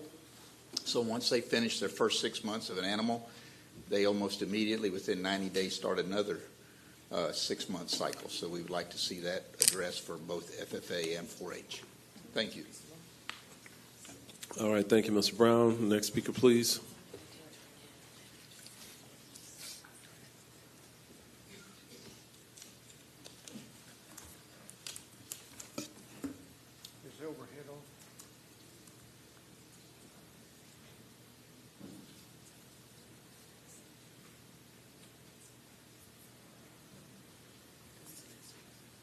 That's my pride and joy. Bobby Biggles, 21302, Fort Christmas Road, Christmas, Florida. I think we worked all the differences out with staff this morning. What I would like to run by you is every high school in Orange County has a FFA program in it. Every middle school in Orange County has a FFA program in it. And all the K through 8s is not there yet, but they are working on it. I would like to say that these programs are very important to a lot of kids. That's my daughter. She paid for 2 years of her college with that steer. Thanks to Holiday Inn Resorts, they bought it. These kids, a lot of them do not have a farm as she was growing up on. So they have to depend on their 6-month program at school, and sometimes a little longer in that. So we need a little lenience way, Mayor, with these programs for the kids that do have 4-H. We have 4 4-H groups in Christmas alone. So, and a lot of these kids keep their programs at home. Most of them out there are in agriculture. But there is some areas where they have some chicken coops in the backyard. They have sheep in the backyard. So I worked out a lawsuit several years ago on a problem with this situation that somebody tried to start their own 4-H organization where they could have what they wanted at home. But we got it stopped. But if you look at the codes and stuff, if they have wrote up, we're in agreement with the setback. I'm having a heartburn over it because my barn is 30 feet from my property line. Now they want to go for more, but as long as I am farther than, I won't have no problems. But just remember, these FFA and 4-H kids, a lot of them, this is how they pay for their school down the line from what they make off these animals at the fair. Thank you, Mayor. All right. Thank you very much, Mr. Beagles. Next speaker. Mike Patterson, 2325 Phillips Road, Christmas, Florida, 32709. Thank you, Mayor and Commissioners, for hearing us. I think Mr. Brown and Mr. Beagles has already covered what we're concerned about is that the FFA and 4-H programs don't have problems with different setbacks and so forth, because there are a lot of kids. I mean, you have 200 to 300 kids showing animals at the fair, and that some of those animals go back home. They're not sold at the auction. They go back home, and these kids continue to have a heifer become a cow because it had a calf, and they start their little herds. My grandson has 6 cows in Commissioner Bonita's backyard. So 2/3 not in my backyard, but like behind my house. Right. Yeah.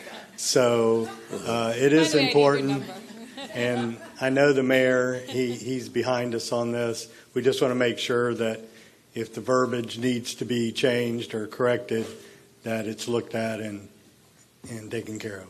Thank you. All right, thank you, Mr. Patterson. I was going to say if Commissioner Bonilla had 4 cows in her backyard, I don't know what that would smell like, but I'm going to keep my mouth shut.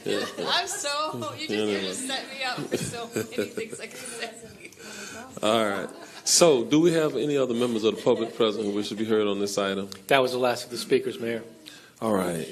Then we'll close the public hearing at this time, and we do have some questions or comments. And I'm going to start with Commissioner Uribe, then Commissioner Bonilla, and then Commissioner Scott. Commissioner Uribe and Jennifer, first I want to thank you and your team. Although sometimes we're frustrating because we have these ideas, but I want to give credit to Jennifer. Many of you guys remember the firework explosion in the Taft area where the fireworks exploded and killed those 4 young people. Jennifer has helped to make sure going forward, if anyone fesses up to say they have them, we've included more of an extension on residential and public areas than what it was, so that we won't jeopardize.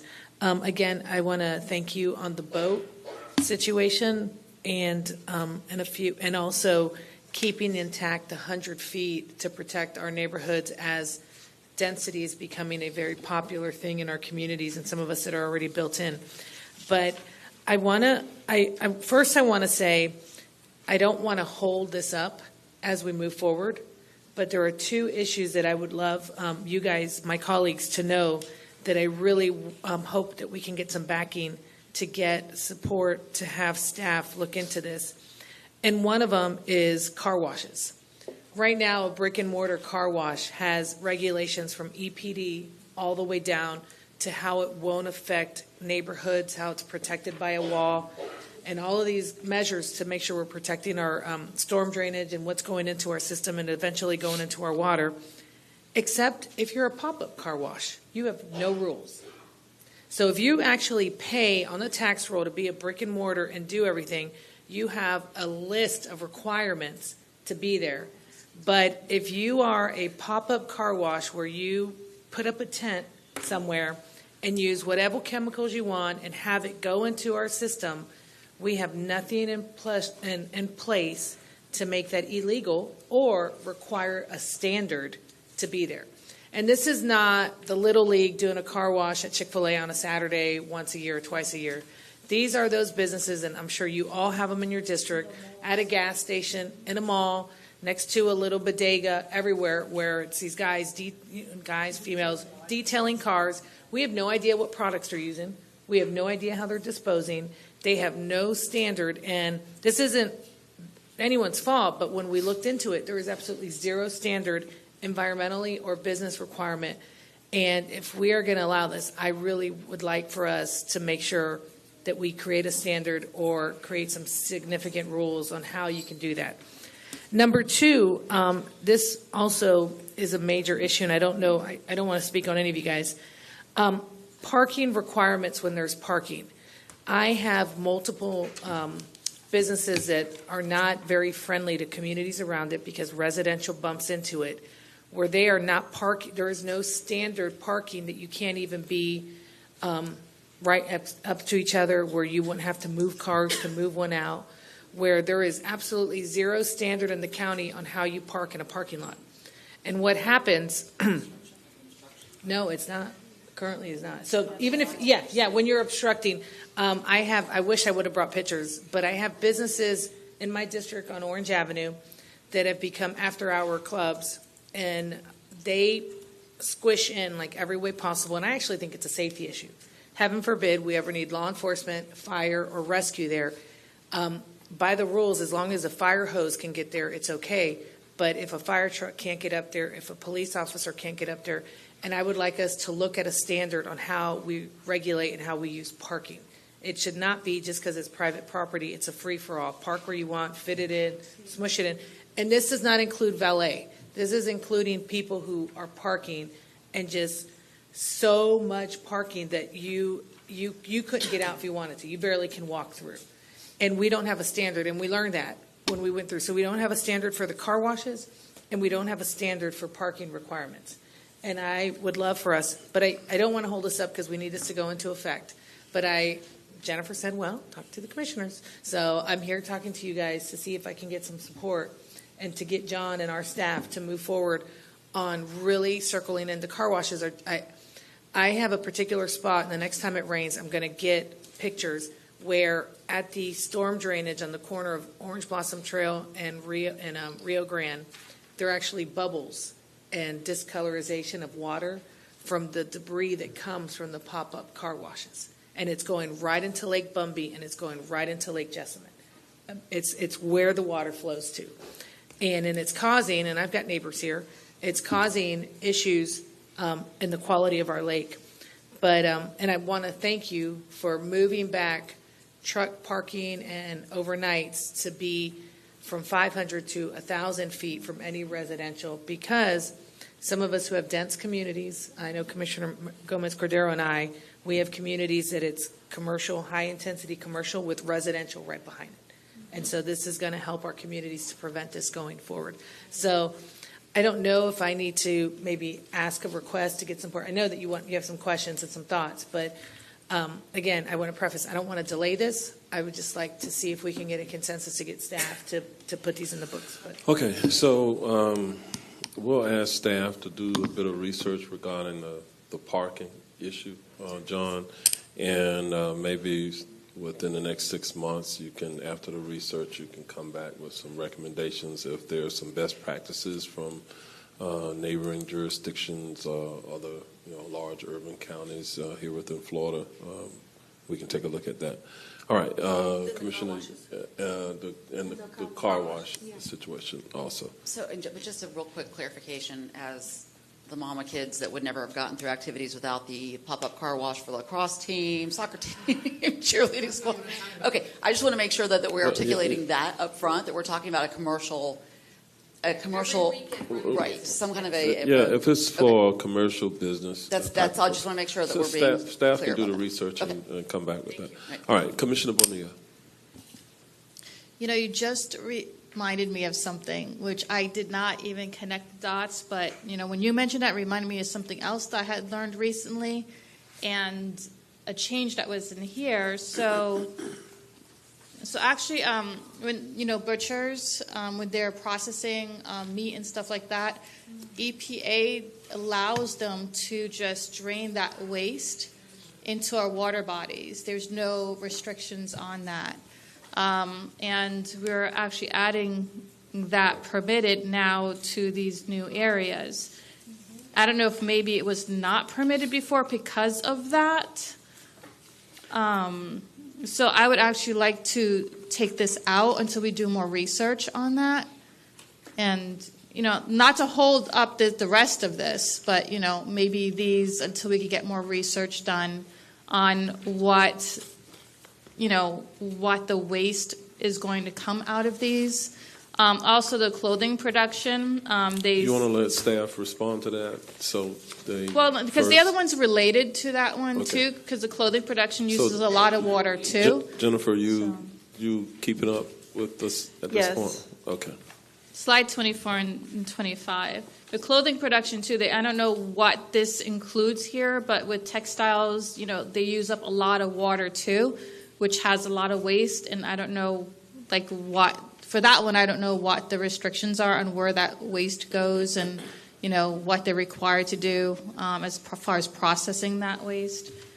So I know definitely with the meat one, it's more concerning because, you know, that's a lot of bacteria and stuff from that animal waste. The dairy includes animal waste. So, and that one I'm not sure about. I know about the butchers. So I would like to take these out until we get more research done on what that waste might be and what the requirements are from EPA, the federal EPA, and then, you know, I don't know if there's any state laws on it. I don't know if the county has any laws on it. So just to be clear, and let's just, if you don't mind, start with the meat. If you look at page 16 of your use table, which is Appendix A at the very end of your ordinance, the very last line on page 16 is the wholesale distribution of meat.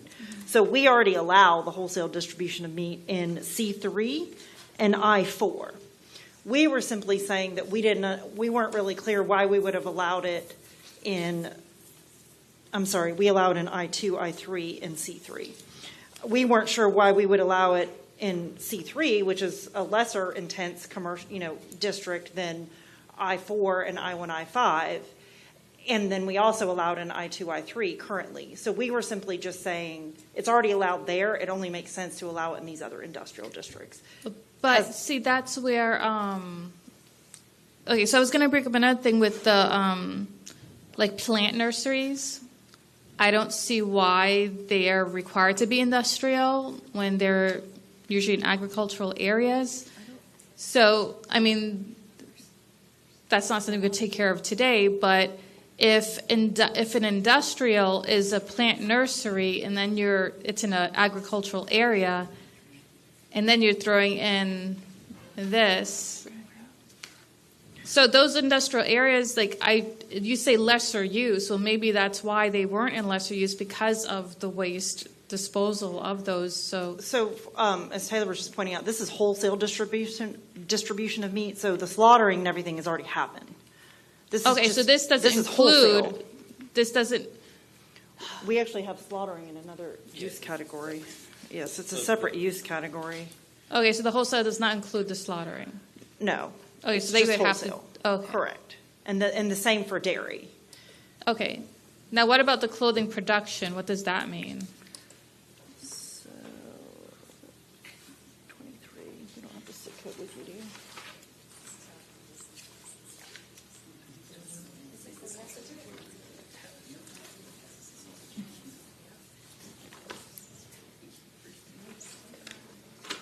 Yeah, because you would think the slaughtering would come with the wholesale. Yeah. So for some reason that we were unclear on, in our use table today, and this is page 8 of that same Appendix A, clothing manufacturing as listed here, which is the main group. So the way that we organize it is, you see there's a 4-digit number here, the SIC group number.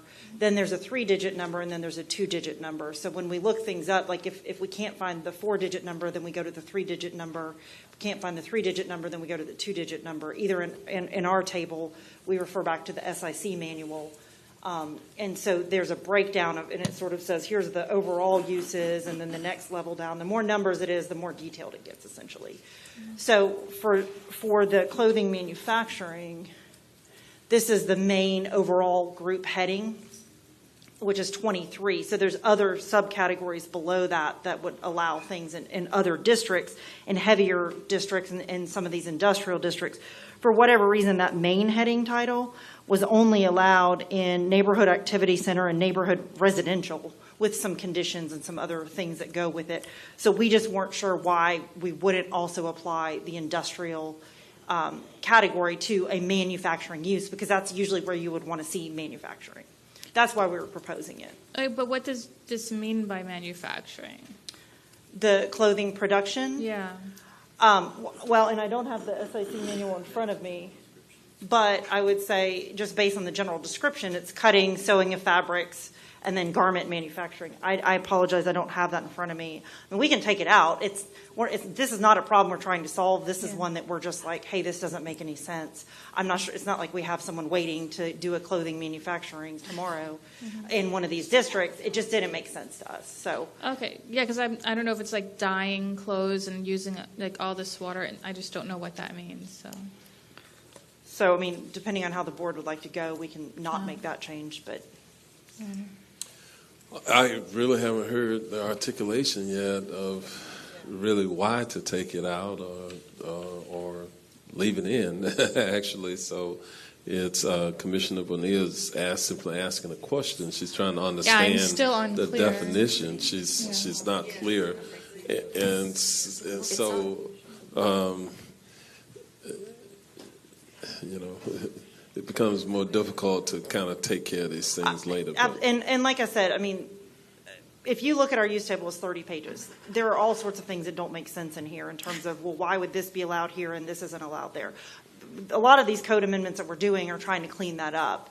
But we're not perfect, and I'm sure we didn't cover everything. So this is one where we just noticed, hey, this doesn't really make sense in the context of the overall manufacturing and where manufacturing is allowed in all the other industrial districts for many of the other manufacturing uses. I think our goal is twofold. One, to make certain that the public or a potential commercial business applicant knows what the rules are. Number two, to make sure our staff knows what the rules are so that they can apply the rules. So it has to make sense to you and it has to make sense to the public. Correct. And if we've created some confusion there, then we need to figure out how to eliminate the confusion. It's not necessarily confusion. So the description, and this is a long description, and I'm going to try to summarize, but out of the SIC manual of the of this group, 23. Major group includes establishments producing clothing and fabricating products by cutting and sewing purchased woven or knit textile fabrics and related materials such as leather, rubberized fabrics, plastics, and furs. Also included are established that manufacturing clothing by cutting and joining materials such as paper and non-woven textiles. Included in this are 3 types of industries: the regular or inside factories, contract factories, and apparel jobbers. I don't see anything in here about dyeing. Okay, so it's not making fabric. No. Okay. So if the concern is not about the dyeing or chemicals or other things, but just sounds like assembling the cloth material into a sellable product. If that's not a concern for Commissioner Bonilla or any other commissioners at this time, then I would say leave it in. And if you get to a point where this becomes an issue going forward, then bring it forward. Just like we always do, we can go back and look at these things and make modifications. Because I suspect no matter what we do, if we don't advance it forward, that's where the problem comes into play. So, okay, Commissioner Bonilla. Yeah, I agree. So I have the question about some of the concerns from the public about the FFA and the 4-H. What were they exactly pointing out, and was it resolved? I'll have to let Brandy speak to that. She spoke with them earlier today. We sent the ordinance over, I think, about a month ago, and we just heard this morning some comments or concerns that they had, so I know she was speaking with them. Good afternoon, Commissioners. I'm going to put this on the screen. Afternoon, Brandy. You had Jennifer running in here. Out of I'm sorry. I didn't realize that there were 2 continued cases. I apologize for that. So this is page 31 of the ordinance. The 2 areas of concern that we discussed with the Ag Advisory Committee members were the increase from the normal high water elevation under F. So right now it's 30 feet from the normal high water elevation for any type of pens, cages, barns, and then the proposed change is to increase that to 50 feet for normal high water elevation. And normal high water elevation is associated with lakes or natural water bodies, and it's to protect them from having any kind of excrement or things flow into the lake that could pollute those water bodies. So I think one of the concerns was that they may have barns and these types of structures already built, and then would they need to tear them down in association with this change?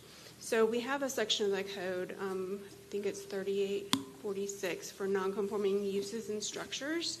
So as long as you have a structure that's there, when the code changes, you don't have to tear that structure down.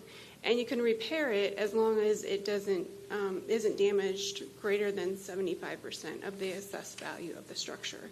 So the only time they would have to tear it down to replace it is if it was damaged 100% by a hurricane or something like that, or if the damage was over 75% of the structure.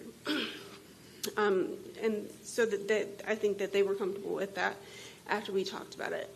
The other normal high water elevation setback we were adding is the 100 feet for excrement. The other section that we talked about was I there. And so I think 4-H, it needs to have a hyphen, as I understand it, to be a true 4-H facility. And then we were simply removing the language that says that 4-H programs or students of 4-H programs that have animals associated with that program are exempt from the requirements of the subsection. So we're just striking that so that if they have animals, they still have to have their pen that's not located, closer than 50 feet to the normal high water elevation. They still couldn't store the excrement from the animals next to their residential neighborhood.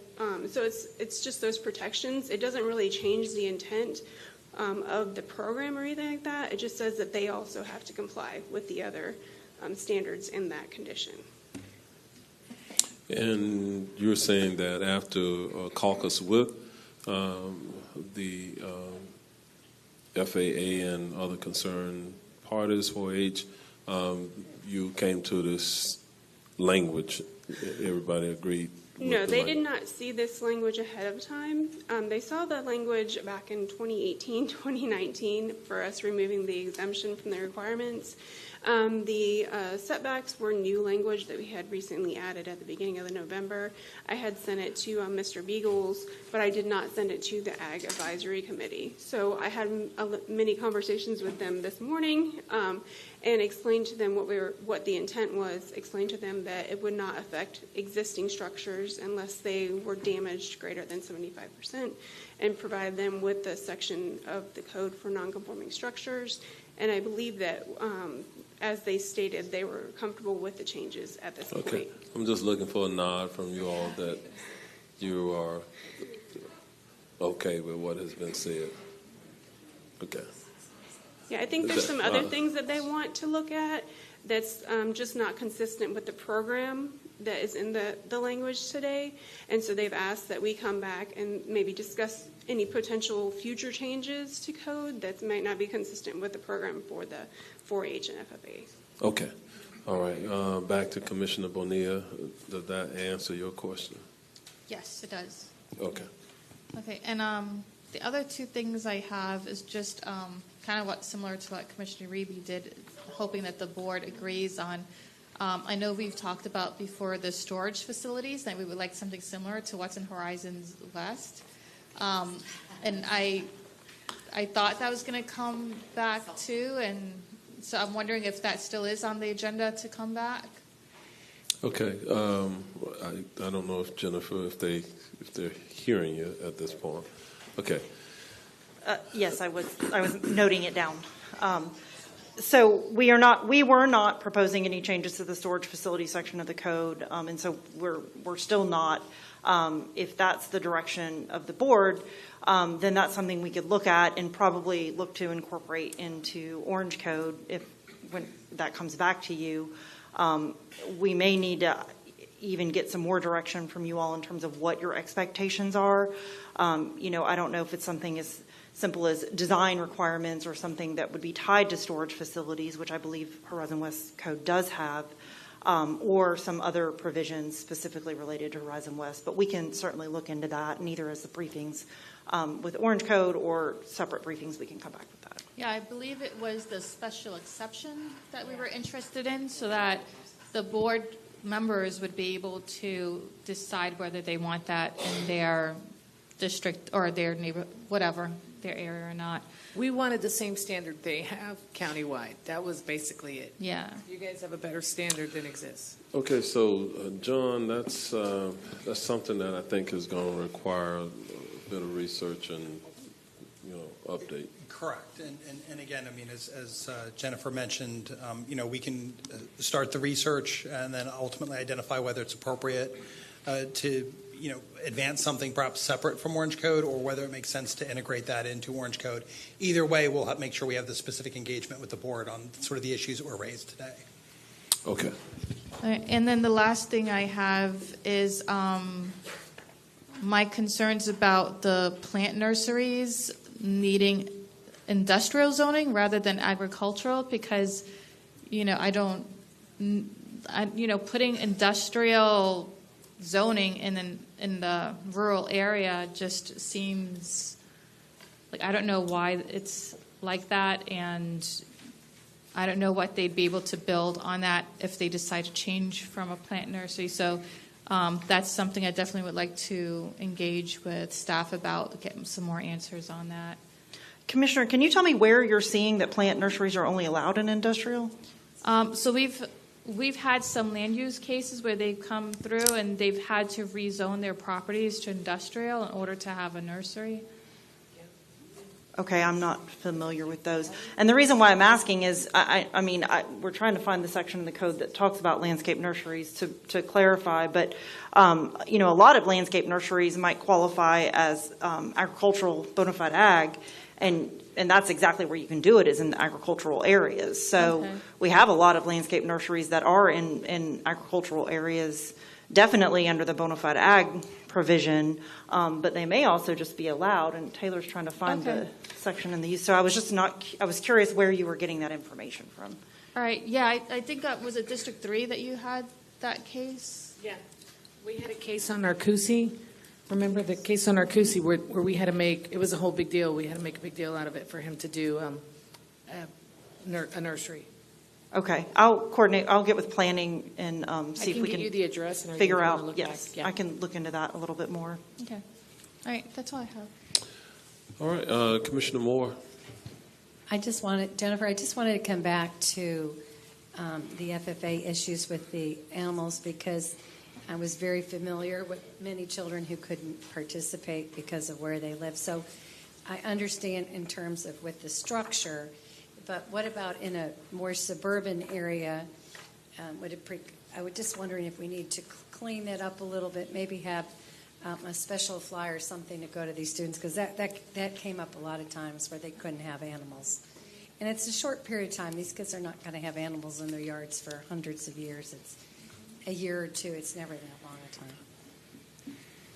a time. So I apologize, I'm not sure. Are you asking me a question or? I'm asking you, I do agree with our speakers that the six-month time frame can be an issue, and I think the language needs to be cleaned up when we're dealing with middle schoolers and teachers so that they understand. But I am for a little more lenient policy for these kids where they can't participate, and we know they would not be inconveniencing their neighbors for a long period of time, but maybe there could be a process where they have to get permission from their neighbors or something. But it certainly needs to be give them a little more latitude than it does now.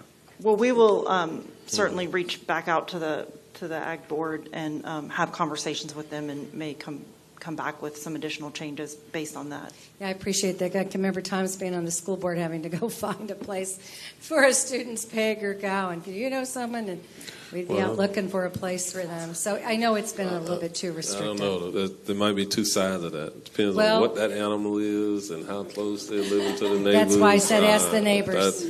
Yeah. I don't think you can just open it up wide open like that. That's no, I what agree. that, No, I agree, Mayor. That can I wouldn't become necessarily problematic, too. I wouldn't, yeah.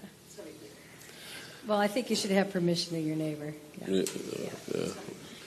If you got a HOA, you know, that's one thing. But if you don't have a HOA, some of these older neighborhoods, we can create a problem there. But I don't know that we can resolve that today.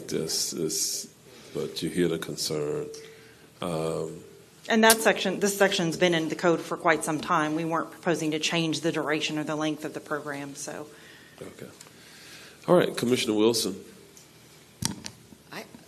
That may have been an old button. Long time ago. Okay. Commissioner Scott. Thank you, Mayor. Randy, Jennifer, I reached out to you guys just recently. So when you get a chance, I want to discuss a little bit more of the wholesale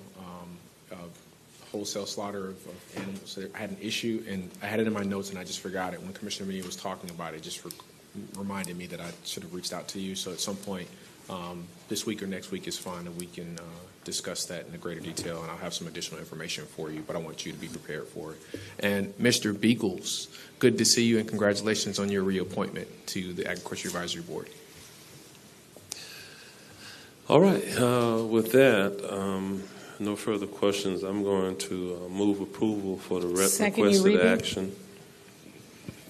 All right. We have a motion and a second. All in favor say aye. Aye. Opposed, no. Motion passes, and it is unanimous. Thank you. And I just want to take a minute to thank Joel, who worked tirelessly with us on this ordinance for the past 6 years.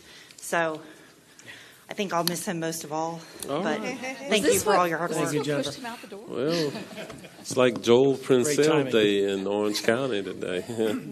All right, so with that, we're going to move to item H10. I believe this is the final item of today, and we have a whole nother team that's coming up on deck. As we open up this public hearing, we're going to call on Tim Hull, the Environmental Programs Administrator, to frame this next item. This is also an administrative item, so it's not an applicant. The county is advancing this forward. And so with that, Mr. Hull, you're recognized to frame the item. Thank you. Good afternoon, Mayor and Commissioners. Today I have the privilege to go over with you the adoption hearing for the proposed amendments, Chapter 15, Article 10, Wetland Conservation Areas. My presentation includes a background section followed by overview of the new code provisions. We're covering 4 general topics: the administrative process, tiered permitting system, upland buffers, and changes to mitigation process. Then I'll cover a fee and staffing review that we've completed, followed by a summary, next steps, and action requested. So just briefly to cover some background with you, we've had extensive engagement with you over the last couple years. It first began 2 years ago this month. We did a work session on our current wetland permitting and review processes so that you would have a framework of where we were currently And then that was followed in the fall and winter of last year with the wetland tours that we did out at the TM Econ Mitigation Bank, and we had some great discussions about wetland policy as well as looked at some wetlands in the field. In December last year, we did the first of 2 technical study work sessions. That was the regulatory framework study, which evaluated how Orange County's regulations compare to 6 other Florida counties, as well as state and federal regulations. Immediately after that, we did the State of the Wetlands Study work session in January of this year.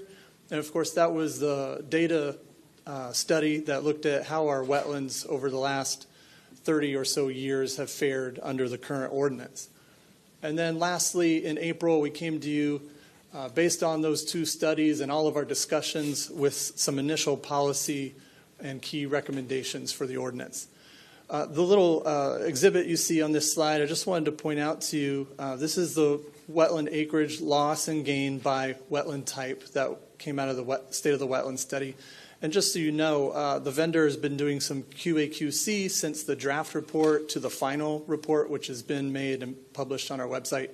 And the wetland loss overall from 1990 to 2020, they actually found it was a little bit less. It was last reported at 5.6% in the draft study, and it's actually closer to 4.09%. So I wanted to clarify that for you.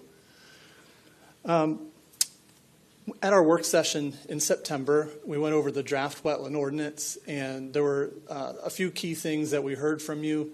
And just briefly, we heard revise the avoidance definition, and the feedback we got on that was that it sort of mixed the terms minimization with avoidance, and so we've clarified that. I'll go over in a few minutes. Also, review the use of unavoidable impacts. We did look at that and conferred with the attorney's office. We think that that term, the way it is used, is appropriate, and so we've kept that one. And there are other places in the ordinance that help clarify what kinds of impacts staff would deem as unavoidable. We talked about applicability of this ordinance to the municipalities, and we are going to be evaluating that through 2024, looking at those other codes and seeing which municipalities' codes might be as restrictive as ours or less. And so in the cases where they are less restrictive, we could assert our jurisdiction pursuant to provisions in the Orange County Charter. We talked about flood protection, and as I'll talk through today, we think that the 100-foot buffer that's recommended addresses flooding in a way, and also in design considerations for sites, we've added some language regarding flood protection. And then lastly, we talked about enforcement of the new ordinance, and we've added language that strengthens the county's authority to enforce these regulations. So regarding stakeholder engagement, as I shared last time, we had done cast a broad net with stakeholders, and we had done 6 stakeholder engagement sessions from May to July. Those are both in-person and virtual. The types of groups that we invited to those included members of the development industry, including developers and their environmental consultants that pull these wetland-related permits. We also invited NGOs such as Nature Conservancy, Sierra Club, various friends groups. The municipalities were invited. They even had their own special municipality work session that they were invited to. And then, of course, the general public was invited. Then we took the ordinance on the road, and from June to August, we did 3 different professional conference presentations. I know some of you were able to attend the session we did at FAC, the Florida Association of Counties. We also went to FLARA, the Florida Local Environmental Resource Agencies Conference, and then FLIMS, which is the Florida Lake Management Society Technical Symposium that we were invited to. Next, concurrently, we did advisory board work sessions, a total of 10 of them. You can see there we went to the Agricultural Advisory Board in February and October. We went to the Environmental Protection Commission in April and October. Same months for the Sustainability Advisory Board and the Development Advisory Board. And then lastly, same months, we went to the local planning agency. In addition, we went for an advisory board adoption recommendation hearing to the LPA. That was just last month on November 16th. And they recommended adoption and a finding of consistency with the comprehensive plan. And then the last advisory board we went to was December 6th. We went to EPC again, and they also gave a recommendation of adoption. So just to summarize what those advisory boards had to say, under 4 general topics: administrative process, our tiered permitting system, upland buffers, and mitigation.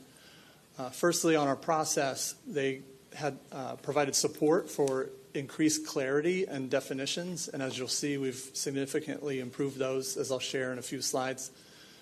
They advised to hire more staff to prepare for increased review and mitigation site monitoring requirements, and we have a presentation on that in this that I'll share with you as well.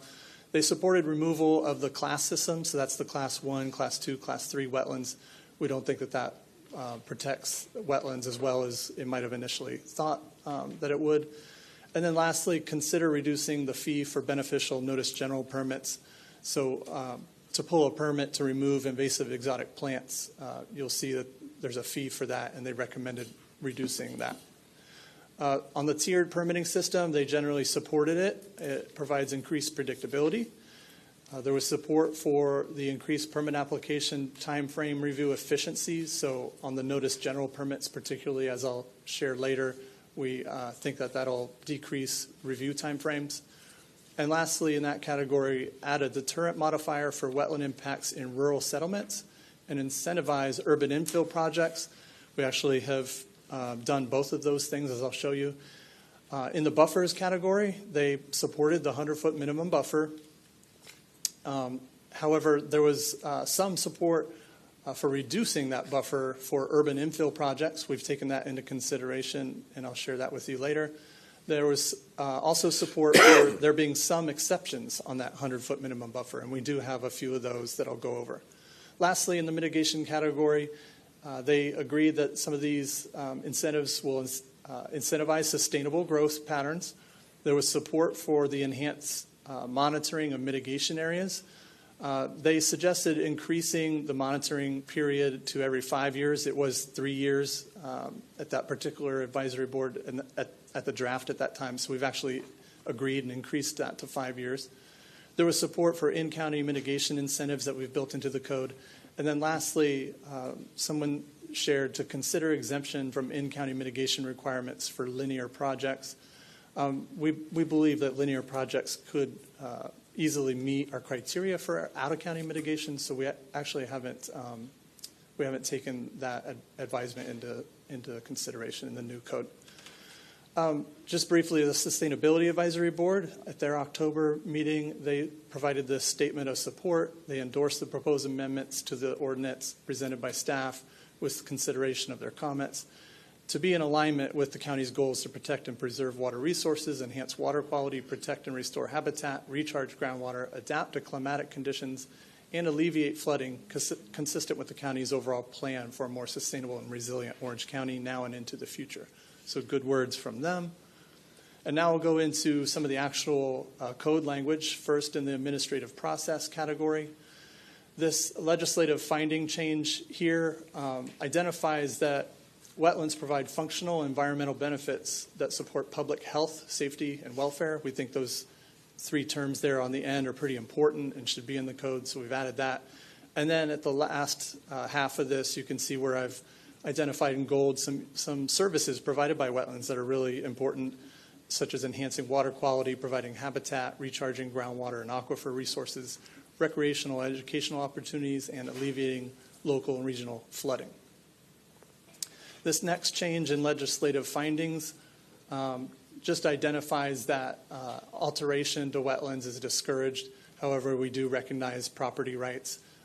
We haven't eliminated acknowledgement of property rights. And in fact, we've enhanced it throughout the new code. This next section identifies the state of the wetland study as the scientific basis for the changes in this code. It also acknowledges that there were decline in wetland acreage, an indication of decline in wetland functionality, and increased fragmentation since the code was originally adopted in '87, and that an intent of this ordinance is to limit the effects of these trends. So the county can continue to experience growth in a sustainable manner, and we will periodically reassess wetland and surface water resources to reevaluate the trends. So this next change what I said that we added to acknowledge that flooding should be a cause for concern. And so what this does is just identify that any water storage that's lost from wetland impacts should be incorporated into the project design. And let me just explain that wherever you see the green text as I've shown here, this is something that we added just since I last saw you in September. So the green text, the LPA and the EPC both saw, but it's just new for you. Up next, this particular code language identifies that the purpose of the article is to protect wetlands and surface waters. Previously, as you see in the strike through, it says that the article serves to establish procedures for the classification and management, and we think it's much more than that, and so we've added that here. Also to discourage destruction or alteration of wetlands and surface waters, and to protect, conserve, enhance, and preserve the ecological value, function, and diversity of wetlands, surface waters, associated uplands, and other natural resources. This next section identifies that we want mitigation to be effective, and we also, as you can see there, identify the rights of individual property owners are still important. And then we've added some compliance and enforcement language there to make it clear that this article should discourage unauthorized wetland impacts and ensure the purity of all waters and protection of wildlife. So I talked about the advisory boards supported our clarity in our new terms. There's over 20 new or modified terms in the code to provide clarity. I'll just touch on some of the ones that are highlighted in yellow here for you. And just to point out that the two in blue, you didn't see it in September, but the rest of them you did. So firstly, avoidance, I mentioned we had adjusted that a bit because it was sort of overlapping with minimization. So avoidance shall mean avoiding or preventing any impact to natural resources and their function, including wetlands, surface waters, upland buffers, and wildlife corridors. So the upland buffers and wildlife corridors was added to that because we thought that those were equally important for avoiding impacts to them. Minimization, we adjusted a little bit. It shall mean demonstrating the least alteration to a natural resource and their function, including but not limited to wetlands, surface waters, buffers, and corridors again. We added this last phrase in green that you see there that basically says that minimization is achieved by selecting the least damaging development type, location, and design to the greatest extent practicable while achieving the purpose of the development. And a practical development need not provide the highest economic value or other best use of the property so long as the property can be used for a development that is not significantly different in type or function. So that is currently a question that we put into a lot of our requests for additional information, basically indicating that cost shall not be the foremost consideration for our evaluation. So we're just putting that into the code. Next, mitigation definition. We have tweaked this somewhat, as you can see through the green language there, but it shall mean a method of calculating compensation for unavoidable direct and secondary wetland, surface water, or upland buffer impacts. And then we've listed the types of mitigation that are acceptable: enhancement, restoration, preservation, and creation.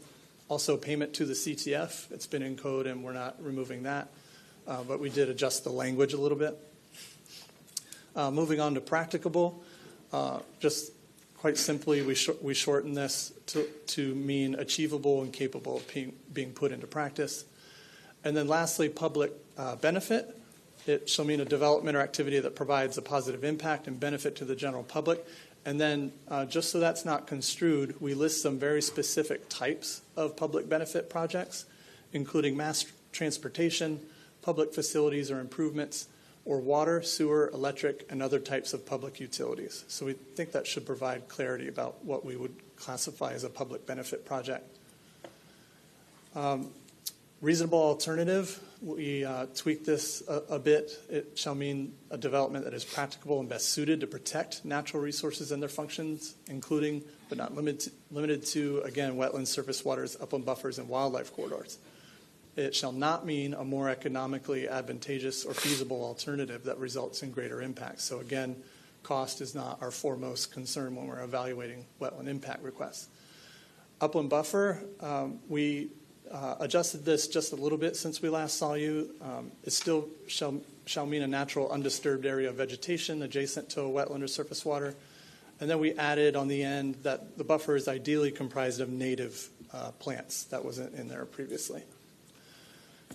Wrapping up on the definitions, urban infill, we have added that as a modifier per some of the advisory board suggestions. And so this was in the definitions in September, but obviously we've adjusted it a little bit, as you can see through the color coding there. It shall mean development or redevelopment within Orange County's designated urban service area, so it has to be within that. That is consistent with the comprehensive plan, the applicable zoning district, and Orange County's policies to encourage compact urban development and discourage urban sprawl. And then a planning division representative suggested that there's some very specific factors in Florida statute that further clarify urban infill. And so we've just added to be consistent with section 163.2514 Florida statutes. Lastly, vulnerable habitat. We've adjusted this slightly, but basically it means a community type that is experiencing a significant decline in acreage or an increase in fragmentation based on the latest available data. This previously was limited to just the state of the wetland study, but we think peer-reviewed studies or scientific journal articles should also be admissible to identify what kinds of wetlands are experiencing negative decline. We did clarify for purposes of this definition, significant shall mean the 5 wetland community types experiencing the greatest declines. Moving on to enforcement, here we've just stricken the administrative orders term and just added that some consistency with Chapter 11 Accounting Code. The EPO can issue a notice of violation when there's reasonable cause. The bona fide ag exemption, this has not been changed since we last saw you. It's just identifying that for bona fide ag activities, they would be exempt from provisions of this article. And then I don't think I showed this slide to you last time, but I know that, I'm sorry, I believe it's a subsequent slide I wanted to mention to you. But this one is just removing the binding determination of exemption process. This is a process where if you don't believe you have any wetlands, you could apply for a valid in perpetuity determination that you don't have wetlands.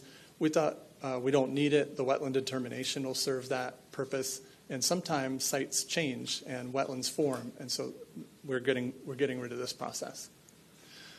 So we're striking the conservation area classification process, as I mentioned.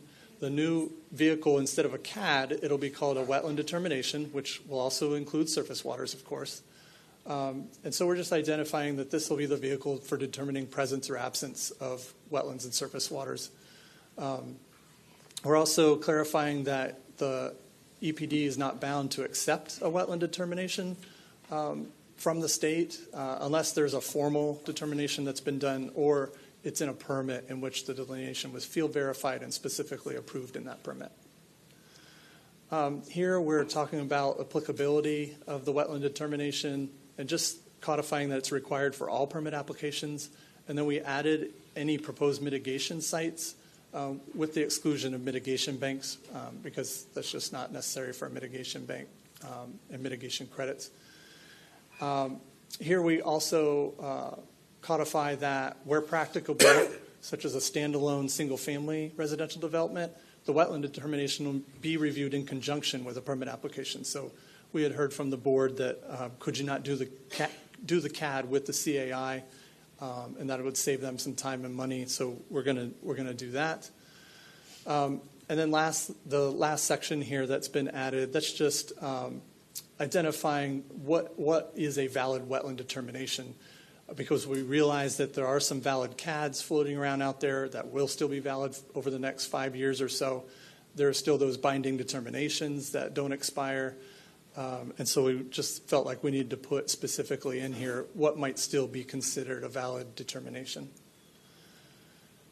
This next section talks about what we call the wetland determination light. So if you have something like a shed or a pool or a lift station, something small, you don't have to do a wetland determination for the entire site. For some small projects like that, this identifies that you could do a subset of the parcel, and that will be acceptable. This section is deleting this is what I wanted to share with you. I didn't share with you last time that we were striking, is the reclass process. I know sometimes the board sees projects that the wetland has been reclassed, and so just to let you know, we're eliminating that process entirely.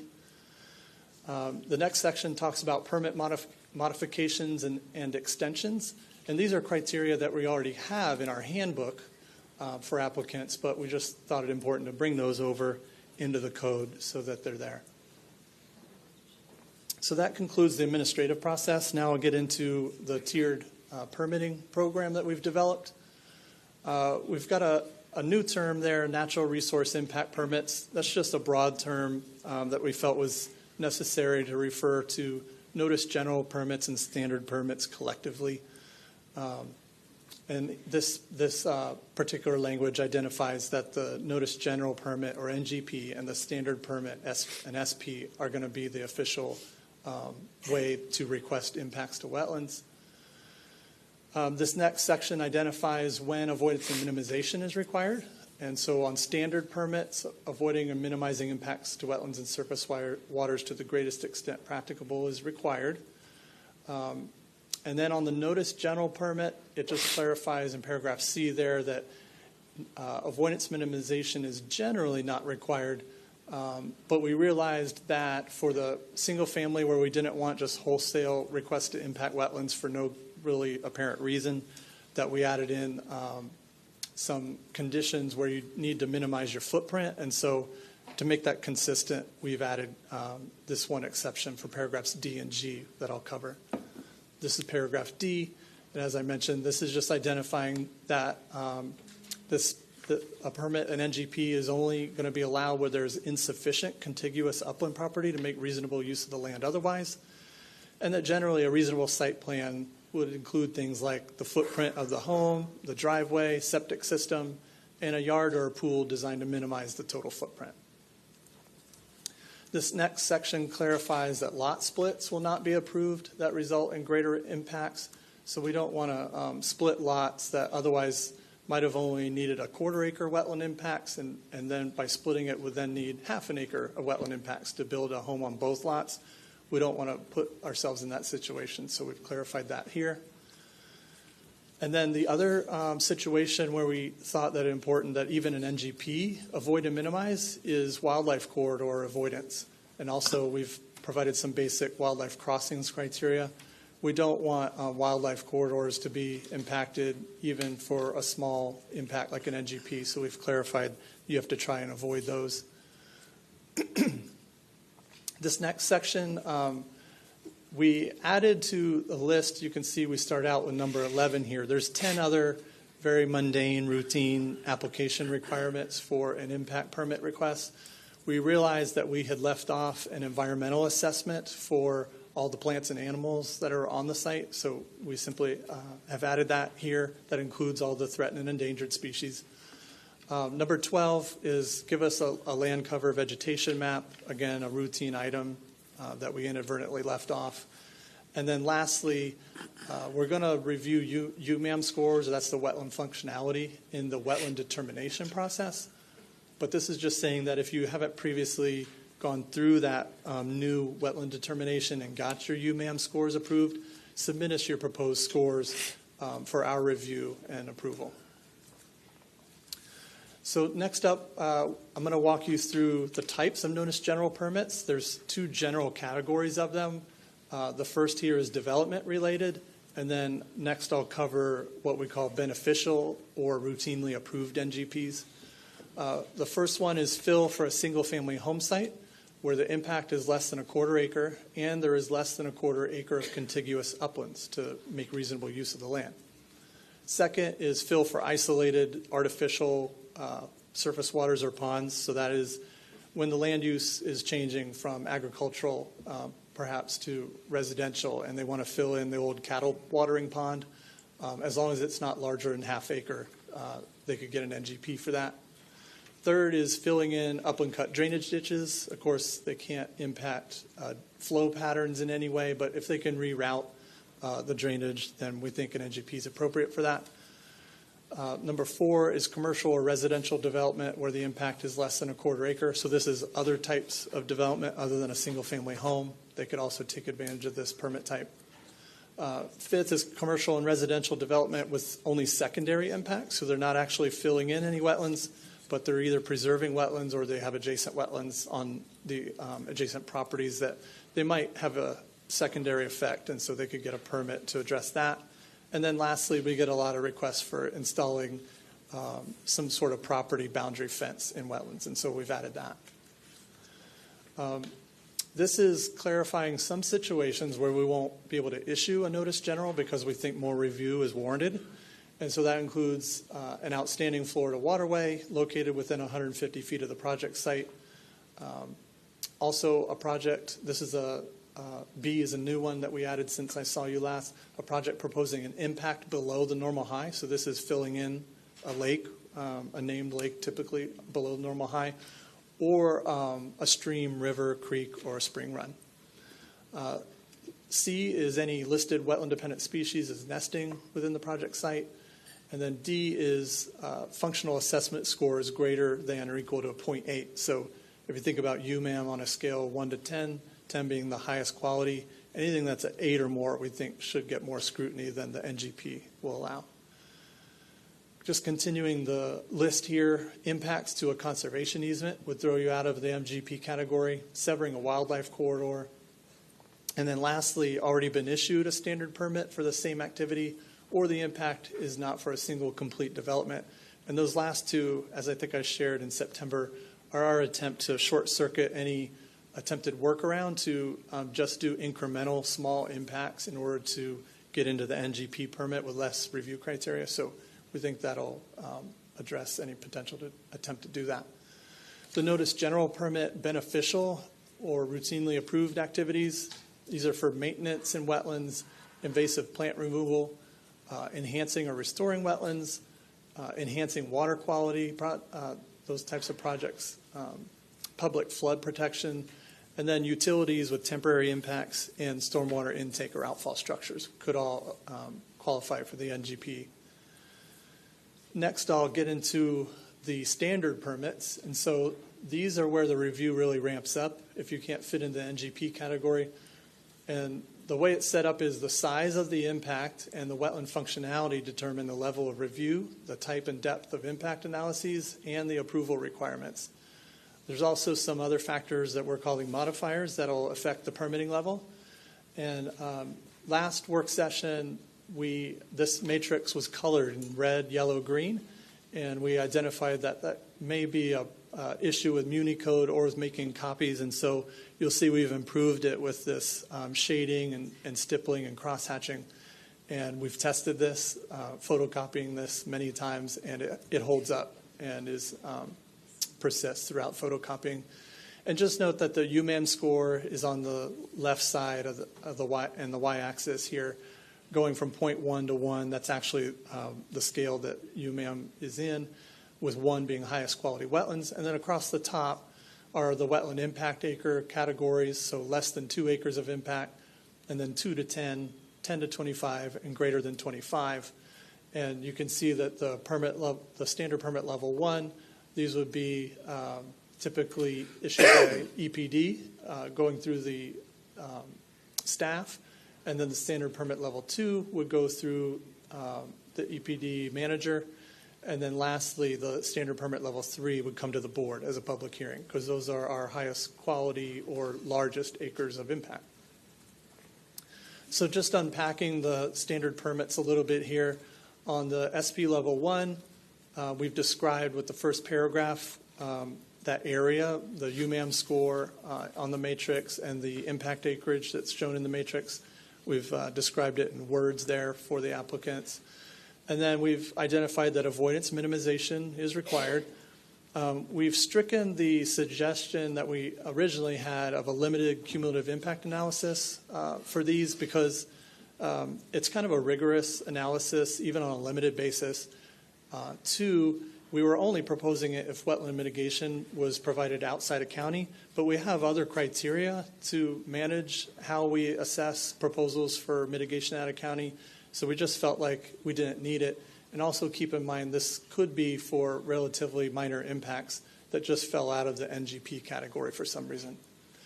These will undergo 2 levels minimum of staff review, and they'll be either issued or denied by the EPD assistant manager. Moving on to level 2, again, we've codified the area that you saw in the matrix for the level 2 with the first paragraph. We stipulate avoidance minimizations required. And then here, we do require a limited cumulative impact analysis. We also require a secondary impact analysis, 3 levels of staff review, and then these go up 1 level from assistant manager at EPD to the manager for issuance or denial. And then lastly, the highest level, the SP level 3, we've codified the area you saw in the matrix, avoidance minimization required. This requires a pre-application meeting. Applicants can always come in if they'd like for any of the levels for a pre-application meeting, but on the level 3, it's actually required so they can sort of explain the project to us. These also required a more detailed cumulative impact analysis, the secondary impact analysis. A new component is the alternatives analysis, and I'll step through that in just a second, and 4 levels of staff review and a public hearing before the board. Excuse me one second.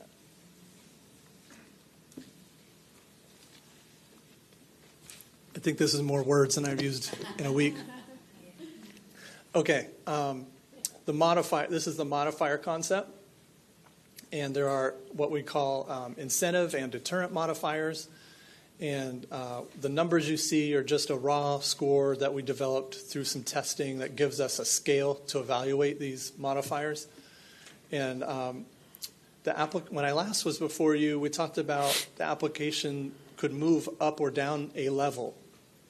But what we heard from one of the advisory board members was, well, if the project is bad enough and has enough negative things, why wouldn't you bump it up 2 levels of review? And we thought that that was not a bad suggestion. So that's what we've done. We've allowed for moving upward by 2 levels, but down just 1 level. So here are the deterrent modifiers. So these are the things that might not be the most sustainable way to develop. And so if they started out on the matrix with a raw score of, I'll just pick a number, 2.8 on the modifier matrix, and they had an OFW, or we've added impaired surface waters, excluding the metals, within 150 feet, they would get an adjustment factor of 0.5, which would bump them up into the SP3, which means they have to come before you for a public hearing. And if you're wondering why we excluded metals, that's because every body of water in Florida is either proven or at least assumed to have a mercury impairment, which is a metal. And we didn't want this to apply to every water body in the county, and so that's why we excluded metals. The only other metals of concern are lead or copper, and those are not typically associated with new development. So we feel like excluding metals is appropriate. You can see the other ones there. Special protection area project gets a bump up. As I mentioned, we added impacts within a rural settlement. Also listed plants you can see was added and colored in green there. And then wildlife corridor impacts, we bumped that up because we thought it was previously a 0.3 and we bumped that up to a 0.4 because we think that's more serious and warranted an extra point.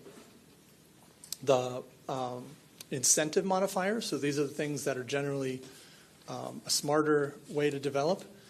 An invasive species management plan, they would get a bump downward of 0.3. Reducing fragmentation of wetlands, such as using a bridge instead of a causeway, or urban infill. We added that just for clarification. That could get a bump anywhere from 0.2 to 0.4. The upland buffer, if they provide more upland buffer than the 100-foot, you can see they could get bumped downward for doing that, and so on and so forth. The rest of these were all in our presentation previously. So just going into a little bit of detail about the 3 new types of analyses required for the standard permits.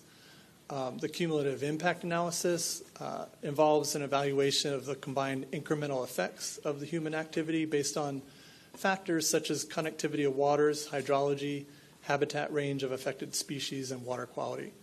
The CIA should include defining the study area and an evaluation of the factors that I just named and how the mitigation plan fully offsets the adverse impacts within the county. The analysis should look at past, present, and reasonable foreseeable future actions. So how is this request in light of past, present, and future actions going to affect the cumulative resources of the county? And then lastly, it should provide a significance determination based upon those past, current, and reasonably foreseeable future actions. The secondary impact analysis, this evaluates the effect of the proposed impacts within 100 feet or greater, depending on the activity and wetland type of the adjacent or on-site remaining wetland or surface waters. So basically, evaluate the 100 feet or greater, depending on what's going on, and how your project's going to affect wetlands or surface waters within that zone. The alternative analysis required for the SP3s, this has to demonstrate there's no practical alternatives for the proposed activity in uplands. You have to demonstrate avoidance minimization has been done to the greatest extent practicable. It has to have a no-action alternative and 2 additional alternatives. There's 4 components generally to these, including availability of other properties, costs, existing technologies, and logistics. So now we'll move into the upland buffers component. We're still at the minimum 100-foot buffer that we think is driven by the science, with just a few exceptions. And so for the exceptions, they just would drop down to a 50-foot average buffer with a 25-foot minimum, which just means that if they do go down to 25 for some reason, then somewhere else they need to provide 75 feet for that 50-foot average. And the exceptions that could qualify for that reduced requirement include development on parcels that are 5 acres or less in size. So that's largely allowing for small single-family lots that are building a house to drop down to the 50-foot buffer. Also, parcels that are 90% wetlands or surface waters. Obviously, it's just not practicable to give a 100-foot buffer if that's the case. And then we added urban infill projects to drive infill, and that was a suggestion from one of the advisory boards. And then one of our stakeholders asked, what about upland cut ditches? Those are not high-value systems, generally speaking, and so we thought it appropriate to add them to the list. This next section clarifies that mitigation is required if for some reason they can't provide the full required buffer for that site, and also secondary wetland impacts, and just clarifying that those shall be assessed based on the area for the total required buffer width. So there's some situations where we may increase the buffer from the 100 feet. The science has indicated that sometimes that may be warranted. And so those would be an OFW or a surface water identified as impaired by DEP, excluding metals, located within 150 feet of the development site construction footprint. Also, any listed wetland-dependent species are nesting or listed plants. We added listed plants to that. Impacts to a conservation easement, severance of wildlife corridors, site is located within one of the special protection areas, and lastly, it's a vulnerable habitat type.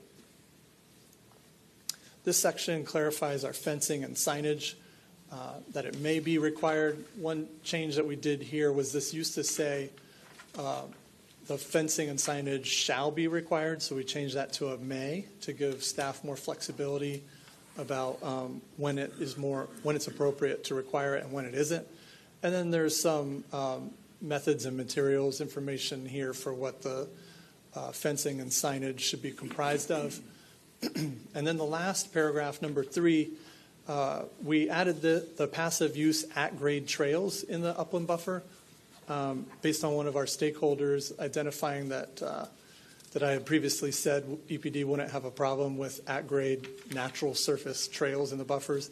So we added that, and we think that will encourage people to get out and enjoy nature and come to appreciate it more. On the mitigation, changes. We've clarified here that when mitigation is required, obviously impacts to wetlands and surface waters, their buffers.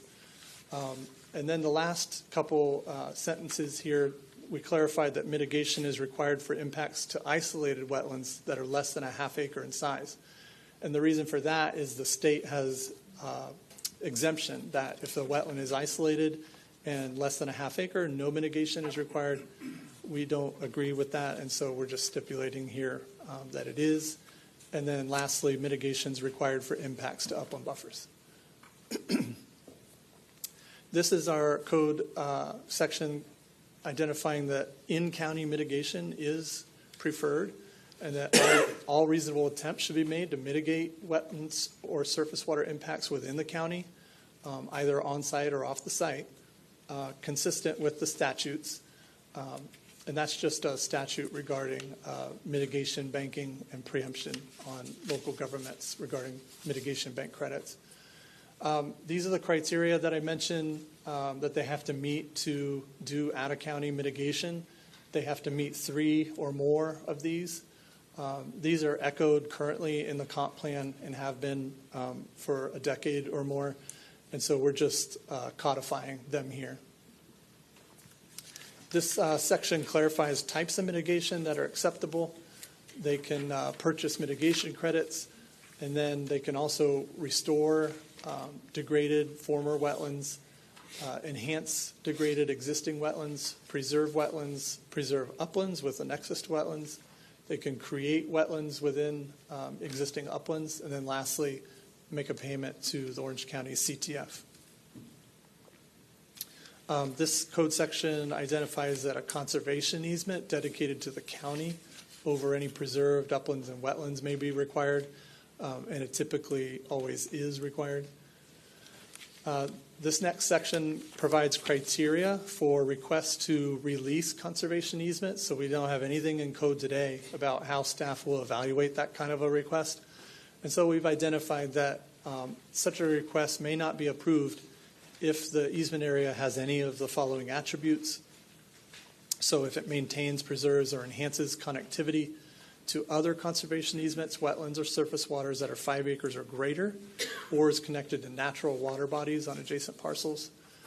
If it supports unique or vulnerable habitats, or provides habitat to listed species, provides capacity to reduce flooding, promotes passive recreation, and then we added that same language about protecting on-site OFWs or surface waters designated as impaired by DEP, excluding the metals.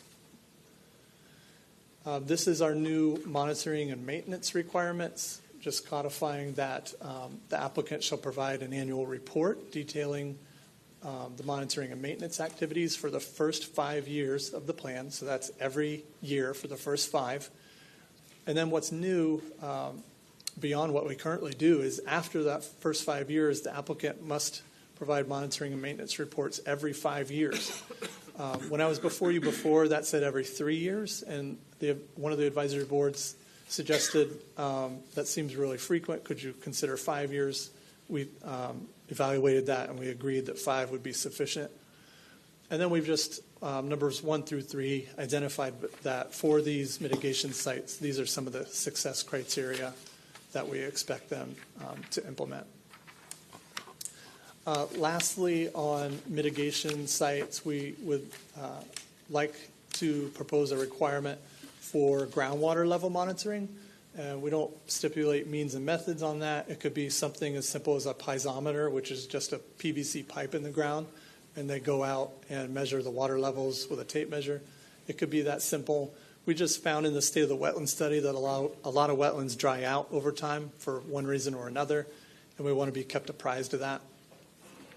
This section also requires remedial actions if the site is found to be in decline, and that the maintenance and monitoring will be perpetually required, but that after 15 years of compliant monitoring, they could submit a request to reduce that frequency at the discretion of EPD. All right, next section is a fee and staffing review. This is a new section that I didn't previously cover. I just alluded to it back in September. So we had a third party conduct a fee and staffing study for us. They identified that all of our wetland-related permits, so this is all just talking about the wetland-related services we provide. Our current workload is 8,920 hours per year. That equates, when you divide that by the number of work hours for a staff person, that equates to 5 total staff are needed. We currently only have a fractionated portion of our EP&C section staff of 3. Just 3 staff are working on that workload. So obviously we have a deficit of 2 staff there.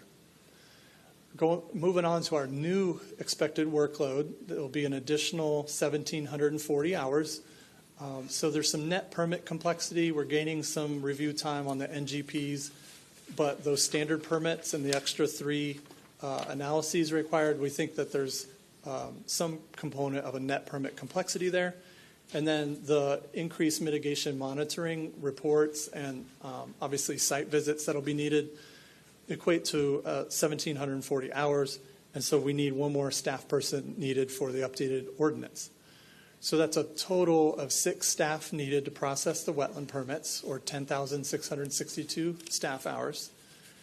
We have 3 senior environmental specialists existing, so we need another 3 people. We're proposing 2 senior environmental specialists to meet the deficit, as well as 1 supervisory position. The cost of service for those 6 staff is about $485,000. And so moving on to our proposed fees, development of these fees was based on cost recovery and benchmarking with other agencies.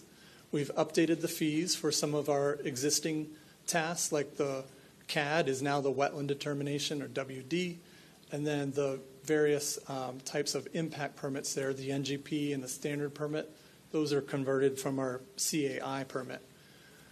Our estimated new annual revenue is $493,578 generated by these new and updated fees, so just slightly more than the labor costs, but of course those labor costs still encapsulate all of our actual total costs.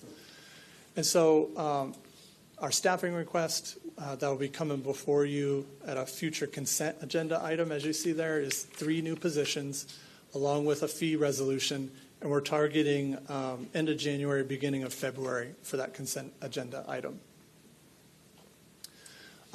As I mentioned, we did some benchmarking with other agencies. It's really difficult to look at other counties because there's not another county that does quite what we do or offer the same services that we do across the board. So we had to rely on comparing what we do is most comparable to what the state agencies do. And so we've done that here and looked at the DEP, and then South Florida is the SF Water Management District, and then St. John's, or SJRWMD. And what we found was our new proposed fees are largely in line with the state agencies. Where they're not in line with one, they're in line with another. And you could see, if you just look at the types of permits that we issue in the third column, 183 permits, that's the new wetland determination for properties less than 10 acres. That'll be the one that we do the most. And that fee is proposed to go from $685 currently to $1,110. So just to summarize, we've updated this ordinance with a very heavy focus on the study data that was done and also stakeholder feedback. We've improved the process, which we think will be of significant benefit to applicants, largely in the predictability of the outcomes, and also improved workflows and more detailed application instructions. We've increased protection for wetland resources. Specifically, the tiered permitting system will encourage applicants to limit their wetland impacts so that they can try to get into a lower level permit with a little less scrutiny. Along with that, the modifier system is going to incentivize applicants to adopt more sustainable development and avoid and minimize impacts to qualify for a lower level standard permit. And then lastly, the 100-foot upland buffer obviously is going to enhance protections and improve wetland longevity. We've made improvements and provided incentives in the wetland mitigation process. And then lastly, the updated fees reflect the actual staff labor hours and cost recovery of services. So on next steps, you may be wondering, Tim, what about the new special protection areas that we've been talking about for 2 years? And just to update you on that, I mentioned back in September that we were in a state of flux as to what we were able to get accomplished by Christmas. And we are still full steam ahead on establishing these new special protection areas for Shingle Creek and St. Johns River Basin. We have wide advisory board support to do so. But the attorney's office advised us that we need some language in the comp plan that identifies that these areas should be protected. We have that on Shingle Creek. However, at the time that we were reviewing Vision 2050 and writing policies, we weren't contemplating St. Johns River during that time. And so we need to get that in, and we have time to do that. But Vision 2050 needs to be adopted before we can move forward with these new articles for these two areas. And as you know, that'll be sometime this summer. We're not just sitting around, though. We're doing a technical study on these areas that'll identify what's special about them, what's worthy of extra protection, and also coming up with some very specific recommendations for the ordinance. And that'll provide us with very robust language that is defensible. And we already have inquiries as to what scientific data are you going to rely on to establish these areas. So we want to make sure that we have all of our ducks in a row on that. We're also asking for an effective date of June 1st, and that's because we have a lot to do. Similar to tree code, we need to train our own staff on what is very much a new species of code for them. And then, of course, our customers need to be provided some education. So we're going to develop a course for them and then offer that either virtually and or in person, whatever works best for them. And then our wetland permitting application webpage needs a complete refresh. We have dozens of applications and permitting templates that need updating. Our internal database, LDMS, needs updated workflows. And then we need time to hire the additional staff that I've identified. Lastly, we've already been invited for next year to come back and do some conference presentations. So we're gearing up to do those. And so we'll be very busy throughout 2024. So without further ado, our action requested is make a finding of consistency with a comprehensive plan and adopt an ordinance affecting the use of land in Orange County, Florida by amending, creating, and repealing certain provisions of the Orange County Code, Chapter 15, Article 10, known as the Conservation Ordinance pertaining to wetlands and surface waters, and providing an effective date, all districts, and authorize staff to correct any non-substantial grammatical or scrivener's errors. There are 4 that I've found so far within the ordinance. So that concludes my presentation. Mayor, I'm available, of course, for any questions, and then our technical experts are here to address any questions you may have. Thank you. Well, Commissioner Gomez-Cordero says, yay, that was a lot of information. And I'm going to agree with her on that. I'm going to say amen to you, Commissioner Gomez-Cordero.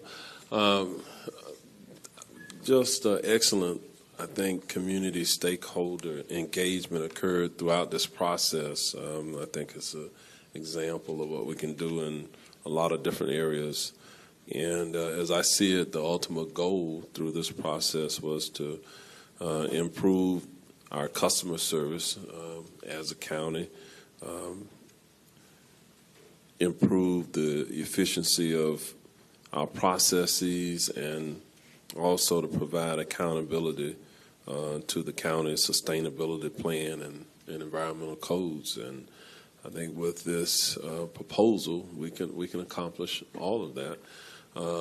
We'll go to our commissioners now for questions or comments.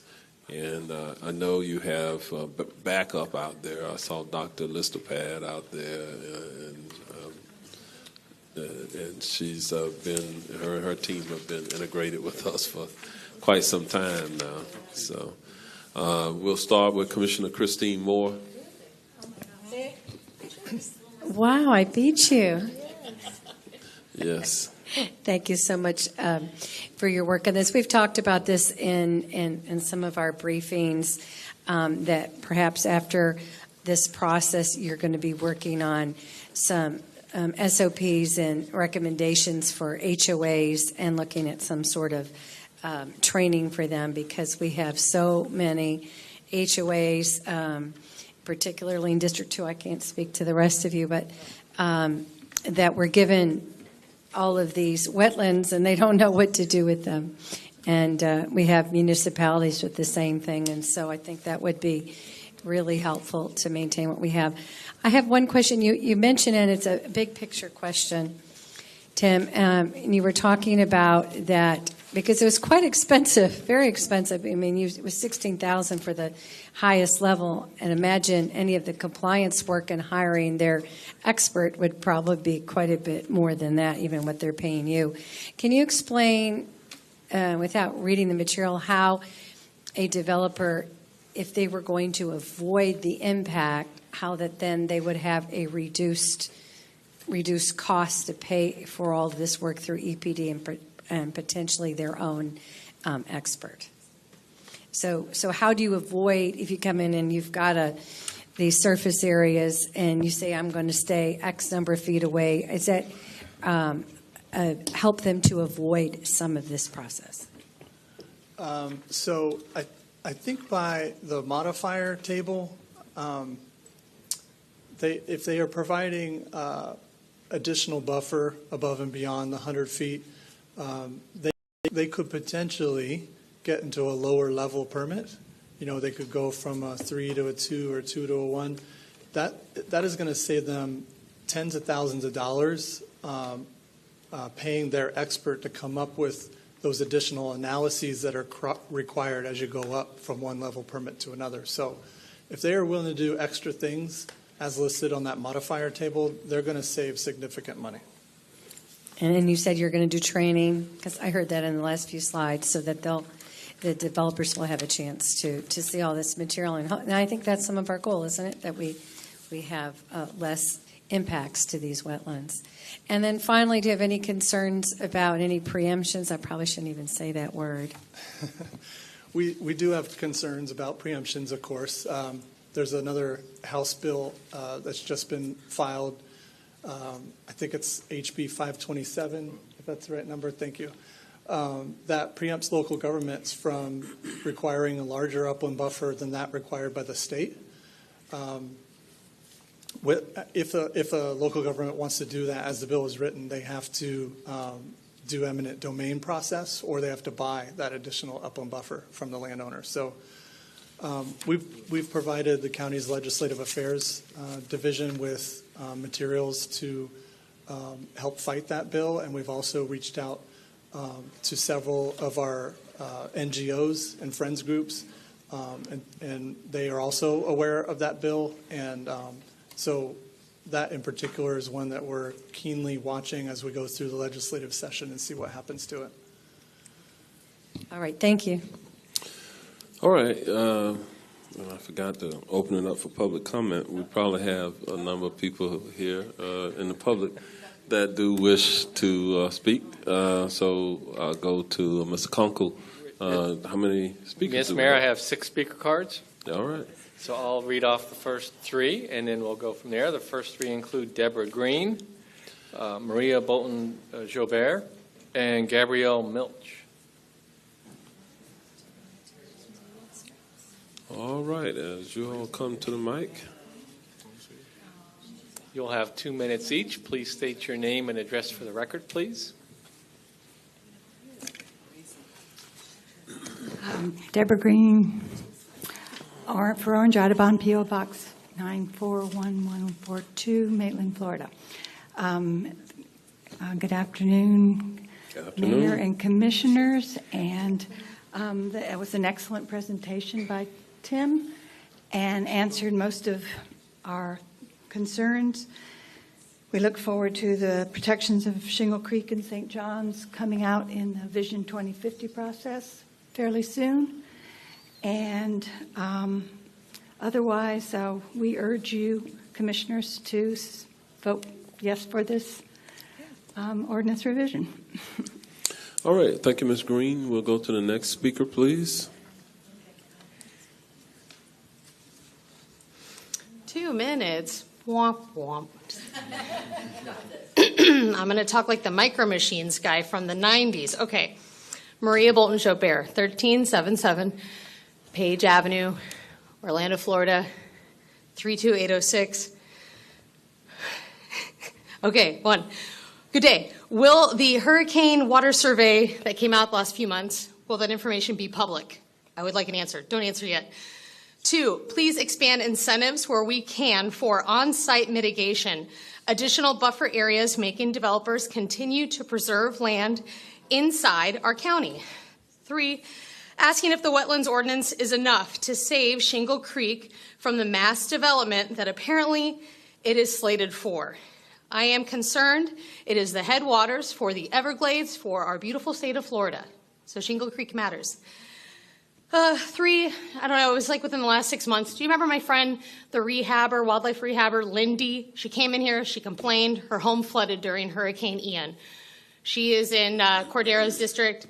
She's off of Colonial in Alafaya. So she couldn't be here. This is what she would say, because she never did get a response from the county. Her home is destroyed. She said, sure, I would tell them that I'm really disappointed that even though I have homeowners and flood insurance, I have been left with a home that I can no longer live in after a year. That drainage assessment the county did, they should ask for a refund of the taxpayers' $254,000. I am forced to leave the neighborhood I love and now sell the property just for the land. This property was our main investment and we thought it was protected. Now it's just garbage. And again, she was hoping to hear back from the county about this. She believes that her home was flooded because of development south of her, off of Fanghorn Road, and then north of her off of Colonial. Because a lot of the new properties are being built up. She's an older property, she got flooded. Hopefully we don't see another Hurricane Ian, but there is no telling, and I know that they redid the flood maps. We need a robust and not watered down wetlands ordinance. So thank you all. We need to plan forward here, and you will be that change. I do have faith in you. Thank you for your time. All right, probably 2-minute questions to respond to right now, but we'll have staff kind of go back and take a look at the questions you raised and respond to you. Okay? All right, thank you. Next speaker, please. Good evening. My name is Gabrielle Milch. I live at 252 Coble Drive in Longwood, Florida, and I'm here today for the St. John's Riverkeeper, I can't even say it, the St. John's Riverkeeper, and we're very appreciative of the extra look at the St. John's River and the protection of our waterway in the future. I'm very excited about the wetlands ordinance and all the work, and compliment you all on all the work you've done and all the listening and all the learning you've had to go through as well. And also, I think there's 2 preemption bills, a House bill and a Senate bill, so they got their trifecta or whatever.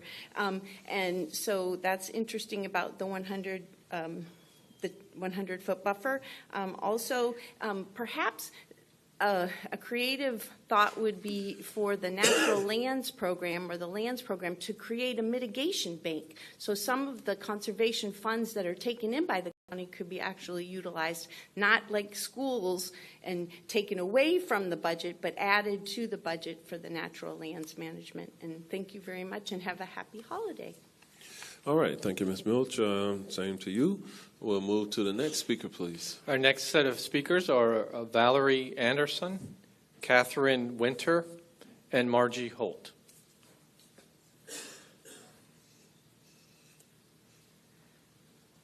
Again, please state your name and address for the record, please. You'll have 2 minutes. Hi there, Valerie Anderson, 1750 Moss Court, Kissimmee, Florida. First of all, I wanted to thank you for considering additional wetlands protection on the county level. As an Osceola County resident, we see what happens when our floodplain that is outside of our control, not that Osceola does a great job of dealing with its own wetlands. But when it is cemented over and then there's a hurricane, during the last hurricane, we were flooded quite extensively in the city of St. Cloud. So I very much appreciate the consideration for additional protections for Shingle Creek and also including listed plant species in the ordinance. So thank you very much, and I support this. All right, thank you for your presence this afternoon. We'll move to the next speaker, please.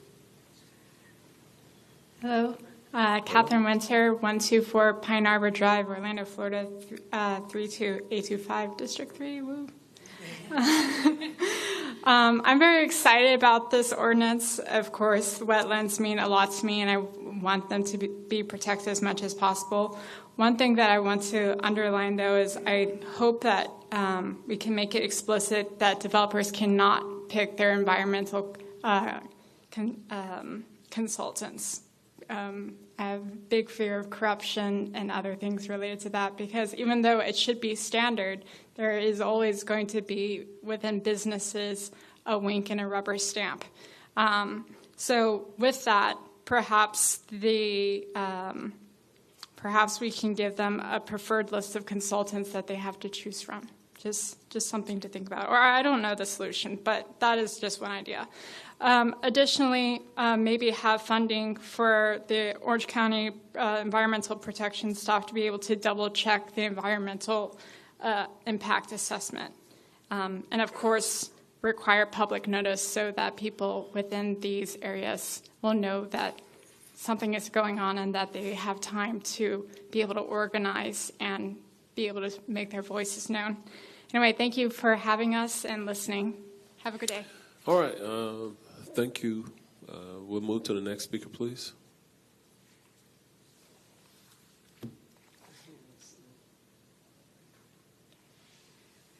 Good afternoon. I'm Marge Holt, and I live at 8504 Elveron Avenue, Orlando, Florida.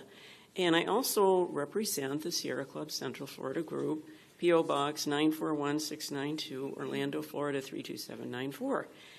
So I know the special protection areas for Shingle Creek and the St. Johns River were mentioned in, possible timeline. Just want to make sure that Sierra Club is engaged with that process.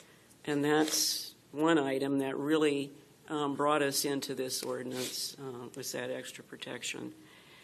With regard to the standard permit review standards, I noticed and it was said that the raw score in the deterrent graph there was raised for the conservation easement and possibly the wildlife corridor impact. But I think it's not high enough. The wetlands study indicated that mitigation projects are not keeping pace with the loss of wetlands that is occurring due to urban development and other, I believe it's LULC, it's probably land use, land changes, I'm not sure what that stands for.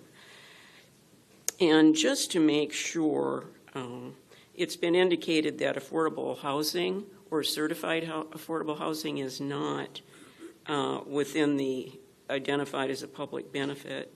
And I just maybe want an explanation why, because there's frustration that a lot of those developments are built in wetlands, and if some could explain why it's not a public benefit. And thanks to the EPD staff for their stakeholder engagement and for developing a very good website. It has information. So thank you. All right, thank you. With that, do we have any other members of the public who wish to be heard at this time? That was the last of the speaker cards, Mayor. Okay, and so we'll return to some questions or comments by members of the board. We'll close the public hearing at this time, and we'll go back to Commissioner Uribe. Yes, I want to thank you. I'm going to keep mine short. I know that when we had our briefing, we talked about drainage easements and conservation areas. I think that the intent of conservation areas is really good, but what we're starting to see now is, in my mind, conservation area is something that we don't want to build and disturb from its natural state, but we've got to get in front of drainage because we're seeing the effects of easily saying, okay, it's a conservation area, we're not going to touch it, but it has its natural way of causing clogging and allowing for the water to go on. I love what we're doing, and I hope the charter is watching because it's always sad when we have this amazing standard in unincorporated Orange County, but our partners aren't doing the same in the municipalities, and I would love to see this standard countywide. Something that always disturbed me, and I learned the hard way, and I think Liz had to teach me a hard lesson when I was first elected, was the mitigation part, how there is a pristine wetland area, but because of what's happened around it, that pristine area is no longer valuable. And I hope as we look in the future in Vision 2050, is that when we identify that, we don't allow that pristine area to become corrupt, because now we have to say, well, it's not valuable anymore because it's surrounded and it's now this. And I know that's a lot bigger challenge because I want to move this forward so we can get this in the books and get it implemented. But I think it's so important. And I know when I was in front of the charter review, I really think that we should send a standard countywide regardless of where you are, because it's disappointing when you guys set a standard and someone says, well, I'll just annex, and that's almost like the carrot that they hold in front of us. I don't want to play, so I'll just take my toys somewhere else. So great job, amazing job. So thank you and for being so patient and having all these meetings with us. Thank you. Thank you. Commissioner Michael Scott. Thank you. Thank you, Mayor. So just two things. Tim, when you talk about the modifier system and the tier permitting, you said that it allows someone to avoid scrutiny. That's the word you used? Yes, the modifier system could allow them to bump downward one level in the permitting level. So from standard permit level 3 to 2 or standard permit level 2 to 1. And those just require different types of analyses, and they become more difficult to provide, more costly, more time to provide. Additionally, the SP3 approval has to come here versus a SP2 could be approved by the EPD manager. So in some very real ways, the level of scrutiny that a project will receive is dependent upon where they shake out on the standard permit level. And that is in part, not totally, but partly driven by how many of those modifiers they can stack up for their project. Okay, and so with that tier system, though, that does result in a time savings and obviously a cost savings. Have you been able to quantify what that would look like in terms of the time, like just as a ballpark, like a couple of months, couple of weeks? Because obviously if I have a particular project, from the time that I submit my permit to the time I'm actually able to break down and move forward, results, the quicker I can do it, the more cost savings I can have. So have you been able to quantify that or no? Well, the easiest way to answer that, the low-hanging fruit, if you will, is it takes at least 2 extra months to get before the board for a public hearing. So if they can do enough sustainable things on their project to get bumped out of the SP3 into an SP2, we still require the avoidance minimization, and we still review the entire project for applicability of the criteria. But that would be a case where they could save 2 months on their process. Okay. And then the last thing, just perspective, kind of to what Commissioner Uribe was saying. When I look at the makeup of my district, sometimes it's like a hopscotch of City of Orlando, Orange County, and a very little bit of Ocoee. And oftentimes, if someone is trying to do something with us, and for whatever reason they don't like us, then they look to annex into the city. And I don't think that's a good practice. I think that, let's say they don't like our standards, they annex into the city, they do whatever they were going to do that we would not allow, either directly or indirectly, it still may impact our neighbors in the properties that are adjacent. And so just being intentional on how we could mitigate that to some degree, I just want you to kind of just let that weigh on you a little bit. But that's all. Okay. Thank you, Mayor. All right. Commissioner Wilson. No, you're exactly right. The water doesn't know. So we pick up the tab, right, if the city decides to not utilize what I feel like is the work's been done. Just adopt the stuff that you all did. This was an incredible, long journey. And every time we got back together, I poked holes in it, and then you filled the holes with a good idea for how to make sure we weren't getting these workarounds. And to hear them today really laid out in a meaningful way, I know it's not perfect. I know that we're going to continue to have challenges, and I look forward to actually tackling those because this is data-driven. And when you have data and you have your good scientific basis for policy, then we can tackle the policy pieces of it. And that, if that looks like language adaptations, and we do that. But today, to have the types of groups that we have here, Florida Native Plant Society, St. John's Riverkeeper, Audubon, Sierra, all in agreement and supportive, it just shows you what kind of efforts there have been. I will say that for my own, I think you all know my opinion about this.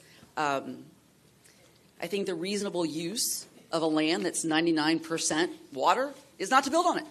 Don't build on it. But I understand that we have to be able to balance these things in a defensible ordinance. So I just want to make sure that what we're doing when we look at these incentives for infill and redevelopment, which I'm a huge advocate for, that's good urban planning, is that we don't then subject our lowest income residents to the most flood-prone areas. And so I think when there was some confusion in some of our groups about the affordable housing and public benefit, but I think what maybe the perception came from was that modifier of public benefit or infill. And, we want to incentivize that infill, but it's got to be in a circumstance very sensitive to what is already there so that we're not subjecting whatever the next thing is to the environmental hazards that we know are there. So I just want to try to raise that before I think moving away from the questions. The other one that felt really unresolved, and I know this is something that we have so many limitations because of state statute, is the HOAs as easement holders. And the HOAs as, what we want to see. We have the relationships with our municipal partners and we have those relationships with our HOAs. And we may just, if we can't find sticks because of the state statutes, then maybe looking for incentives, education incentives, and continuing back to the HOA groups with some of the things that you all know now that we can try to bring to them. I don't know, we're talking about TDT every day. Maybe we withhold any more city venues talk until the city of Orlando decides to adopt our wetland code standards and see how quickly that happens. I know Mayor's like, oh, please, Commissioner. Okay, I'm not going to go there. Anyway, thank you very much for the work you've done. I want to thank the team of people who've spent all the time getting all the data that was necessary. I know that the state is watching us. I'm having conversations at the Water Management District about the work that's been done and having conversations at Florida Association of Counties. And you're the cutting edge here, and everyone's watching this language and how we're going to make this really something that can, I believe, be folded into Vision 2050 so that we get those protection areas safely tucked into our code. Thank you. You got it? All right, Commissioner Gomez-Cadero. Thank you, Mayor. Thank you. Thank you for the presentation. It's very good information. Before I start, I have a question, but before that, I just wanted to address what Maria said in regards to Miss Lindy. She is one of my residents, and she lives in O'Berry Hoover, that have been flooded or whatever. But just that Maria didn't know that we already had like a tour schedule, because I do tours on Thursday with the staff to go to her home, but she left out of state, so we're waiting for her to come back. But Maria is going to call her and say, hey, you didn't tell me this, so that's on her, but that's fine. I'm doing my job. Okay, I wanted to ask you, in the Vision 4, mitigation of adverse development, that compensatory mitigation, what does that mean? Compensatory mitigation. Compensatory mitigation? Yes. And when I look at it, it says compensation program designed to enhance, but it cut off and then yes. So what exactly does that mean? It's just a fancy way to say the mitigation required for impacting a wetland. compensatory mitigation is just a term that's used. Okay. Okay. So then in number 5, it says to recognize the rights of individuals, property owners to use their land in a reasonable manner. So that has to do with that? Right. The code provides a way that lot owners with wetlands can request wetland impacts, and they have property rights to be able to do so. And if they meet the criteria and are approved for a permit, then they would provide that compensatory mitigation to offset the impacts. Thank you. That's why I wanted them to hear. Thank you. Commissioner Bonilla. Thank you. Maybe not the TDT was a great example, but I agree that, most of the things that we've had happen in the county where we've had businesses actually start doing things and giving back to the community and landowners as well, or developers, is because we've been like, no, we're not going to give you what you're asking for, just because you're asking for it. We start forcing them to give back and do stuff. So if you just keep saying yes, yes, yes, oh, you want this? Yes, yes, here, here, here, and not asking any questions, not making it a challenge, then you're not going to get anything back. So, a lot of what we have been getting is because we've been pushing back. So, I agree. We need to ask for, we can't just easily just give people stuff without asking for something in return. I would definitely like Thousand Friends of Florida and all the other organizations. I'm glad you've worked with them, especially Thousand Friends of Florida. Keep that relationship because they're experts in this sort of stuff. That this is what they do: land use and environmental issues. So keep that relationship, keep working with them. Definitely, I want to hear some of your responses to the public comments that we just heard, because I'm curious what some of the answers would be, if you're able to. Do you have any specific ones in mind? Well, I believe there was a confusion about the affordable housing one, so perhaps clarify that one. The decision not to include affordable housing, it was an idea that had been floated and made it into one of the versions. But it was actually through several of the advisory boards. I think Sustainability Advisory Board had brought up that they didn't think incentivizing putting people that may be already disadvantaged in areas that are flood prone was a good idea. And then we heard similar echo of that thought from the LPA, and so we agreed with those two advisory boards and took affordable housing out of the ordinance entirely. Okay. I did not write notes, though, on those comments, so I saw Okay. you writing notes. Okay, let's see here. I mostly heard support. Oh, yeah, moving I did, forward. too, yeah. But there were some questions. So, Commissioner. So is that all you wrote? That's support? Support? In fairness to them, it was a lot of stuff. They were complex questions, and I knew that there was no way, unless he knew shorthand, and that's kind of like a dying art these days. There's no way he captured all of that to be able to adequately respond to those questions. That's why I really think, in fairness to staff, they have to kind of probably go back and look at the board meeting, the day and the minutes, and then, craft responsive answers to those questions. And so they need time to do that, I think, in terms of fairness to them. Yeah, I think Liz is trying to interpret his handwriting. I'm kidding. I'm kidding. I can cover a couple if you'd like that I jotted down. All right. I heard increase the deterrent modifier for wildlife corridor impacts and conservation easement impacts. We carefully designed and tested that modifier matrix, and the numbers that we start out with in the raw score there We agree that wildlife corridor impacts had a score that was less than what we thought it should be. So we did increase that, and I heard agreement with that increase. I think I heard that perhaps that speaker would like it increased even more, but I'm not opposed to it. But I would say we need to be careful that it doesn't disproportionately receive more focus, relative to the rest of the modifiers that were carefully developed. I also heard, establish a preferential list of consultants.